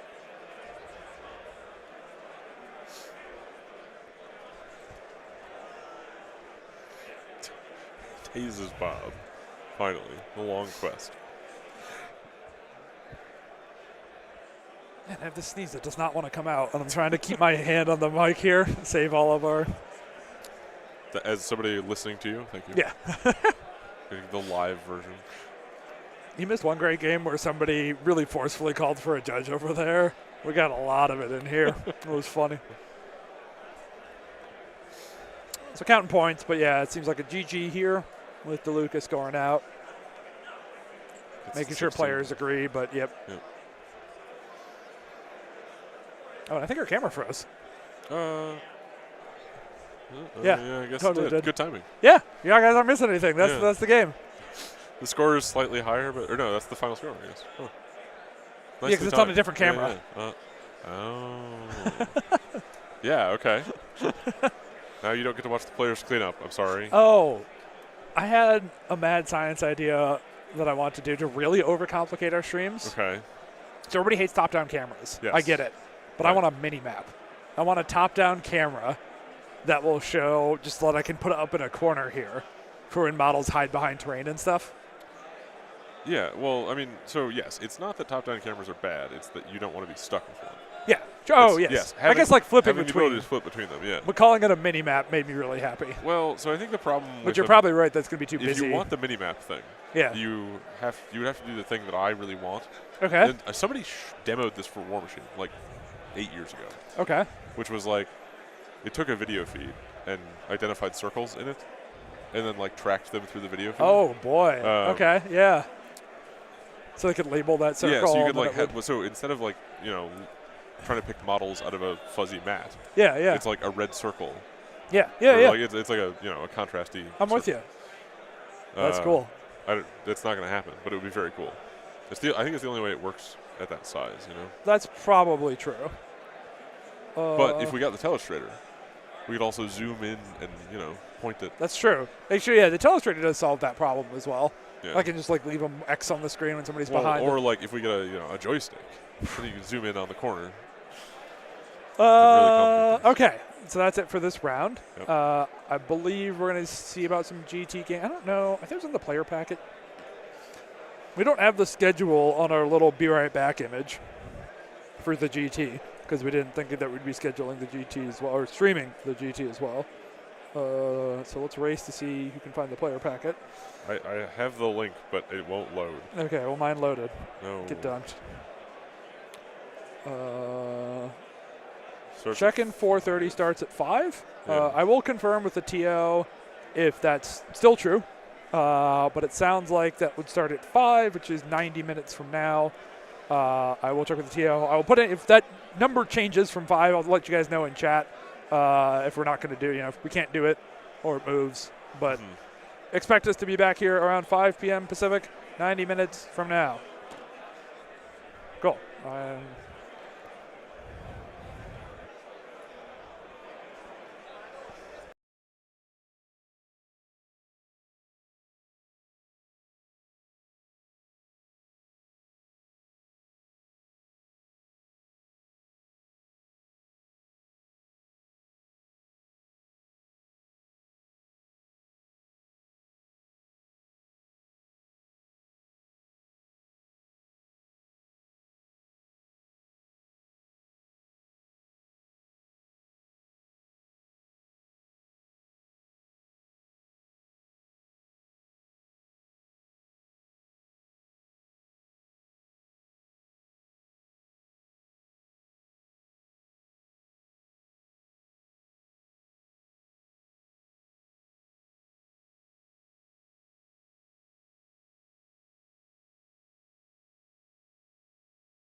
All right, we are live. Mics are hot. Welcome back, everybody. This is round 6 of the GT, I think. Yeah, I think that's right, yeah. Round 6 of the GT. We have DeLuca returning back to stream. He was on here last game. He's back again versus Frelinger, 2 of the 3 undefeated players. Yeah. The GT is using a top table tiebreak. So if there's one other undefeated player, right. If they lose, these 2 players will be first and second place. Yeah. And we will not have another round. Possibly the finals, but we won't know until it's over, basically. Well, until a different game is out there. Yep. So Frelinger, who was on stream yesterday with his webs for the GT, roster hasn't changed. As far as I know, DeLuca's roster is the same between the GT and the Invitational. I think that's right. It's definitely the same affiliations. I guess I didn't look at all 10 characters. But yeah, he's got the like Asgard, Cabal, Dormammu thing, although I don't think he's played Dormammu at all. I think is he 100% Asgard in both events? I know he was 100% Asgard. No, he has at least 1 or 2 Cabal games I saw on Longshanks. I figured he would probably go into Cabal at some point. But I'm skeptical of the Dormammu actually coming out, including here. I mean, it doesn't seem like the place to This is not why Dormammu is in the 10. Yeah.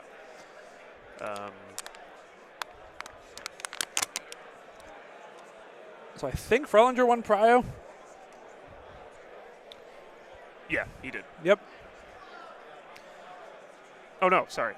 No, Frelinger lost Prio because he just chose 17. Oh, he just chose 17. Yep, good call. 17 is kind of weird. This might be because of my Midnight Suns list, but I feel like it's really not clear how people are going to play when they're at like 16 and 17 because you can't get whatever like perfect combo you're imagining put together, but you also not often, yeah. But you can still go pretty wide, especially webs could go pretty wide. 17 is rough though because I think D secure. That's what it looks like. It looks like it's Skrulls and whatever a D secure on 17 is? Question mark. DeLuca play a D secure? Well, Skrulls is probably his, right? Oh, you think he may have taken his own extracts? So, like, if we think DeLuca won Prio, I'm surprised he let Webs get their secures. Yeah, I guess. I don't know how well he feels about his list spreading out. Yeah. Because, like, the Asgard part doesn't like Ds, but I know, like, DeLuca has a pocket-wide Cabal plan for Webs. Yeah, like, that's what he was doing at Squad Goals. Yeah, because he has 2 twos, right? He's got the Nebula and Bob. Yeah. Okay. I feel like that's probably going to be the matchup. I think the big thing that Frelinger has to figure out is whether he's playing A-Bomb here. And then DeLuca probably goes wide Cabal. So 17 wide Cabal, so it's like Red Skull 3, probably both 2s. So that's 8 points. Mm-hmm. So he can't go Thanos then if he does both 2s. I guess that really wouldn't be wide Cabal. That wouldn't be wide. Other cheap models he has a Weapon X. Okay, he definitely must have Zemo, obviously. He has a Zemo, yes. Yeah. And a Loki 1 no gem. That's kind of good. I mean, Loki 1 is really annoying for webs, right? He doesn't love Ds, but he is annoying for webs. Yeah, he doesn't love Ds, that's true. I've been playing, so I haven't been able to watch DeLuca play or Frelinger play. I'm pretty curious to see, because when I am playing Skrulls, I'm always thinking about, does my opponent have a way to threaten my Skrull, and do I have a way to threaten their Skrull? Or are we both just going to like gentlemen to walking up, grabbing our Skrull, and walking away? And I want to know how these guys are drafting. Because Abomination, I don't think, does he threaten? Well, I mean, he could double walk and take it, but he doesn't in one walk, does he? No. He definitely doesn't. No, he's Ghost Rider speed. Right, yeah. Sorry, again, it's a Midnight Suns brain. He does with bump. I'm sure you'll be shocked to learn. I don't know if I can say that on stream, but it makes me very happy. Thank you, Christopher. I don't think webs have any. I mean, yes, I think like threatening the enemy Skrull is extremely Midnight Suns build or X-Men, right? Like the shenanigans factions. Well, okay, but like the Cabal could do it. Oh, okay, so we got a Thanos on the table. So Zemo. I'm going to go see their tech. Well, let's see if they say it out loud. Okay, so Abomination came out. And it was Miles, Black Cat, Spectacular Spider, and somebody I forgot. And that is 17. I mean, I was going to say, and then Frelinger just did it. But if he does take Abomination, that means he can play 4-3 threats. So on 17, that's good math. That's nice. It's definitely an Oblit over there. I know that art. That's a brace for DeLuca. Damn, he really went 4 wide, Bob, Zemo, Red Skull 3, Thanos. And his Thanos is Space Mind, right? Like, it must be because he's playing I mean, you can see the Space Mind jumps sitting on his card. I don't know what those look like. They're all different colors. I could not tell you what the time color is, and I've been playing time Neymar in my list for 3 months. Well, in your defense, it's green, so. Oh, well, there you go. It's invisible. Is that Cosmic Oblit over there? Yeah, that's definitely Cosmic Oblit. Yeah. A fallback. Oh, yeah. And then Brace. I don't know what the cards in the middle are. Probably I'm a Baron. That might be an I'm in a Baron. It's got to be. I feel like, yeah. Okay. He must be. Yeah, you're going to go check. I'm going to go cool. and get us the crisis. Yeah. Yeah, Johnny, you're saying in the chat that, like, A-Bomb is not a fan of Thanos. So that's definitely true, but at least DeLuca, like, I think if he puts Thanos into A-Bomb, the webs are going to be able to do some good stuff on the rest of the map. I don't know. Oh, hi, Mariana. My girlfriend Mariana is in chat. This is amazing. She can listen to me know too much about a game. And still not as much as Nate.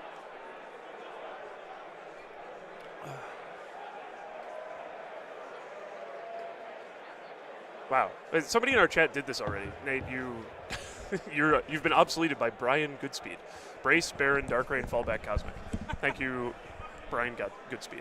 Oh, and Mariana's back. Sick. Yeah. On the website, it is Brace, Fallback as well, so they both have the same 2 restricteds. Yeah. All webbed up, Spider Tracker, Masked Menace. Spider Tracker, Max Menace. Okay. I don't totally love Masked Menace, but I mean, I guess it's just a good card. It's really fun for Abomination. Oh, yeah. Okay, that makes sense to me.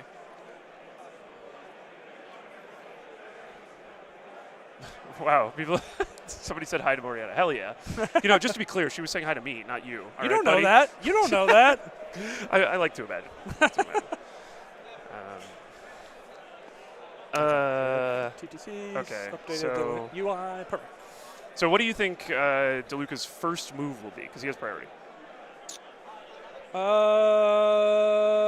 Thanos is going last, right? Probably. Okay, so we've eliminated Thanos. Yeah, I mean, I think there's a world. I was double checking if there's a cat and a spider happening, which there is not, which there shouldn't. I think that's smart. I think there's a world where you see Bob double walk to one of these outside scrolls that has the least amount of shit, and doing a safe, not at all safe grab, but a throwaway grab. I hope DeLuca doesn't watch this back before tomorrow, so that I don't give him critical info in case I run into him in the other bracket. Yes. But Bob does like mental damage to me. I can't figure out whether it's really important to attack him all the time or it's really important to ignore him all the time. And I think I totally swap every time I play against him, one way or the other, and nothing works out. And he's like the best model in the game. So one day I will figure out how you're supposed to deal with Bob, but hopefully he just doesn't play him if I run into DeLuca tomorrow. He played Bob the last game we had him on stream where he was playing Asgard. Yeah. It was the Jane, Thor 2 Bill, Zemo Bob. That's fucked up. He loves playing Bob. He is Bob's number 1 fan. I believe it. I mean, I think if I had a faction that had Bob, I would play him a ton because, again... It was Asgard. This is unaffiliated 2-threat Bob. Yeah, okay, whatever. I mean, I think it's better than Bullseye. I don't know. I'll say it. I mean, so we actually talked about that on stream a little bit, right? Because, like, Bullseye also affiliated Cabal. Yeah. And I think it's like Bullseye has a really high floor, right? Like, you know what Bullseye's going to do. He's going to throw 2 knives at people, do some chip damage. And it's very straightforward for both players to understand. Mm-hmm. And then, like you said, Bob is complicated and weird. Yeah. But has a high upside. Yeah. Yeah. I mean, I definitely think that's right.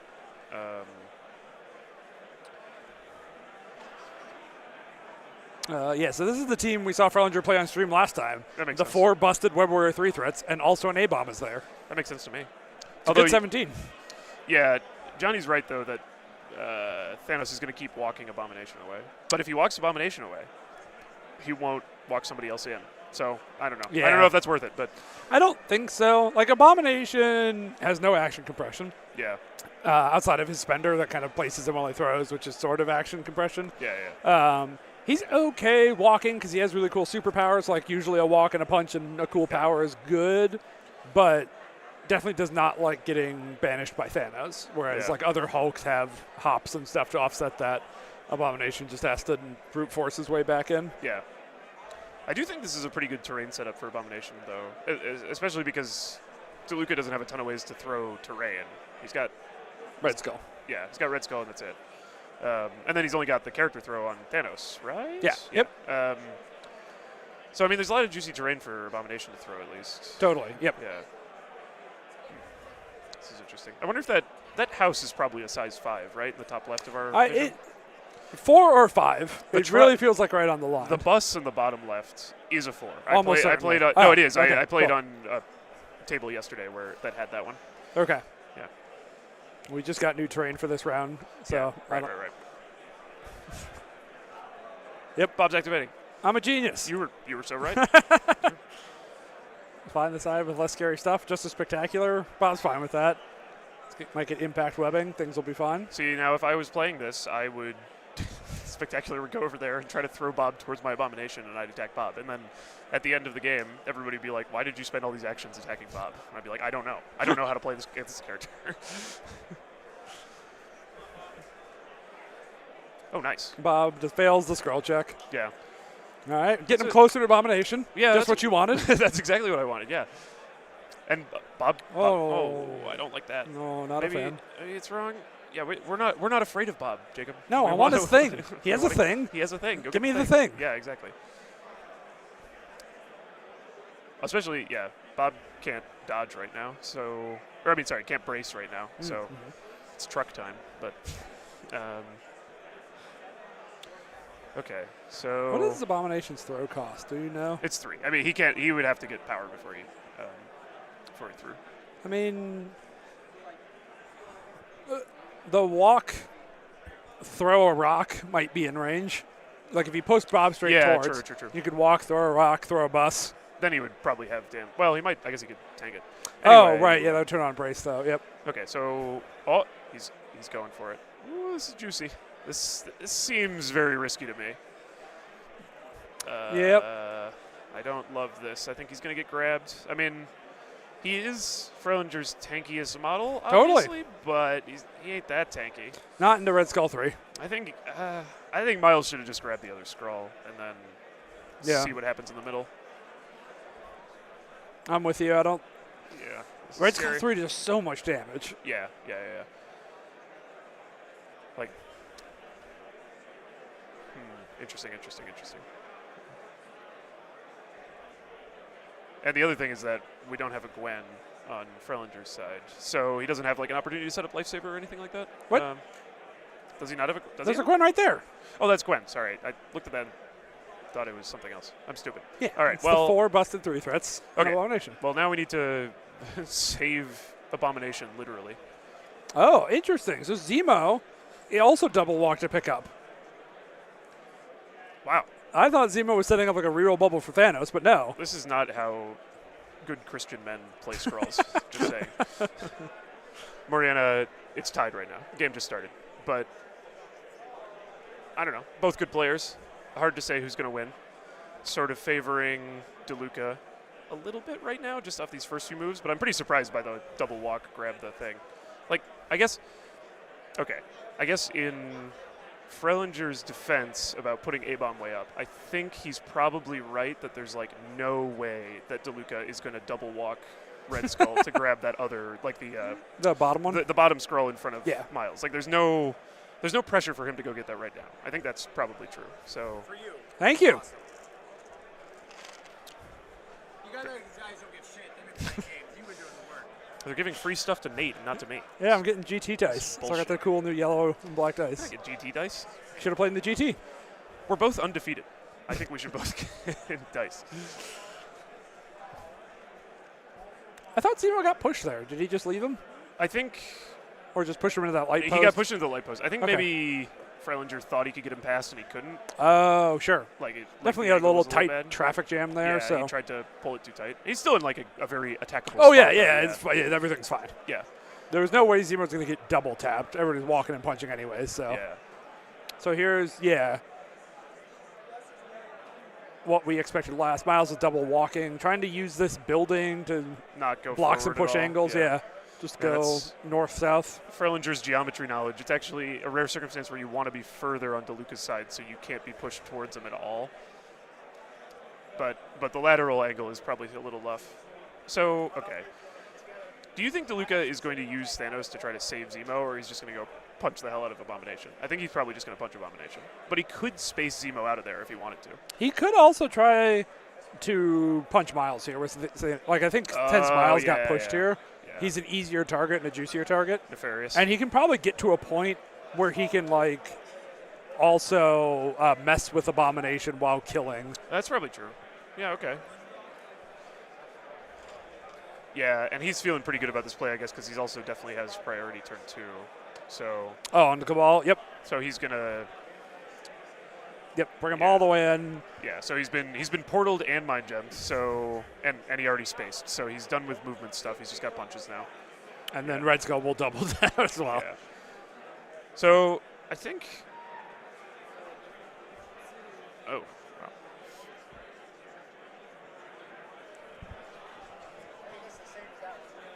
Sad. Damn. Miles takes 3, which is not bullish for his chances to survive this first round. Yep. Oh, yeah. He also bops him to land post for another one. Yeah.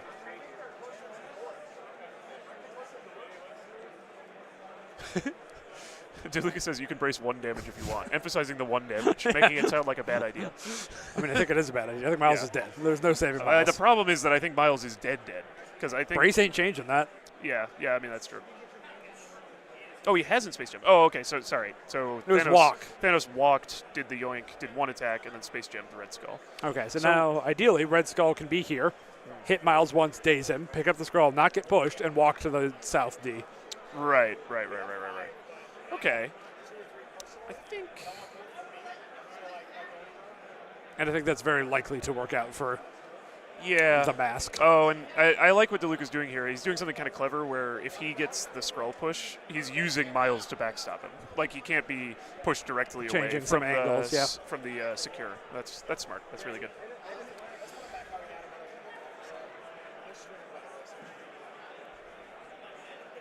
Yeah, this is very tight. Because I think we're expecting the top of 2. Miles is just dead. Like I think, unfortunately. Totally KO'd. Yeah. Unless there's, yeah. Oh, I think I know the other reason why DeLuca did what he did. Didn't what? Sorry. Did what he did here with Oh this. yeah. Gwen. So there's a world where Gwen could double walk to have Lifesaver on Miles next turn.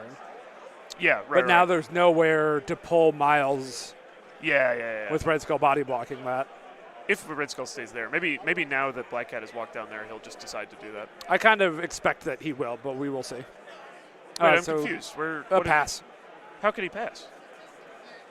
Oh, sorry, I forgot about. Yeah, Spectacular Gwen. just And double Gwen. I walked. forgot about Gwen. Yeah, Yes.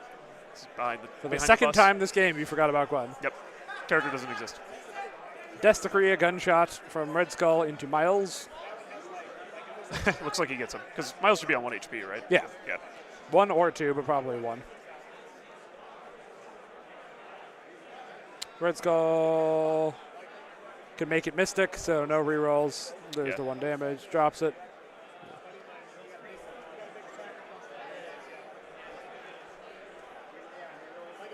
Skull gets it. Yep, body Rolling for block the and scroll. push. He's fine. Yeah. So where does he stand next? I kind of think he just chills. Yeah. I think you want him to be able to kill Miles next turn. so Yeah. Thanos You want doesn't to have top activate. it with Red Skull, not with Thanos, if Yep. possible. And it's like, so if he doesn't kill him, but as long as he's hurt a bit, Miles going first and like double walking away is Yeah. like not really a great use of Jacob's time. So that's rough. Yeah, I mean, I think Jacob has to do it, and I think And Mike it- is and it happy with sucks. that happening. yeah. Oh, that's what I forgot to do.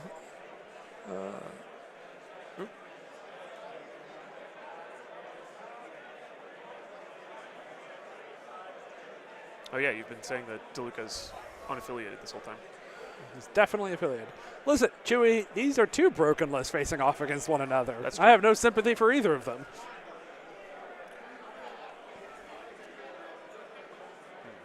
All right, Okay, so we 2 got damage on Zemo. yeah. Gwen got 2 damage onto Zemo. Nefarious. So 4 should be 4 and 4, right? Or Yeah, 4 to 4. 4 to 4. There's 8 points on the board. Everybody's holding. Yep.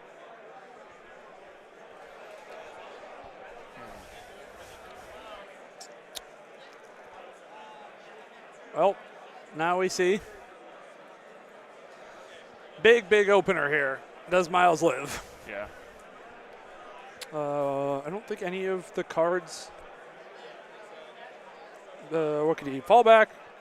Doesn't think it matters here. Yeah. Yeah, I mean, Red Skull's positioning is also good to make fallback bursts, too. Yeah.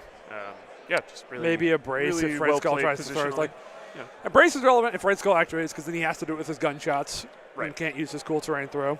Yeah. Web Tracker, Mass Menace don't do anything here. So, yep. Yeah. Just as you drew it up, Nate. Yep.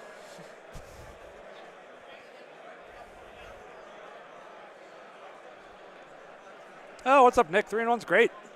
And definitely recommend coming to LVO. I think this event is great. It's the best Marvel Really convention. yeah. Oh, right. Yeah, it's your first time. Yeah.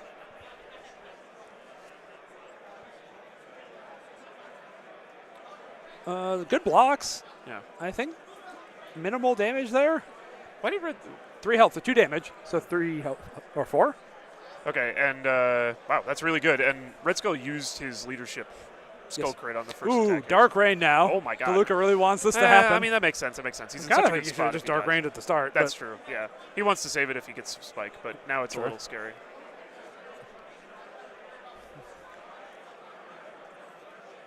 Dark Rain, not great.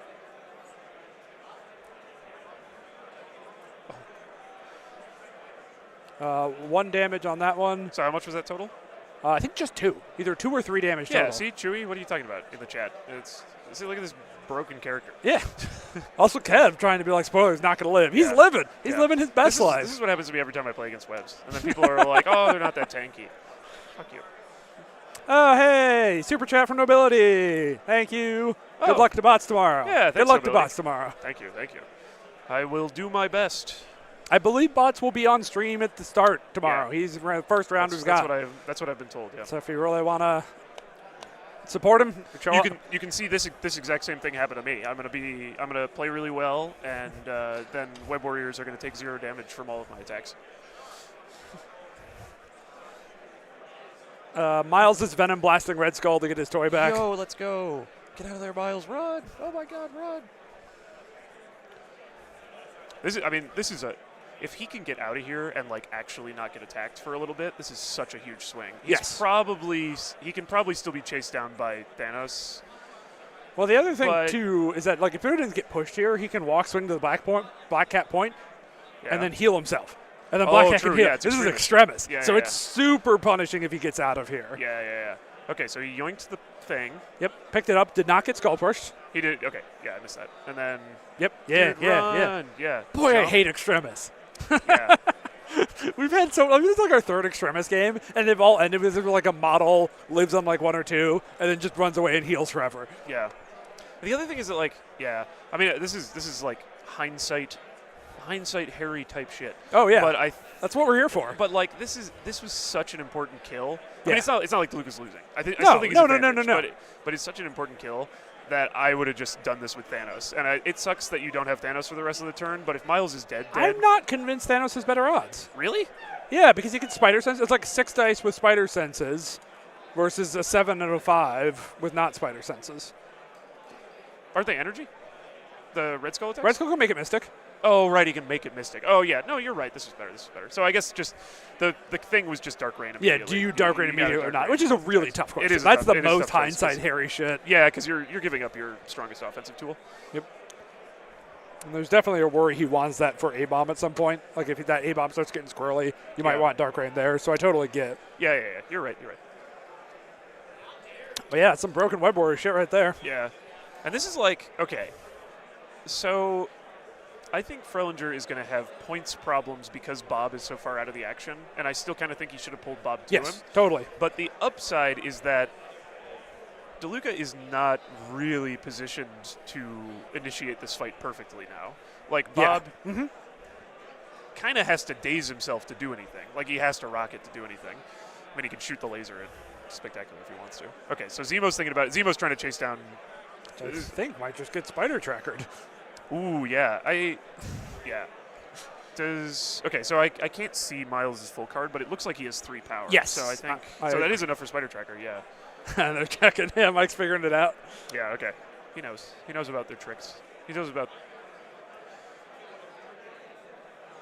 Yeah, Deaton, I liked playing for it with Red Skull. He can borrow some Thanos power later. And then, like, he can't... The throw on Red Skull isn't relevant here because, I mean, you get Brace out of the way, but it doesn't change Miles' living. So I think keeping the power on Zemo so Zemo can do something is better than having him pay for Dark Reign and having Red Skull have a little bit more.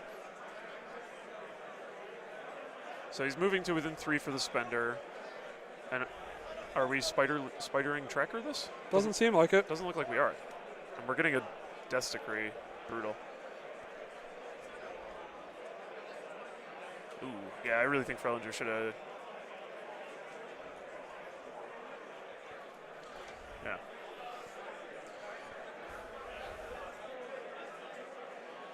Miles Yeah. can still live through this. But he's also Dark Rand. Like, this is really, really rough. Man, Zemo can roll a whole bunch of skulls. Just skull lock the fuck out of himself. He did not. He did not. He's not. Yeah, I think that's a dead Miles. Yeah, I think he needed to Spider Tracker this. This is like... Yeah. Wait, he lives? No. Oh, it's just a move. He's playing fallback to move the token. extra Yeah, of away. course, But of course. yeah, no, I think this was a slam dunk Spider Tracker. Yeah. This is the moment of the game where everybody plays all their tactics cards, and then you see what happens. It happens in every Marvel game. Yeah, totally. For X-Men, it's the first activation of turn 1. Yeah.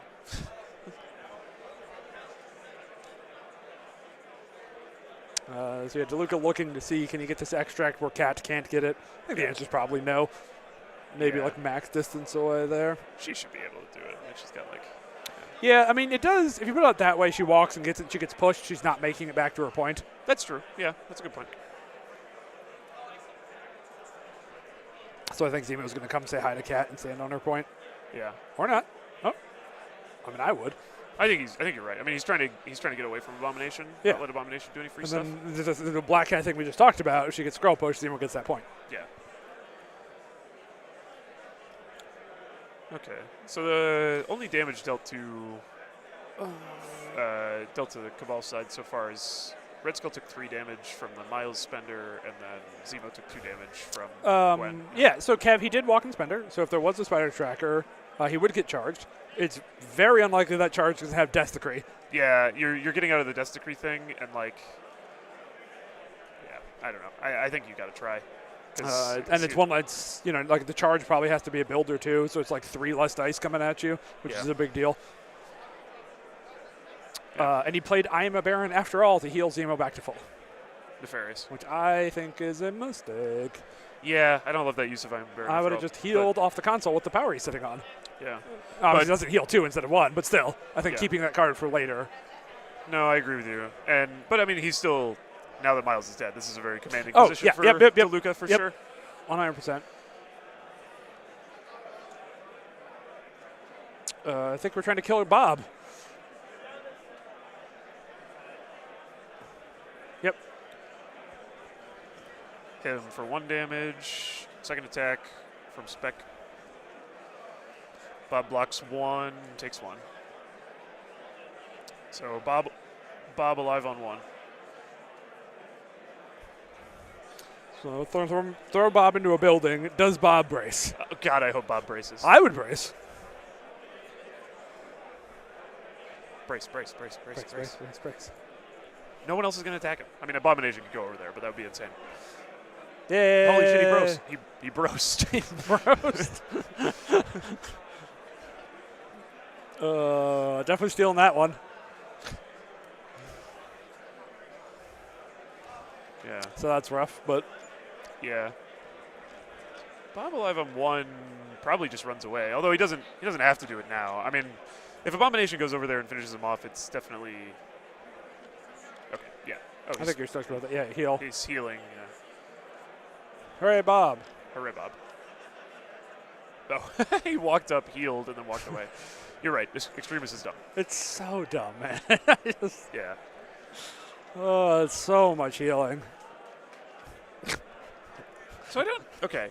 One mistake I think DeLuca made is he put Zemo in 1 of Black Cat instead of in 2. So Oh, yeah, good point. that makes a big difference. Totally. I mean, she's not super likely to get enough power to do all. Or He like needs 1.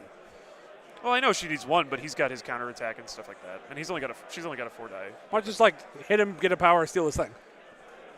Yeah, I guess. But I mean, well, yeah. Seems great. Okay. Yeah, I do think that's just, like, it's unnecessary. Like, Yeah, being in it's 1 doesn't unnecessary, help yeah. Zemo at all. I guess that I'm imagining. I think that if Oh, Frelinger. shit, camera froze. Oh, the camera froze. Oh. Okay. I'm trying to do this live just from their commentary. So Abomination walked somewhere and threw the truck, I assume meaning the bus, at Zemo. And it sounded like he took 3. And Nate's resetting the camera. I don't know how to use a computer. Okay, yeah. Oh, my God. Gotten that down teleported. pretty well. Yeah. Bus mysteriously vanished. So he took 3. Was he not able to get to within range of Zemo? Is that why he hasn't attacked him? Or Unclear. I mean, he himself cannot pick up that scroll because he already has one. Yes. But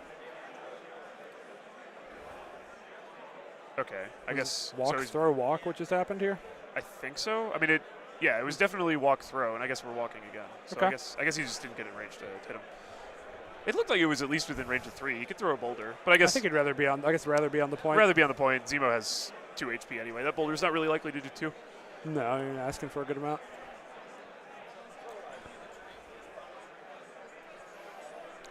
Sean, bros is the past tense of brace. You do like to have broaced. I did like bros before throws.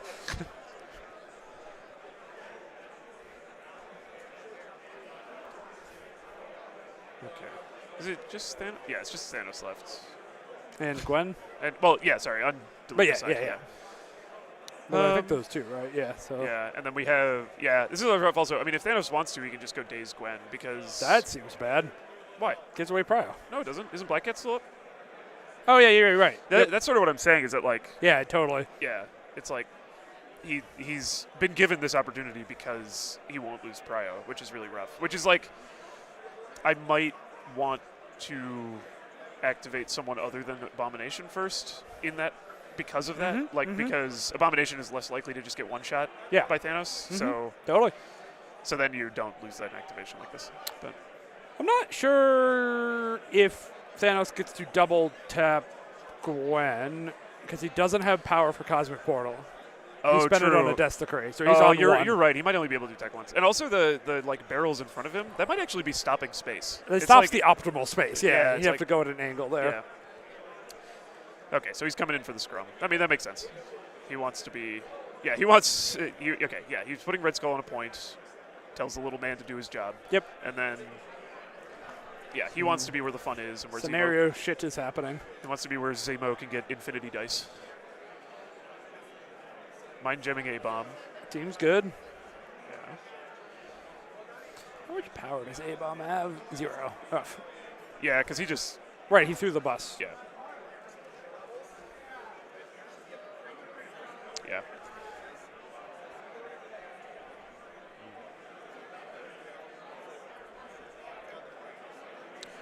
So, okay.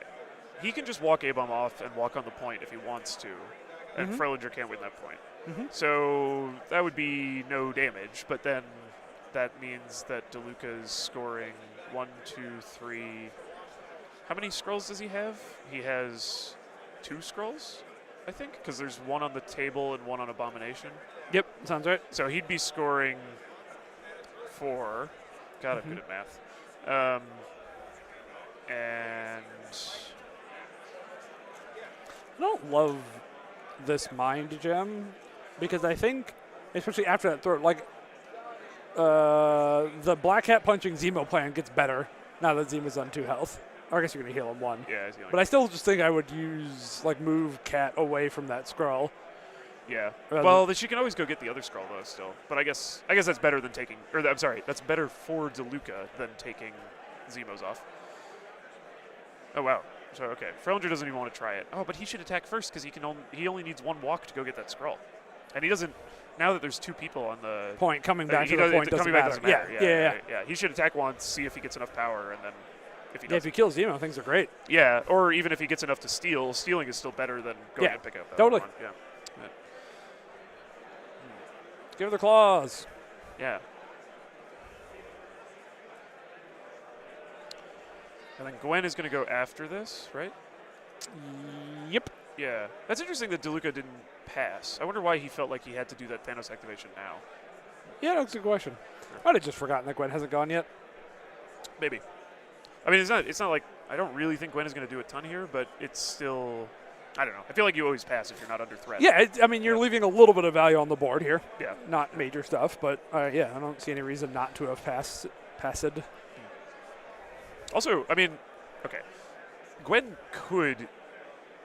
Do you think those barrels are size 3? No way, right? They're size 2.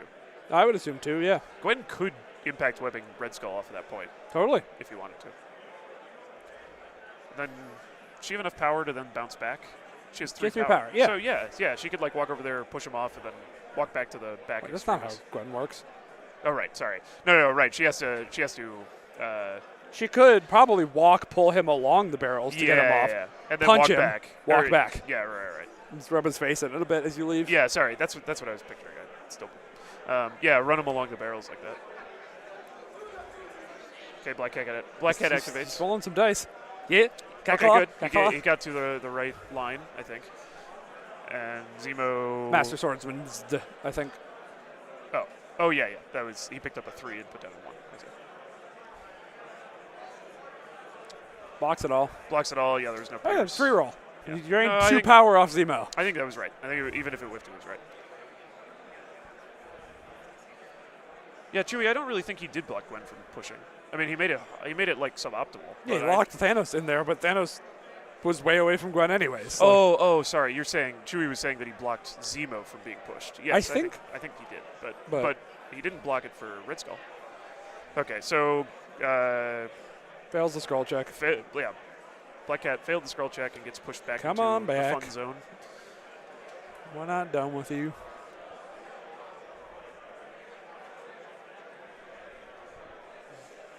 Well, I'm doing the Red Skull 3 thing. I don't see a better thing. Yeah. Stops Luca getting a point. Yeah. Makes it so only scores 3, right? Yeah, so that's then... So Jacob actually gets a lead. Yeah, 3-4, right? Yeah. Not a great lead, but hey. Yeah. That's a point. And there's no way... It seems unlikely that Gwen can actively score a point here. Right, Like, so I think, other than sitting on that thing? Yeah. I agree with you. Like, there's no way for her to get a point she's not already scoring. So I think denying the 1 Cabal point and tickling Red Skull. Yeah, it's sort of hard to see what Frelinger might be measuring here. I think maybe he's just considering whether to put her over there so she can be life-saving people on the next turn. Yeah. But I think she could do that while doing what, you know what I mean? Like, Yeah, our plan ends with her back at this point anyways. Yeah, she would be at least be able to life-save her Abomination. For a little bit. I mean, Yeah. also, it's hard to life-saver against Mind Thanos. Well, sure, but if Zemo went first, then Sure. it could actually really inconvenience Zemo. But I think Brady is correct that we're going to see A-Bomb punched into Black Cat. Yeah, that makes sense.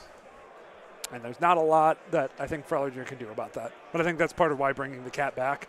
So Yeah. that you portal him over there, bonk, bonk. Yeah, right. And then he whiffs both wilds. All right, listen, we saw Miles live through some shit. Yeah.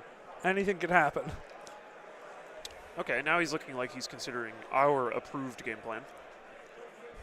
Play to my outs. Love saying play to my outs. Yes. Love whispering play to my outs while I'm like 0-16.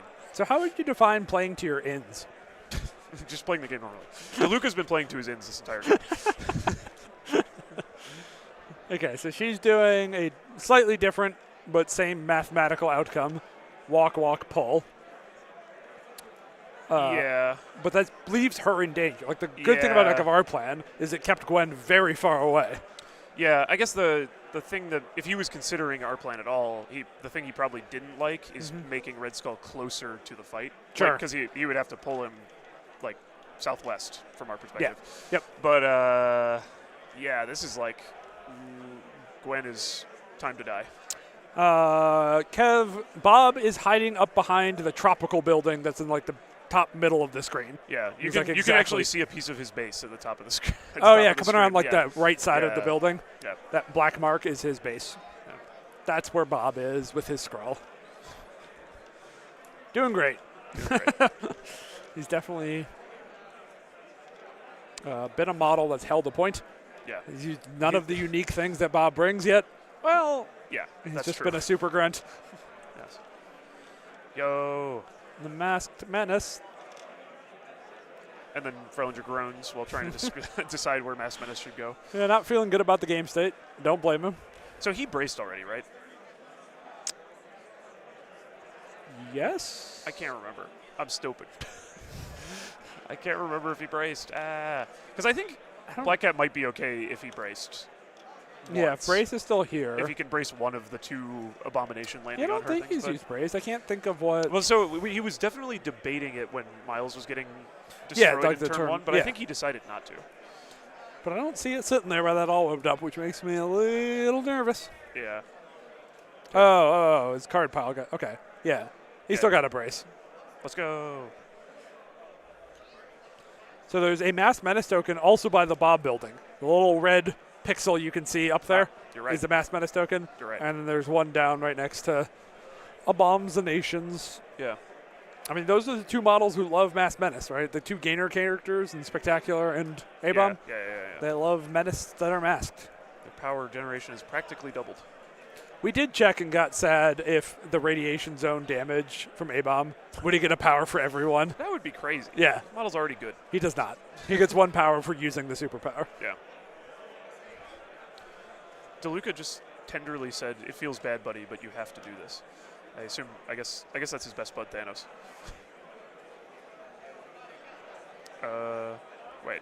Spacing He's okay. Space himself. jamming himself. I thought we were going bowling. I want to go bowling. Yeah. Huh. Hey, what? Interesting. This doesn't seem as good because he can't explode crits either. Yep. I mean, I guess he's maybe. Wow, he rolled a raw 5 on 6 dice.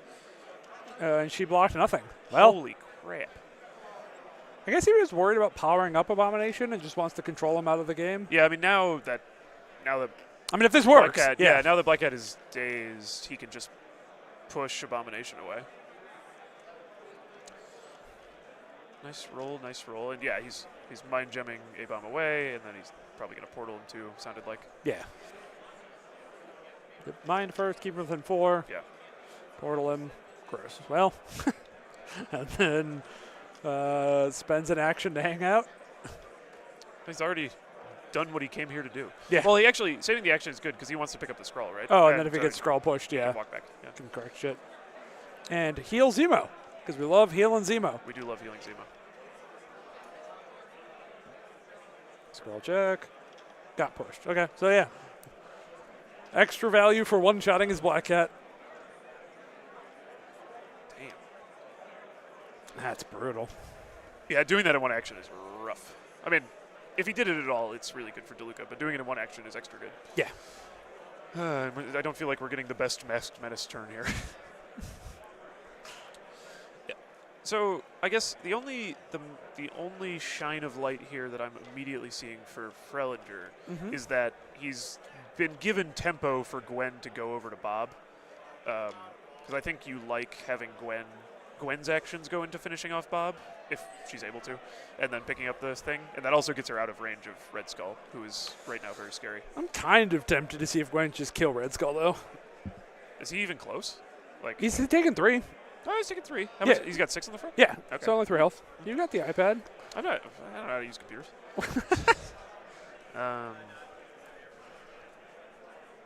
Thank you. See, this is Abomination's card. Okay. Oh, man, that's like the best compliment you could have given us, Mike. Thank you for that. We got a lot of feedback about like people able to follow without watching. Aw, that's great. And that was definitely a goal I had with this as someone who Discords at work a lot. So Yeah. Spectacular's going to go. Oh, man. So like I wanted Gwen to kill Red Skull, and then Spectacular can find Bob wherever Bob runs. Yeah. Spectacular can walk and swing and punch him. I guess I wanted Gwen to activate. Yes. I'm not Yes. 100% sure which I thought was better, but yeah. Sure. But yeah, having Gwen go would have been a big, because now Right. she might just get zip zapped by Okay, so he does. Yeah, Spectacular does in one action successfully daze Bob up behind the tropical thing, and he, I assume, got extra power. He's going to pick up the scroll. Yeah, he got the elusive trigger as well. Oh, so yeah, he backed up a little bit. backed up a little bit, picks And this then up, Now he's got to roll for the scroll push. and still has a walk left. He's good, and he can walk back onto the point. All right, well, that did what I wanted to do. Yeah, I mean, this is like a successful activation. I'm just not in love with the order of it. Yeah. But, yeah. But, you know. Gwen is so vulnerable. I mean, we don't even have the leadership online anymore. Yeah. I mean, I don't know. Maybe Red Skull just whiffs again. That'd be hype. A blip for Incinerate. Red Skull does not want to whip a second It's not time. looking as likely. Gwen is now 5 health shield agent. The skull has exploded. Hey, he only got 2 on that attack. Ooh. Okay. Chance. Yeah. Will Red Skull Literally continue to fuck this up? Literally still alive. So she's got What? 3 Spender? HP left. No. Oh, I guess he still has Brace. Yep. I forgot. We still have not gotten Brace out of here yet. I agree, Mike. 4 on the... That's very livable. Oh, Nope. Just barely. Well, I mean, I guess... To the point. Yeah. Okay, well, so good news, I guess, is that Frelinger has received priority in a box. As long as A-Bomb doesn't kill Zemo. I guess that's true. He could give it back. He could. But he was given a gift box full of priority. So, I mean, this has to be, like, you have to get Abomination over there, right? Because this is, Yeah. the priority activation is, like, the only time Abomination is going to do anything this game. Yes. Other than throw stuff. I don't like that he's measuring 3 from Zemo. Yeah, don't throw a rock, That dude. makes me sad. Just walk up within 2. Just double walk. Yeah. How much power does he have? Just 2. I think he only has 2. I think he can't do the explosion. Because both of his 2 powers are 3? Yes. Yeah, I am Bert. I think A-Bomb is extremely good in webs, but this is a pretty rough matchup for him for sure. He's been Yes. struggling. But like in general, I think including Go him in watch webs is the awesome. last game of yesterday's stream where Frelinger played A-Bomb and he wrecked house. Yeah. I also I don't know if this is still true after his games today because he also played in the championship. But yesterday at least, Frelinger played all of his games with Abomination. He like literally. Yes, he said, I just want to play A-Bomb every game to figure out where he's good and bad. So no And he matter went 5-0, matchup, so- Abomination. Yeah. Okay. Okay. I don't like that. Very defensive. I mean, he thinks so. His outs are points, is what he's saying to himself. I don't 100% know Sure. if that's correct, but I think it's true. Or I mean, I think he thinks it's true. And so He's scoring 4 this turn right now. he is. Oh yeah, he still has 2 scrolls. Zemo could stop that. Right? Zemo could double walk onto the A-Bomb point and make it only 3. That's true. And But, that- like, score 4, Jacob wins. that's true. Yeah, actually, his tempo is really good, and he's gonna score 2. It basically 2, and if Zemo walks over there, then it would be 3-2, right? But Where's the second? Oh, wait, Thanos is on that point. still. Thanos Yeah. is on the Yeah, point yeah. and has a Yep. scroll. Yeah. Where's the scroll I'm missing? There's like scroll on Frelinger's models, scroll on Thanos. Does Zemo have a scroll? Oh, he has a scroll. Oh. Yeah. So okay, so sorry, it's 4-3 right now, and he could make it 3-3. Yeah. I mean, I actually think he should kind of just do that. Although I guess he's Zemo. If Zemo does that, he's in a very vulnerable spot for Frelinger's one and only chance at priority. I think that's fine. You think so? Don't you think A-Bomb just deletes him? Okay. And? Well, he loses a scroll way the hell back there then. Totally. I actually I mean- think that's bad. Right, for because Thanos. I was like, Thanos can come get it, but Thanos has one as well. Yeah, and also it'd be Yeah. really far away. Like, I mean, if I was Yeah. Frelinger and DeLuca does this, which I'm not saying he will, then I would like drop the scroll as far on his Yeah. side of the field as possible. Absolutely. Yeah, I am Bert. The scroll holders are A-Bomb, Pete, 3-Pete, Zemo, and Thanos. Yeah. Yep, correct. Yeah. So did the double walk. Oh, you're right, Kevin. He could also make it 4-4, though I don't think he would like to do that. But yeah, he could walk over to the Gwen point instead, and then it would be 4-4. Yeah. Yeah, but I think he would prefer it to be. He needs to slow down webs more and score himself. Okay, so Especially because like scoring 4 and scoring 5 is such a big difference on this Crisis combo. yes, yeah, and okay, so Frelinger should be thinking about. I don't know if he is, but he should be thinking about is 5 points possible this turn because he Yeah. can just win. Yep. But if this goes another turn, unless DeLuca's attacks are all very whiffy, I think it's over. Yeah, Like running out of material on that website. Yeah, exactly. So we're trying to close it out here. We're holding 2 scrolls, and they're pretty damn safe. I mean, I As guess safe as they get. Yeah, Bob could rocket Spectacular to go neutral. Like he would also daze, but then Yes. yeah, Drops it off on him. But doesn't really have a model who can come get that. yeah. At least not without giving up some other points. Like Red Skull maybe could probably get all the way over there, but Even that's. oh yeah, he doesn't have enough power. To Yeah, teleport no himself. scalping. Yeah, So it's just 2 walks. yeah, okay. Huh. Wow, Black Cat going in. That would not be my first play. Oh, I just like hitting stuff. I guess I would be like, it's A-bomb time. I mean, so there is an argument that like A-bomb is his tankiest model. If someone can live through something, Yeah, that's true. it is A-bomb. And like if you can steal this scroll, so like if she's in range to hop, steal, and walk away from Thanos, Yeah. that feels great. It I don't looks- know if she is. She's not. Okay. He just measured it, and Great. now he's walking. Yeah, okay. Which So walk, he's steal, gonna hop walk away. and hop, but that's the 2-inch jump doesn't do anything against Thanos. And, the only thing this is doing, I Wait, don't. hop on the building. Hop on the building. She has less stuff to throw you into. Oh wait, no, he's just gonna He just mind walked you jump off, and yeah. stuff. Yeah. I think. Yeah. The only thing this is doing, but I'm not sure if this is enough. But the thing this is doing is it's telling Thanos what to do this turn. Would you? No. Oh. Thanos has to go. Would into you Black have Cat. gambled on hop, troublemaker, get the wild, steal? God, it's a wild elusive, Yeah. right? Yep. 6 dice needs a wild. Oh. It's so good if you get all that. Oh, and he had the power for that. He did right? have exactly enough power for that. Wow. Yeah. But if you miss the wild, you're not a happy boy. What's a wild on 6 dice? It's like 60 something. It's Something like that, yeah. 63, 65, something Yep. like that. Yeah.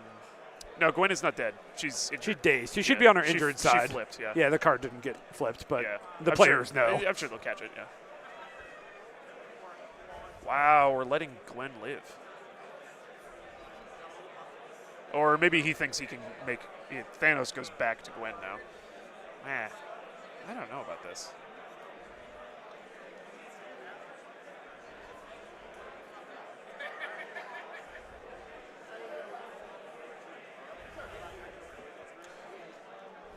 No crits, no rerolls.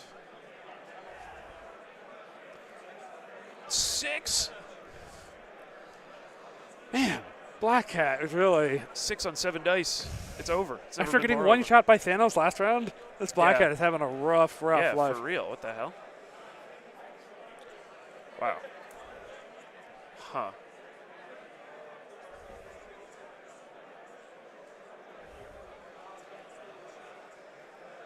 Okay, so again, if Spectacular... Okay. If Frelinger can keep the remaining 3 models alive, he can win this turn. Yes. Like he can score 3 secures and 2 extracts. Yep. But Not I mean, easy. Yeah, he needs to live a Bob because I'm sure DeLuca sees that. I'm sure DeLuca sees that this Scroll. is the Sorry. Bob Rocket time. Skull does not get scroll pushed. Okay, yeah, right. He's thinking about, do I spend this excess power to take away A-Bomb's ammo? Yeah, which is reasonable. So a 3 into a 2, just clean up the board. Okay, Abomination has 4 power. If he kills, Zemo's on full. If he magically kills Zemo, yeah, okay, A-Bomb has to go. Oh no, wait, dude.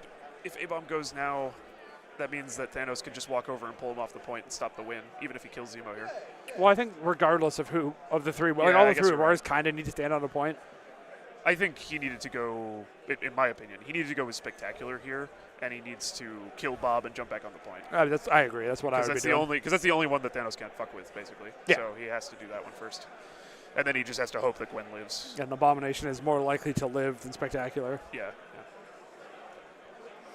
So that attack did no damage on Zemo. Okay. Things so are going bad. Zemo needs to do, or I mean, he needs to deal 5 damage. Yeah. Okay, that was a big roll, but Zemo blocked 3. I didn't see exactly. Was that 5 that Frellinger's dice is showing? Yeah, with He's a still crit. still got a crit coming. 5. And this also throws.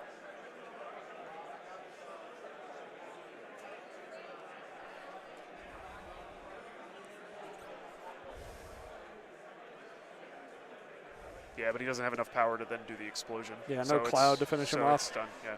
I mean, it's not that the game's done, but his attempt at killing Zemo. Zemo has lived. Yeah.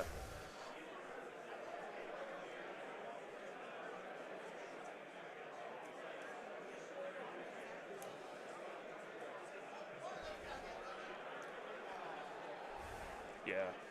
I mean, that was a rough set of rolls, but also I really think Jacob's win condition required Spectacular going first here, but we'll see. I mean, he could. It's not. If it goes another turn, he could still win. It's just Totally, it's getting yes. rougher and rougher. Yeah. But I mean, that's the thing about Web Warriors. It's just like they have a lot of redundancy, and again, their 3 threats are so good that even if 2 of them get killed, whatever you have left is good quality stuff. Yeah. Right? There's no bad models here taking up space. Yeah. I think in retrospect, even if Frelinger, I think the Troublemaker play that you outlined was correct, not only because he might have hit the elusive, but if he doesn't hit the elusive but does stagger Thanos, I think that's also really good, because I think he needed to recognize immediately that his win condition is on the other side of the board. Yeah. Right? It's those other models and those other scrolls, and he's just like, even if I don't steal the scroll that Thanos has, I just need to make Thanos unable to affect the other side of the board with a stagger. Mm-hmm. So I don't know. But. Yeah, I think staggering Thanos really helps at what he can fuck with. Yeah. Yeah. Especially because he's so far away. I mean, that's like the advantage of D's for the webs. It's like, yeah.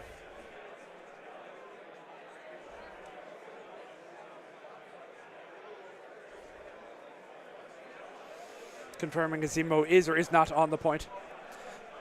Zemo's not on the point because the A-bomb spender threw him off of it into a light post. Yeah. So, players agreeing on board state. Love to see it. Yeah. Negotiate that shit ahead of time. Yeah.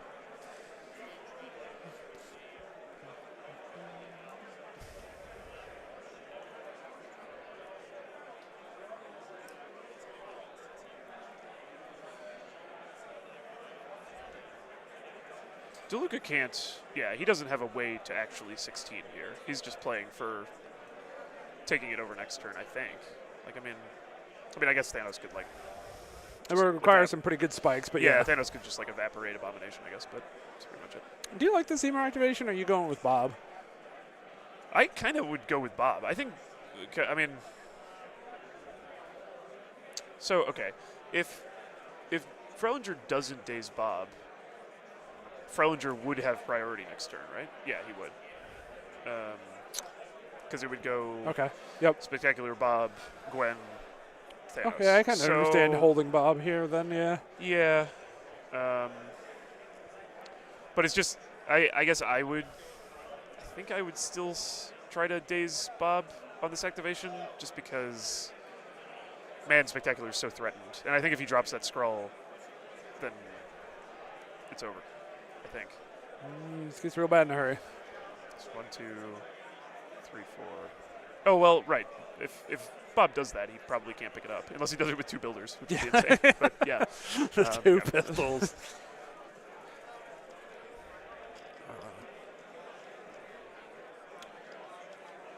Okay, so Spectacular is activating. It's got to be the Bob kill. Or, not a kill, but, once again, my brain cannot process Bob. He's too powerful. Oh, Impact Whipping Bob.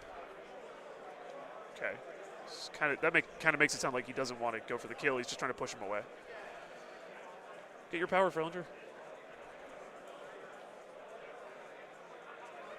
I don't understand why those weren't 5 dicers. He said Impact Whipping.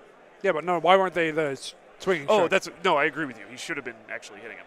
Yeah, totally. Yeah. I don't get it either. I guess he wants to push him away, but I don't think pushing him away changes anything unless he can push him so far that he can't walk rocket. But I think that's I don't impossible, even think 2 right? shorts does that. Yeah. It's like a short from 4. Yeah, because he would just walk back in and it's range 4. So, yeah.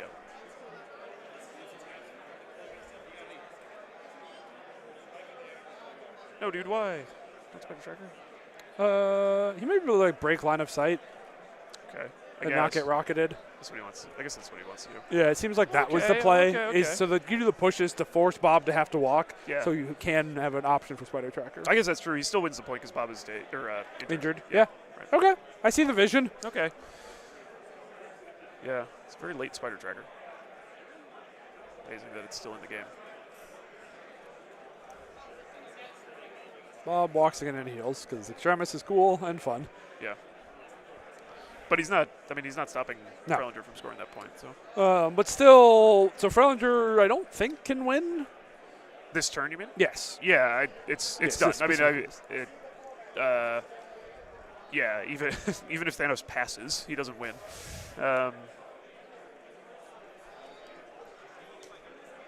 Okay. Okay. Gwen doing a modified version of what we were talking about before. I think this is right. He's got to pull Skull off of the point now, and then walk back, because at least that sort of discounts, not discounts, Yep. penalizes a point off. No, this is an impact weapon. No way, it's an impact. No, it's a pull. Oh, okay. Well, go get your punches. Take your free punches. Wait, why? What? Oh, you Oh. mean because you would walk back? I see. What you're Yeah. saying. Yeah. Like the Gwen punches are so infinitely free, and if you spike 4 damage on Red Skull, you get his extract. That's true. Like, I guess. see so many Gwen players do this stuff, and it drives me nuts. Where they just want to like walk and it's like, oh, I don't roll dice. I just want to webline stuff. But it's like Yeah. the 4 dice are literally free. They are literally free. You're not lying. The most free they've ever been. That attack is range 2, right? Yeah. Yeah. Would he have been able to hit that with one walk? If he walked further, he walks like this much. No, I know he didn't walk enough, but like, Yeah. Oh yeah. oh, okay. She's All a right. long mover. Yeah.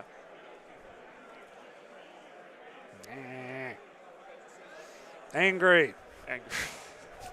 Pissed off Alfredo.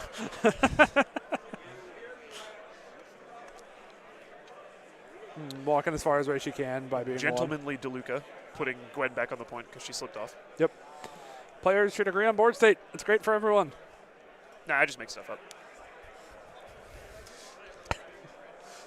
Almost got me to spit on this microphone.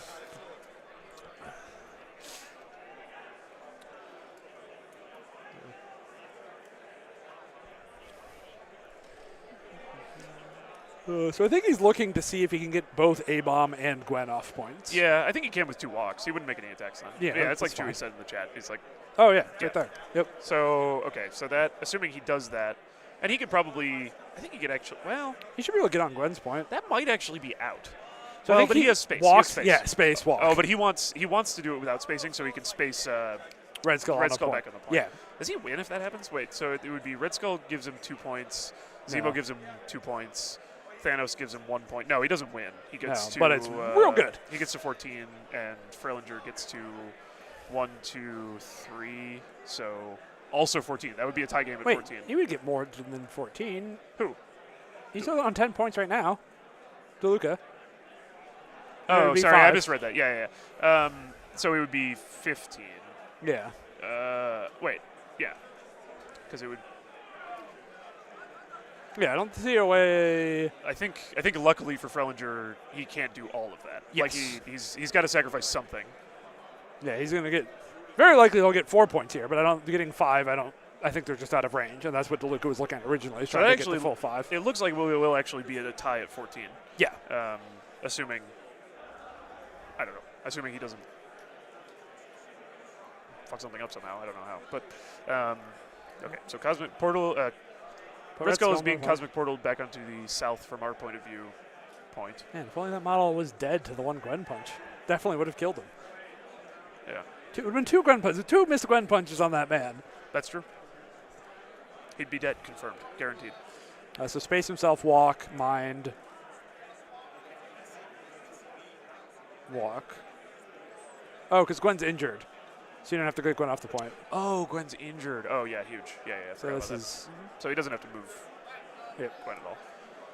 still only gets 5, but it's a good 5 to have. Yeah.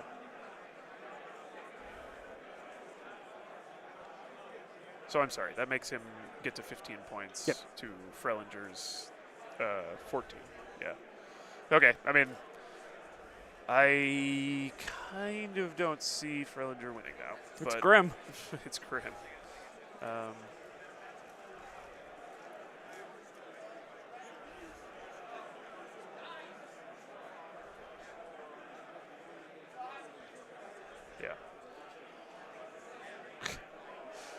No, close game. It is a close game. Yeah. And also, I mean, like, you know, not saying she would have guaranteed got the stagger anyway, but like, this, if Thanos was staggered here, this would have been a totally. Sir, do you not know how Black Cat works? I thought she has to damage to get the stagger. No. Oh, right. The It's just stagger's automatically. Yeah. I always forget which is which because there's one that damages the staggers. Anyway, whatever. Yeah. So with the stagger, this would have been really different. Yeah. Huge difference. Yeah. Damn. At one point, there was a Miles and a Black Cat on the Web Warrior side of the board that are no longer with us. Rest in peace. Yeah. Miles left really quick.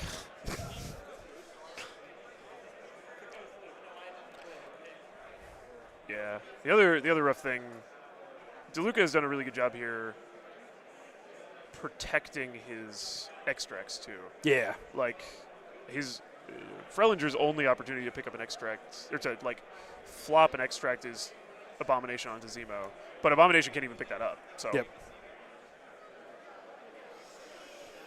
Yeah, the only person who could get one is Gwen, and Gwen's not in a real good position to get herself an extract. Yeah. Because she's neglected to kill Red Skull. Brace and all webbed up left for Web Warriors. Fallback left for Cabal. Well, that's the other thing too is yeah, Abomination can't play all webbed up. Oh, and the Web Warriors team's really no gas in the tank power-wise. Yeah. Is that one on Spectacular, 2 on A-Bomb, 1 on Gwen. Yeah. They were all 0 last turn. Yeah. It's fucking rough. That's going to make, yeah. I was like, what bullshit can he pull out of his hat? Not much. Well, Yeah. if I were Abomination, I would simply spike Zemo. Master Swordsman on Zemo's side. Boy wants to live. Zemo getting some good defensive dice all game. 1 damage. Getting a power though, I mean that's a big deal. That at least got his explosion up I mean, or a throw. it's a gainer, so yep, Yeah. knew that was going to happen. Right. Sorry. I don't know how this game works. How it plays good. So he's poisoned. So, no, it's guaranteed. It was guaranteed. Oh yeah, Because he got the poisoned poison on him. the- So just cloud him for 2. No.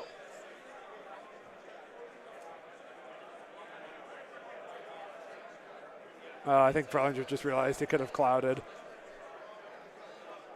Yeah. He just There it Frelinger is. just Yep. realized that he could have auto killed him. Yeah, Yep. they're realizing that he could have just The auto killed him. diceless kill. Brutal. Long day. A long day. Yeah, that's rough. That's Been here rough. since 9.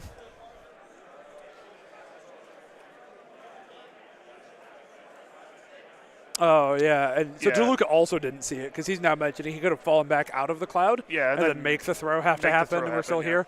But they both missed. Yeah, they both. Yeah, DeLuca let the auto kill happen, and then Frelinger forgot about the auto kill. That's Yep. brutal. I think that's game. I agree. There's no way he flips points, right? Like, I mean, I guess Gwen could kill Thanos. Listen, dumber things have happened. He's full. We saw Thanos- Okoye kill Thanos once. Fair enough. Thanos has full HP. Frelinger's saying the exact same thing I just said. Let's go. 4 crits into 4 crits. Do it anyways for the stream.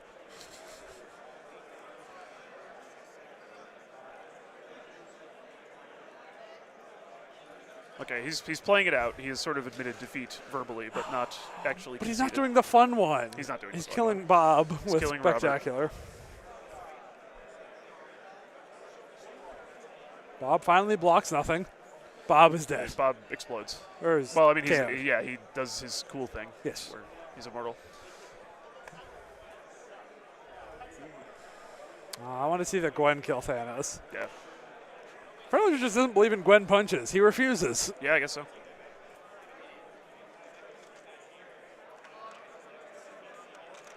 So DeLuca doing some math to make sure. DeLuca just said, if I don't kill Thanos with Gwen, I just lose. I don't. So the Web Warriors are currently scoring 4 points. I agree. Cabal is currently scoring 3. Yeah. But yeah, can't Red Skull like walk over there and try to help? I mean, yes, but I think that's what Yeah, that's what I he think figured if out. Thanos like plants his feet and kills Gwen and fails, it could blow up on. Okay. DeLuca. Yeah, I guess she could walk over and. Oh wow! Oh my God. Okay, he's actually. Huh. I think there must have been something better for Red Skull to do there, but I'm not totally sure what it is. Yeah, he just wants to make sure his last activation with Thanos is really, I think, where DeLuca's mind is at. Yeah. It's just like, if Thanos goes last, I can unfuck any problem. Yeah, I mean, Gwen having 1 power, maybe that is just true. Gwen, kill Thanos. Gwen, kill Thanos. If you kill Thanos, you win the game on the spot. That is true. Especially because if your builder gets you 2 power, you can all webbed up and have, what, a 9 dice second punch? I guess that's true.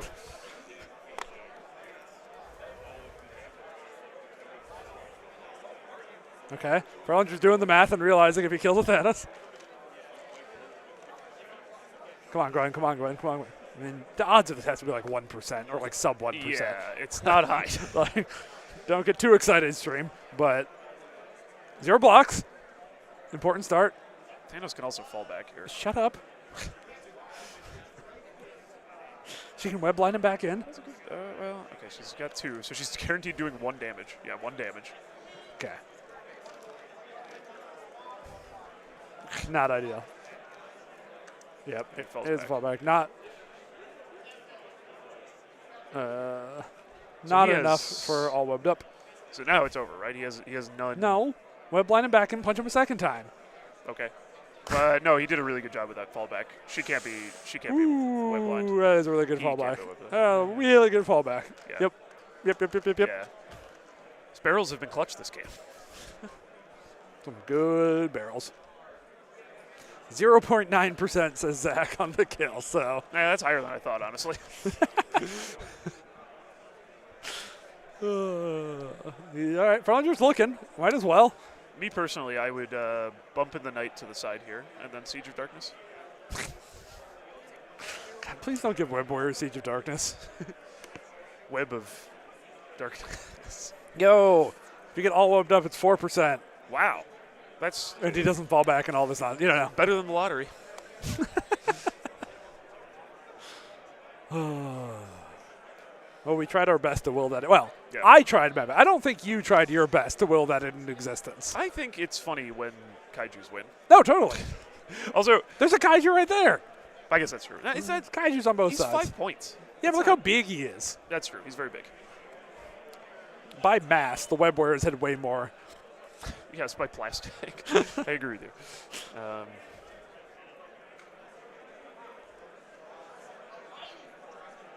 No, I like watching the Kaijus win.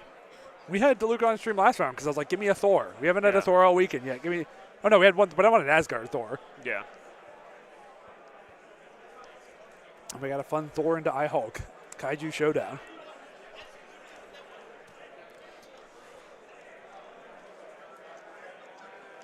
Frellinger taking his time to make sure he isn't missing anything. There's no Yeah, he's hesitancy. yeah, totally reasonable. But yeah, there is the shake of the hands. Maximize the scoring. It can move both of them off points. and come- maxing out the negative points when all he had to do was walk next to Gwen. That's funny. I mean, it matters for tie breaks. Yeah, I guess true. Well, I mean, sort of. It matters for Jacob's tie breaks, but not DeLuca's. Oh, wait, did they do VPs against? Maybe they did. I don't know. I have no idea. I just Yeah. like saying it matters for tie breaks. The way DeLuca played his first turn was really good. I think I Yes. really like the way he did the positioning of Red Skull and Thanos when he was beating up Miles. Yeah. And I think Frellinger let DeLuca into the game early by going earlier than he had to with Miles. Like, I really think that I was right, that, like, Yeah. from Frellinger's perspective, he can just say to himself, DeLuca is never walking over there with Red Skull. Yes. Like, for the South Totally. sprawl. Like, I don't think he would ever do that. So I think you could just take that as your last activation, you know? Like, so, it's tough. Yeah. I think Anyway. same with not the spider tracker on Miles, right, to get away Yeah. from Zemo. I think could have been a big difference, too. Yeah, so. yeah, that too. Yeah, letting the gigantic attack go in was rough. I think those were... It's funny, I think as a player, I sometimes blow all my tactics cards too early. Like just the first opportunity I see for value, I blow all my tactics cards. And I think just from watching this, it seemed like Frelinger was having kind of the opposite problem. Like he was holding them for too long for like the perfect use. So I think you kind of want to like. There's a balance there. Yeah. And it's hard. Yeah. They're very well played, especially two tired gamers who have to play Infinity games. And Yeah, because they were both playing in the Invitational earlier today. Right, and are hopping straight into this. Yeah. Do we know, has anyone told you yet whether DeLuca's playing another game? Or, I mean, Frelinger could too, but we would do the finals, obviously. Game seems to be still in progress. Okay. Let me see if I can summon. Can you figure out the score of Ron's game? I was just told Yeah. that it looks likely the pair down is winning. Okay. Live update from the street. Cool. It looks like the pair down is winning, so probably another round. Probably another round. Seems likely That's another exciting. round. Yo, I can keep commentating, unless Yeah. Pat wants to boot me off. It's 10-2. It is 10-2 in favor of Asgard. So Ooh. I actually unironically want to watch an Asgard mirror. So yeah, same. And I want to have you on for it. So Hell yeah. And then I think I'm pretty interested to see. I think there's a non-zero chance that the championship tomorrow, the championship finals, is Asgard mirror or at least Thor 2 mirror. It might not be Asgard mirror, but like people who are playing Asgard are doing good, which it's a good faction. it's a good faction. Like, this is And they're everywhere. good players. The good players pick And the they're good players. faction. Yeah. Top 8's got a bunch of sharks, such as Alex Spots. Spicy Isaac, DeLuca won. Winter. DeLuca won. It was a tight game, but it ended up the wheels fell off for Frelinger at the end. It's really well played. Okay, here's an interesting question Yeah. from Wintergrim. So when Miles got abducted and lived, should he have spent some of his power on an all webbed up on the way out? Oh, I like that, Wintergrim. That's a clever.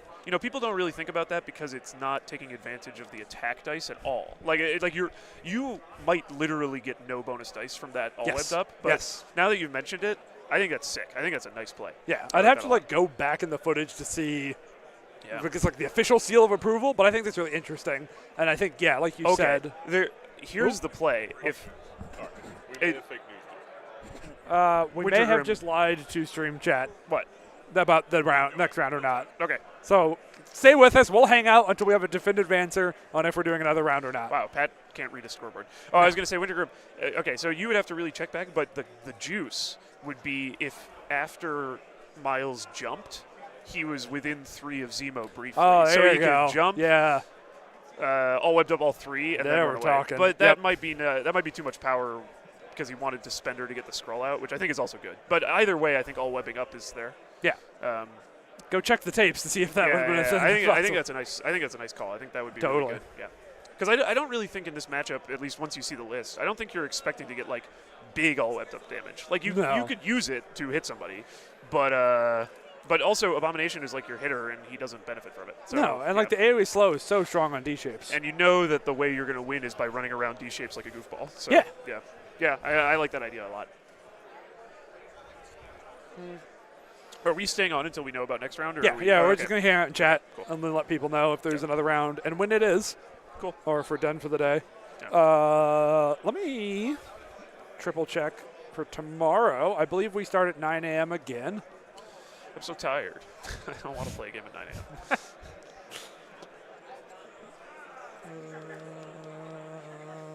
I want to fix this because it's being stupid.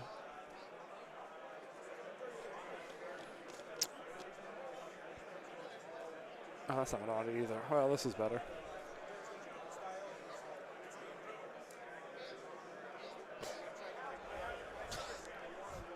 Mariana sent me a selfie of her watching the stream while writing a report for her PhD. Hell Look, yeah. I'm there. There's me. Yeah, nice. Yep. And you're there too. Yeah, perfect. Unfortunately, you've been covered by a circle.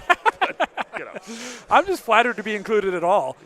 Yeah. 9 a.m. tomorrow, round 4 of the Invitational. With, I believe, this doofus playing. Yeah, that's what they're saying, right? It's the current I'm plan. going to be on Yep. the stream getting owned by webs. So if you It's want gonna be more like this, webs, but reversed.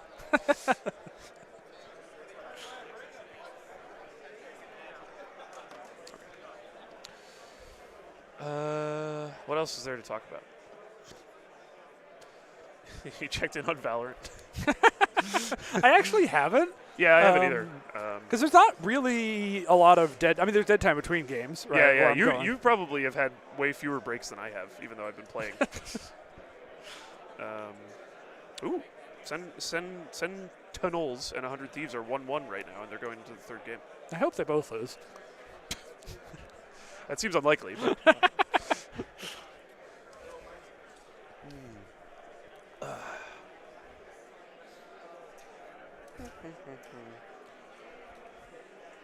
Oh, let's see. Not that it's super exciting at this point, but I was planning on trying to get a bracket we can look at with stream. oh yeah. Let's see what happens. You just turned off our camera? I think our camera might have just frozen before you went to the screen. It might have just hiccuped as we're changing scenes here. Oh, okay, cool. So let's refresh this page. Huge. Get the latest and greatest and see what our top 8 looks like for tomorrow. Put me on top. I think you're in the bottom half of the bracket. No, I meant in the standings, Oh, which yeah, don't yeah. matter at all. Yeah, so, right, DeLuca and Binks O'Brien. Can you look at Binks O'Brien's affiliation? I don't know. He is APOC. Oh, cool. We had him on stream earlier. Oh, okay, cool. We've had a lot. I think we had 5 of the top 8 on stream already, Nice. which Hell is yeah. sick. Yeah, he has. I mean, I think it's a quote-unquote normal APOC list, but it's good. Yeah. I watched it do cool stuff. Cool.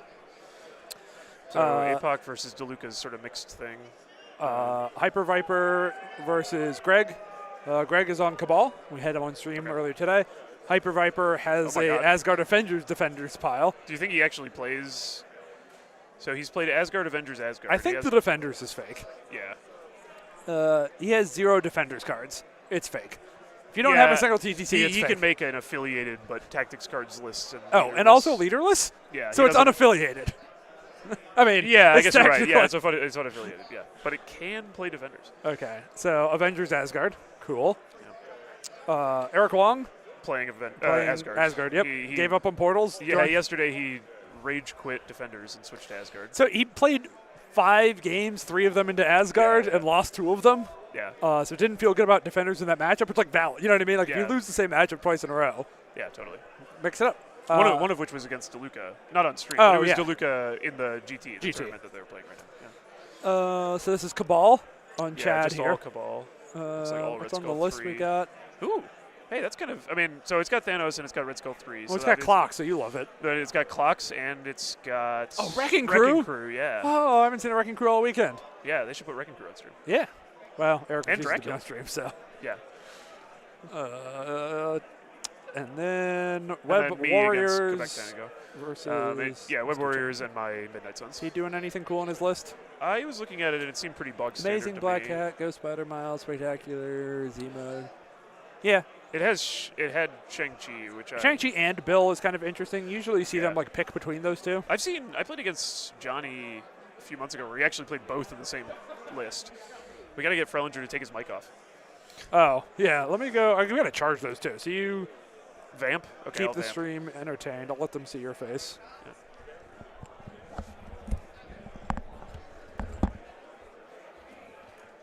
Yeah, Quebec is good. And I hate Shang-Chi. But don't tell him that. Oh my god. Okay, what do I talk about now that I'm alone? Okay, you got. This is my first game on stream. You guys can be honest with me now that they're not looking at the chat. Have they been doing a good job commentating, or should I fire them? I don't know if I have the ability to do that, but I was thinking about it. Okay, never mind. Nate's back. Don't tell me anything. Oh, he left again.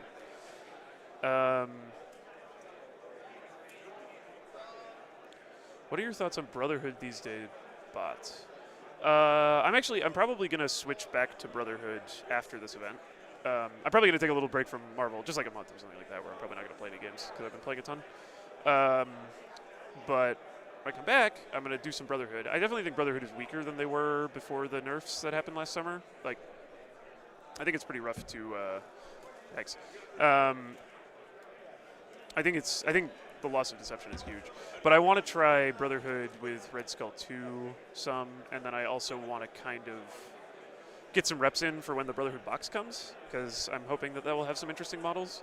And I just love playing Mystique. I love playing as Mystique, and I think that she's like a fun break from the meta because she has a lot of cool tricks, a lot of great models, very interesting playstyle.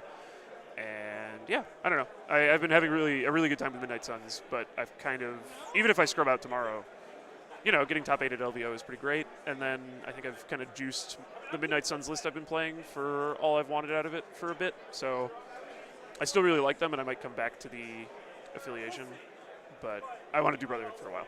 I want to play Juggernaut and Mystique and Pyro, 3 of my favorite models. Yeah, I hope it has a new leader too. And don't worry about the apostrophe. It's impossible to spell my name. Autocorrect like adds the apostrophe all the time for some reason.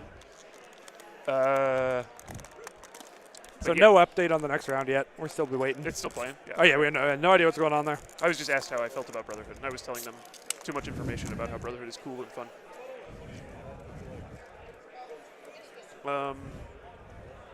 And yeah, what are you playing after this game? After this tournament?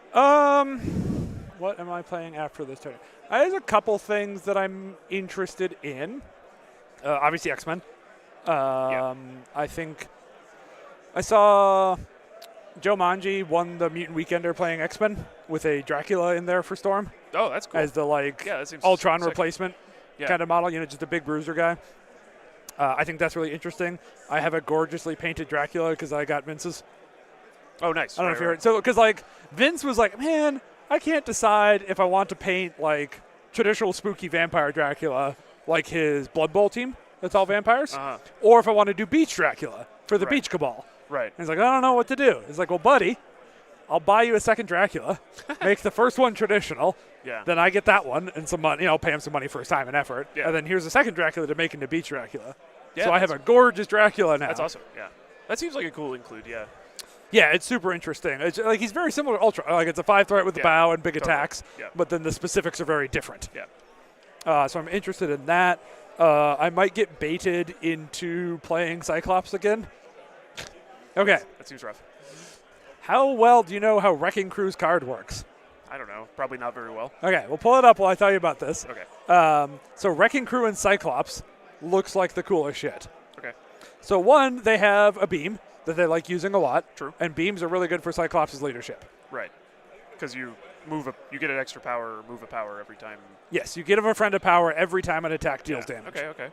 So that's really cool. Yeah. But the hot shit, why it's excellent, is so their second attack, all right, the one no one talks about. Pile driver. Yes, is 6 dice range 2. Yes. And if they are stunned, you stagger them. Yeah. Guaranteed, right? Or is it damage? This is part It's a wild. Okay. Wild, if they're stunned, deals stagger them. Great. And then it has the on damage push. Anyway. Yeah. What's the model that's best at putting out stun in the game? Is it Cyclops? Nightcrawler. Nightcrawler. Oh, duh. Right. Yeah. Okay. So just auto stun people, and then the Wrecking Crew go in there. Yeah. And can just start staggering multiple people. That seems pretty good. Who knows if that works out in practice? Yeah. But I'm excited, and also I really want an excuse to play the Wrecking Crew. I just love their sculpts so much. Yeah, it's so funny. Yeah, there's such a funny idea for a model. Yeah, that seems cool. I don't know. Oh yeah, sorry, I missed the Magneto question. Yeah, I would at least start off playing double leader. I don't know if I would end doing that or whatever, but yeah. And then of course, if the box adds another leader, I don't know who knows, but I think the hope is that you get another leader in that box. yeah. I mean, I do think I agree with you that I don't think Mystique can handle everything in the game right now. Yeah. I think she needs some other plan. Yeah. And I think Magneto is a totally interesting option there. So I think you play both and hope for the new sauce to really amp one of those two plans up a little bit. Yeah, I think that would be cool. Yeah, I don't know. So we'll see. Ugh.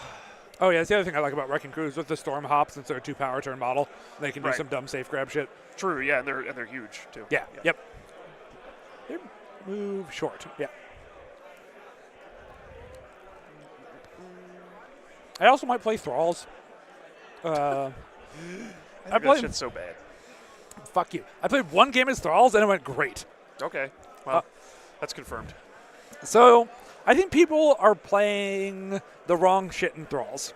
I definitely believe that. Because everybody the one bleed synergy guy I like is Drax, but otherwise I think people are looking too hard for bleed synergy. Okay. Yeah, And what I agreed. really like doing is you just put in as many fucking claw people. Claw people. Oh, I see. Right. Because they all have wild bleed and stuff. They all just accidentally bleed stuff, and it turns out Logan that heals 3 a turn is a menace, Yeah, that seems good. right? And he always has power to spend, so it's just like he's going to walk up, he's going to build you for a shit ton of damage, he's going to leadership to heal, he's going to hit you again, and then heal more. Yeah, okay. I think that's really sick. Oh, yeah, right. Zach also, yes. When the new Guardians box come out, I'm going to play some Nova and Yondu. Nova one? Yeah. Yeah. I think both those models look good. I think Zach Cohen here in the chat is wrong about Nova.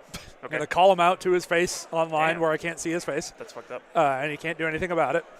Yeah. Because I think, okay, what do I think about Nova? I don't think Nova's like incredible or anything, right? Like he's definitely not a new monster of a 5 threat. But I think an 8 dice wild throw is the type of attack. So like the one big punch is good with winging it. Right? Yeah. Like if you're only going to get rerolls on one attack, Yeah, true. having Yeah, a big true. monster of attack makes winging it better. Yeah. And 8 dice wild throw is a really good place to start. Yeah. And then he's just got a guaranteed range 4 push gun.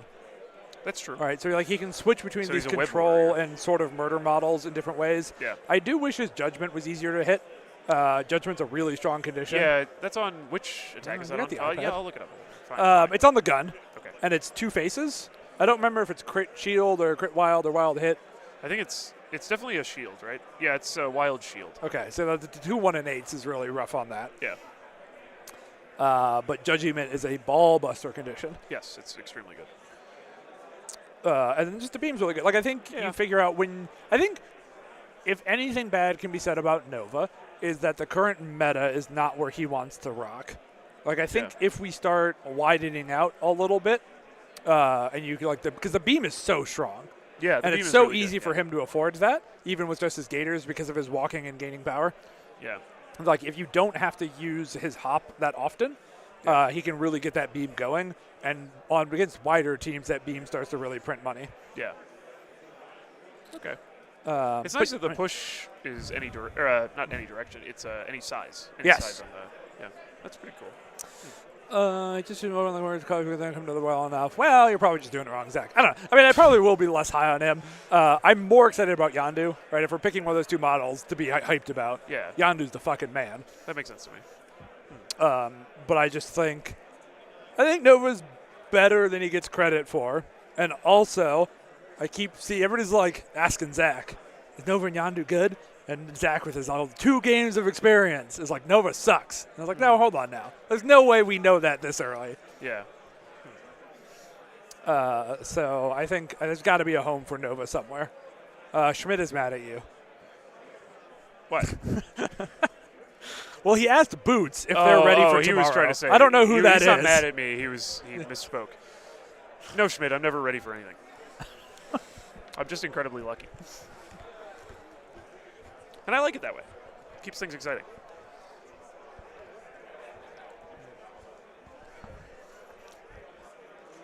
It's 11-10 and possibly favoring Inhumans to come back and end the event early. Breaking news. We're rooting for him. Omnis says it's 11. From 10 to 2, favoring Asgard. It went from 10 to 2, 11 to 10.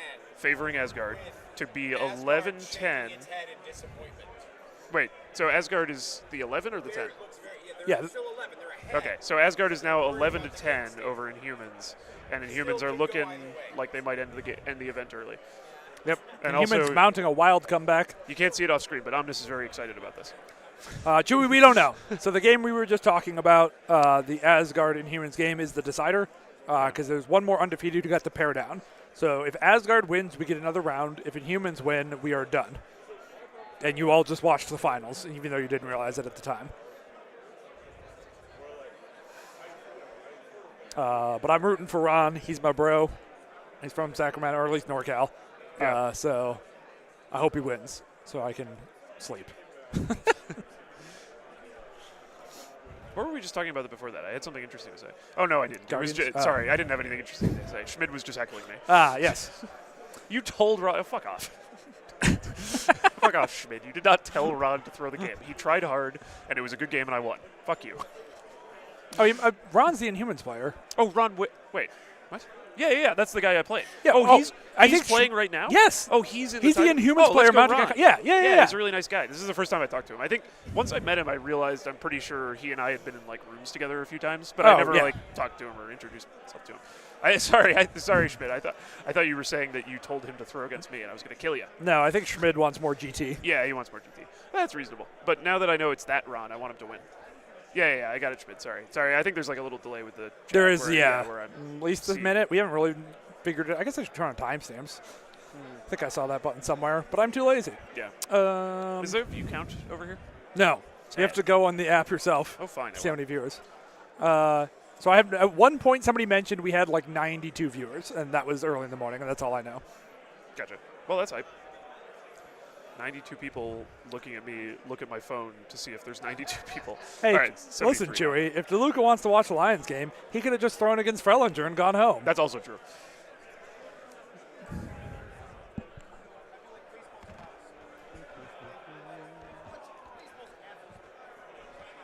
Yeah, I don't know.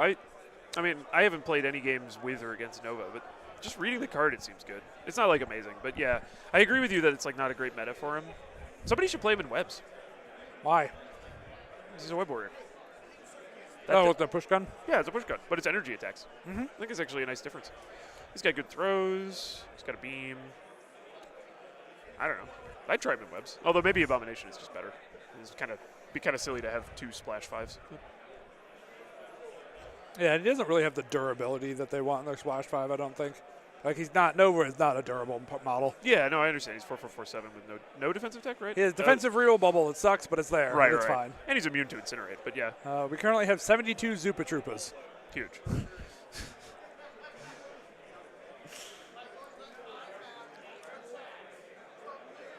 Just play a model with a bow if you want sizeless displacement. But I want to displace 2 things. Yeah, what if you displace 2 things? Didn't think about that, did you? And himself. Yeah. With faster than light. Yeah. Xandarian World Mind. It's fucked up that this is a bad ability when it's called Xandarian World Mind. I want to hear Pat say Xandarian World Mind to his opponent. I'm not convinced Pat has ever willingly used the name of an ability. Definitely not. Play Ultron, bow and spender. That costs 6. Nova can do this every turn of the game. That's true. And he makes a bunch of power for it. And by a bunch, I mean 2. But yeah. It does have to deal damage, though. That kind of sucks. It does? For the push, yeah. Oh, okay. All right. Yeah. Huh. Interesting. It's the world where Asgard's really good. Yeah. And Eric wanted to win. You weren't here, Schmidt. Eric was tilted. He was furious about Asgard. Now he's become... I was going to say what he hates most, but I don't think that's really true. I think the thing he hates most is losing. No, he absolutely has no qualms playing what he thinks is the best, that gives him the best out. So, like, a lot of times you see him play stuff like Portals because it lets him skill express his way out of matchups. Yeah, right. And, like, have a playable edge. Where, like, I remember last year we were talking about when Guardians were the best thing. We couldn't figure out how to get the Guardians player an edge in the mirror. Like, if you end up in the mirror here, what do you do to get an edge? The answer was just fucking roll better. Yeah, and he hates that. So it's like I'd rather play something slightly off meta that has this very powerful high skill curve thing that I can use to just outplay my opponent. Yeah. But he's going to play whatever he thinks is like he will hop factions. He owns most of the game. Yeah. He is not a faction loyalist. It's just that Portal's been fucking busted for too long. We're getting a live update. Forgets that Lady Thor is staggered, walks, teleports, can't make an attack. Game ends, Inhumans wins to end. Chewy DeLuca was definitely half of that. There was 2 back-to-back Asgard games that Eric lost. Yeah. Okay. So we've got a hard life update. The Asgard player overlooked their own stagger on their Jane, and so walked. It was intrusions, I assume. Yes. Yeah, walked to the intrusions portal and went through intrusions to hit something that might have won him the game, but can't do that because that's 2 actions. And so Ron Wick has won the Inhumans, and therefore DeLuca, congratulations, has won the GT, right? Yeah. And Frelinger got second. Frelinger gets second, and there are You guys watched the top table. none more rounds. You guys didn't know this at the time, but that was the top table the whole time. Nice work. So we're done. Yeah, that's what we're just telling the stream. Yeah. Hooray! I get to sleep tonight. Hooray! All right. Chewy, you're always making things up. DeLuca was one of the 2 losses that Eric suffered against Asgard, and he also had to play Asgard and beat an Asgard player before those 2 losses. Yeah. Yeah. Yeah, he also played Arthur, the Asgard guy who just lost the round. Oh, really? That was Yeah, it's the same guy. Yeah. Some really good Asgard players out there. Yeah, apparently so. But yes, congratulations to Luca. Yeah. He hell won yeah. the GT. And yeah, so DeLuca wins the GT. Let's fucking go. He's over there expressing shock and joy, and probably waiting for this conversation to be over so that he can go watch the Lions game. And Does he have anything he wants to say to our audience, to the fans?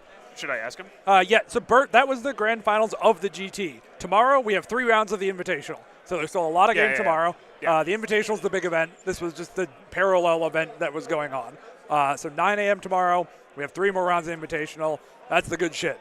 Definitely come back tomorrow, Bert. Yeah, come back. It'll be very exciting. There's 8 really extremely good players, one of whom is also very handsome.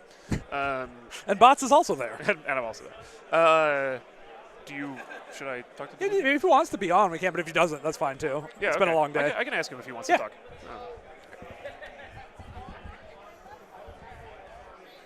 We're going to see if DeLuca has anything to say on stream or not. I'll talk to DeLuca. Yeah, please. All right, DeLuca's coming in. Bots is going to interview. I'm going to move my shit out of the way. Hello, stream. I'm going to briefly interview DeLuca. We're not going to keep him too long. Yeah. Well, that's why I had Bots on today. Yeah. Thank you. Hey, man, how's it going? What's up, Alex? You can hear me okay? I think so. Yeah, Nate's head's just way bigger than mine. Yeah, he's a big man. Yes. Okay. We're good. It's fine. Great. Congrats, nice work. Thank you. This has happened. It's so funny when this happens when you don't realize you won the tournament when you win the game, and then 20 minutes later you Dude, win. I won my game, and then Danny walks over. He's like, "Ron is down 10-2." Yeah. And I'm like, "Oh God, I have to play another game. It's gonna be a freaking Asgard mirror."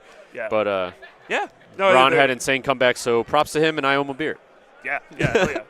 How are you feeling about your list? Because you're playing the exact same list in both tournaments, right? Or Yes. Is it, yeah. Okay. My list is a Ferrari. It cooks. Seems like it's doing okay so far. Yeah. It does freaking everything. It's like I got the Cabal. I got the Thanos Cabal I've been playing for like almost a year. Yeah, right. Which I have like 1 million reps with. Yep, smashed me with it. Yeah, Asgard is just broken. Yeah. So they're there. Loki shares a double faction, which Right. is really cool. How often do you drop that Loki? I mean, you don't have to reveal anything you don't want to, but since you played a bunch of games, like how often does the Loki come in? Yeah, so at 19, at Asgard, you could like interchange him with Bill. Like 19, you can play them both together or something. Totally. Cabal, you can play him at 19. Yeah, okay, that makes sense. But yeah, he just is like really good at disrupting Namor these days. Like Totally. there's Yeah, that's a so good call. many Yeah, charge models. Like I had my round last game yesterday. My opponent's playing Shield. Yeah. He like Namor safe grab, walk away, and then I just double walk Loki to put him in range 4. Oh, hell And now yeah, Namor just can't charge me. Yeah, And then if especially- Namor walk attacks Loki, I trickster. Yeah, totally. Yeah. That's a really good call. That's a good meta call for sure. Yeah. I like that. About this game though, really well played. We really liked the way that you pulled in Miles. So obviously you're going to pull Miles there. Yeah. But the way you backstopped him with Red Skull and controlled his positioning with Thanos, I like that a lot. Yeah.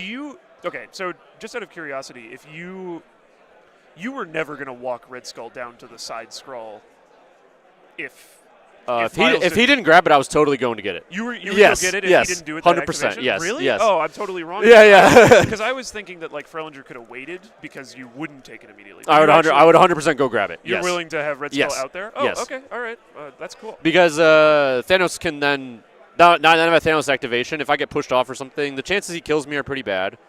If Definitely he true, yeah. with like Black Cat or Miles or whatever, and he also can't get on the point unless he like does a damage swings or something. Yeah. You would have Right, to- and then even then I have fallback. If I take a damage, I can walk back onto the point. If I got pushed off, Thanos can put him back and like That's true. retreat Thanos back. can come down right. and just fix it. Yeah. Right. So like, there's a lot of lines there. I think I I got pretty unlucky that Skull didn't kill Miles there, and I was like, Yeah, to play that was out the crazy. whole. That I was was crazy like, that he oh left, yeah. my god. Yeah, that almost. Yeah, was a I train didn't. wreck, I for didn't sure, think yeah. out the sequencing very well, and I was just like rolling dice. I'm like, surely he just dies, Yeah, and he right. didn't. So. Yeah. Yeah, that when you didn't do. I think you did 1 damage on the first attack, and then you were like, ah, shit, I have to Dark Rain. Yeah, that was scary. Oh god, it was so bad. It was so bad. Yeah. But you were able to chase him down. Yeah. Yeah, thankfully the Zemo can come in. I was like, I walked range 4, asked him if he wants to track her. I had the range 3. Yeah. Asked him if he wants to track her. If he does, I charge him. Right. But he didn't, so I just Desecree and blow him up. Totally. Yeah, I had the Right. Dark Rain online already, so yeah. Yeah. Word. Cool. Are you excited for tomorrow's games? Okay, wait, actually, first question. So 3 games of the championship today. One only ended up being 1 game of the GT, and it was 5 games of the GT yesterday? Yeah. So you're already at 9? Yep. Damn. Somebody's got to beat you eventually. You got up to 3 more coming in. Yes. And you know your matchup already. You ready for Yes, that? I play APOC first game tomorrow. Right, yes. right. Have you played into APOC yet here? Not this weekend. Yeah, I've okay. played APOC personally a lot locally. Okay. Cool. Yes. Yeah. So I know what he does. Yeah. Yeah. Cool. Yeah. He's been like kind of unexpectedly strong for me. I like read his stuff and thought he was not great, but Dude, anyway. APOC he's like the best fair list you could play, in my That's a opinion. funny way to think about it. Yeah, Yeah. I mean, he's definitely not like, he's not like Asgard. Yeah. Totally. Yeah. Cool. I think that's pretty much all I had for you. Maybe we'll see you. Well, I mean, we'll probably almost certainly see you on playing at some point tomorrow, and maybe we'll talk again tomorrow. See how it goes. Yeah, even if I lose a game, whatever tomorrow, at some point I'll still just play out the Invitational. Word, because, yeah. I've top 8'd all of them, so we'll just Yeah. try to keep the streak alive. You're nasty, dude. You're good. Yeah, nice work, and best of luck tomorrow. But only Yeah, and you're in top 8 too. yeah. I was gonna say only Yeah, a yeah. little. Best of We're in luck opposite is- brackets though, Yeah, so it would have to be the I'll finals see you in the if- final Oh, if thanks, we man. both make it there. Yeah. I'm gonna try. I gotta beat this. You got to Eric go guy. through Eric. Yeah. Yeah, you got to go through Quentin. Yep. Yep. It's gonna be rough. Yeah, but, yeah. Your bracket's way harder than mine. Yeah. But, yeah, we'll see. We'll Yeah. see. Better lucky than good. Yeah. All right, thanks, man. Yeah, thank you for having me on. This was Yeah. fun. Yeah, totally. Good luck tomorrow, and I was told you have to go watch the Lions game, so go do that. Yes, the Lions are down a little bit. I was a little scared, but they scored, so it's okay. Oh, yeah. But I don't know. Charles is doing some ceremony stuff, so yeah. When you get up, can you tell Nate to come over here and tell me how to turn off Sure. the stream? I don't know. Sure, thank you. Thanks, man. Will you play Cabal or Asgard into APOC? My client doesn't have to answer. Well, I was gonna say real quick. I was at Everwinter, and now I'm here. I haven't done the podcast since the Christmas episode, so Right. I'm just gonna do like a doubleheader podcast with this and Everwinter. Yeah, So makes sense. Yeah, I'll answer your guys' questions at that point, probably. You will know tomorrow. But Yeah. you have to answer the stream. Yeah. Cool. All right. All right. Thanks, stream. Thanks, See you. Yeah, you have to come help me turn off the stream. I don't know how to do it. All right, guys. We're done for today. Yes. And then tomorrow it is 9, right? 9 It's a.m. again? Pacific, Yeah. same time we started today. Yep. Adjust for time zones. Be here tomorrow. 3 rounds, then we're done. Yeah, and it sounds like I'll be on stream Yes, First you round. versus Webbs round playing 1. a video game. Okay, cool. Yeah, so thanks for showing up, everyone. Thanks for hanging out and chat with me, everyone. You have been a wonderful audience and made this a lot more fun. Hope to see all of you plus more tomorrow.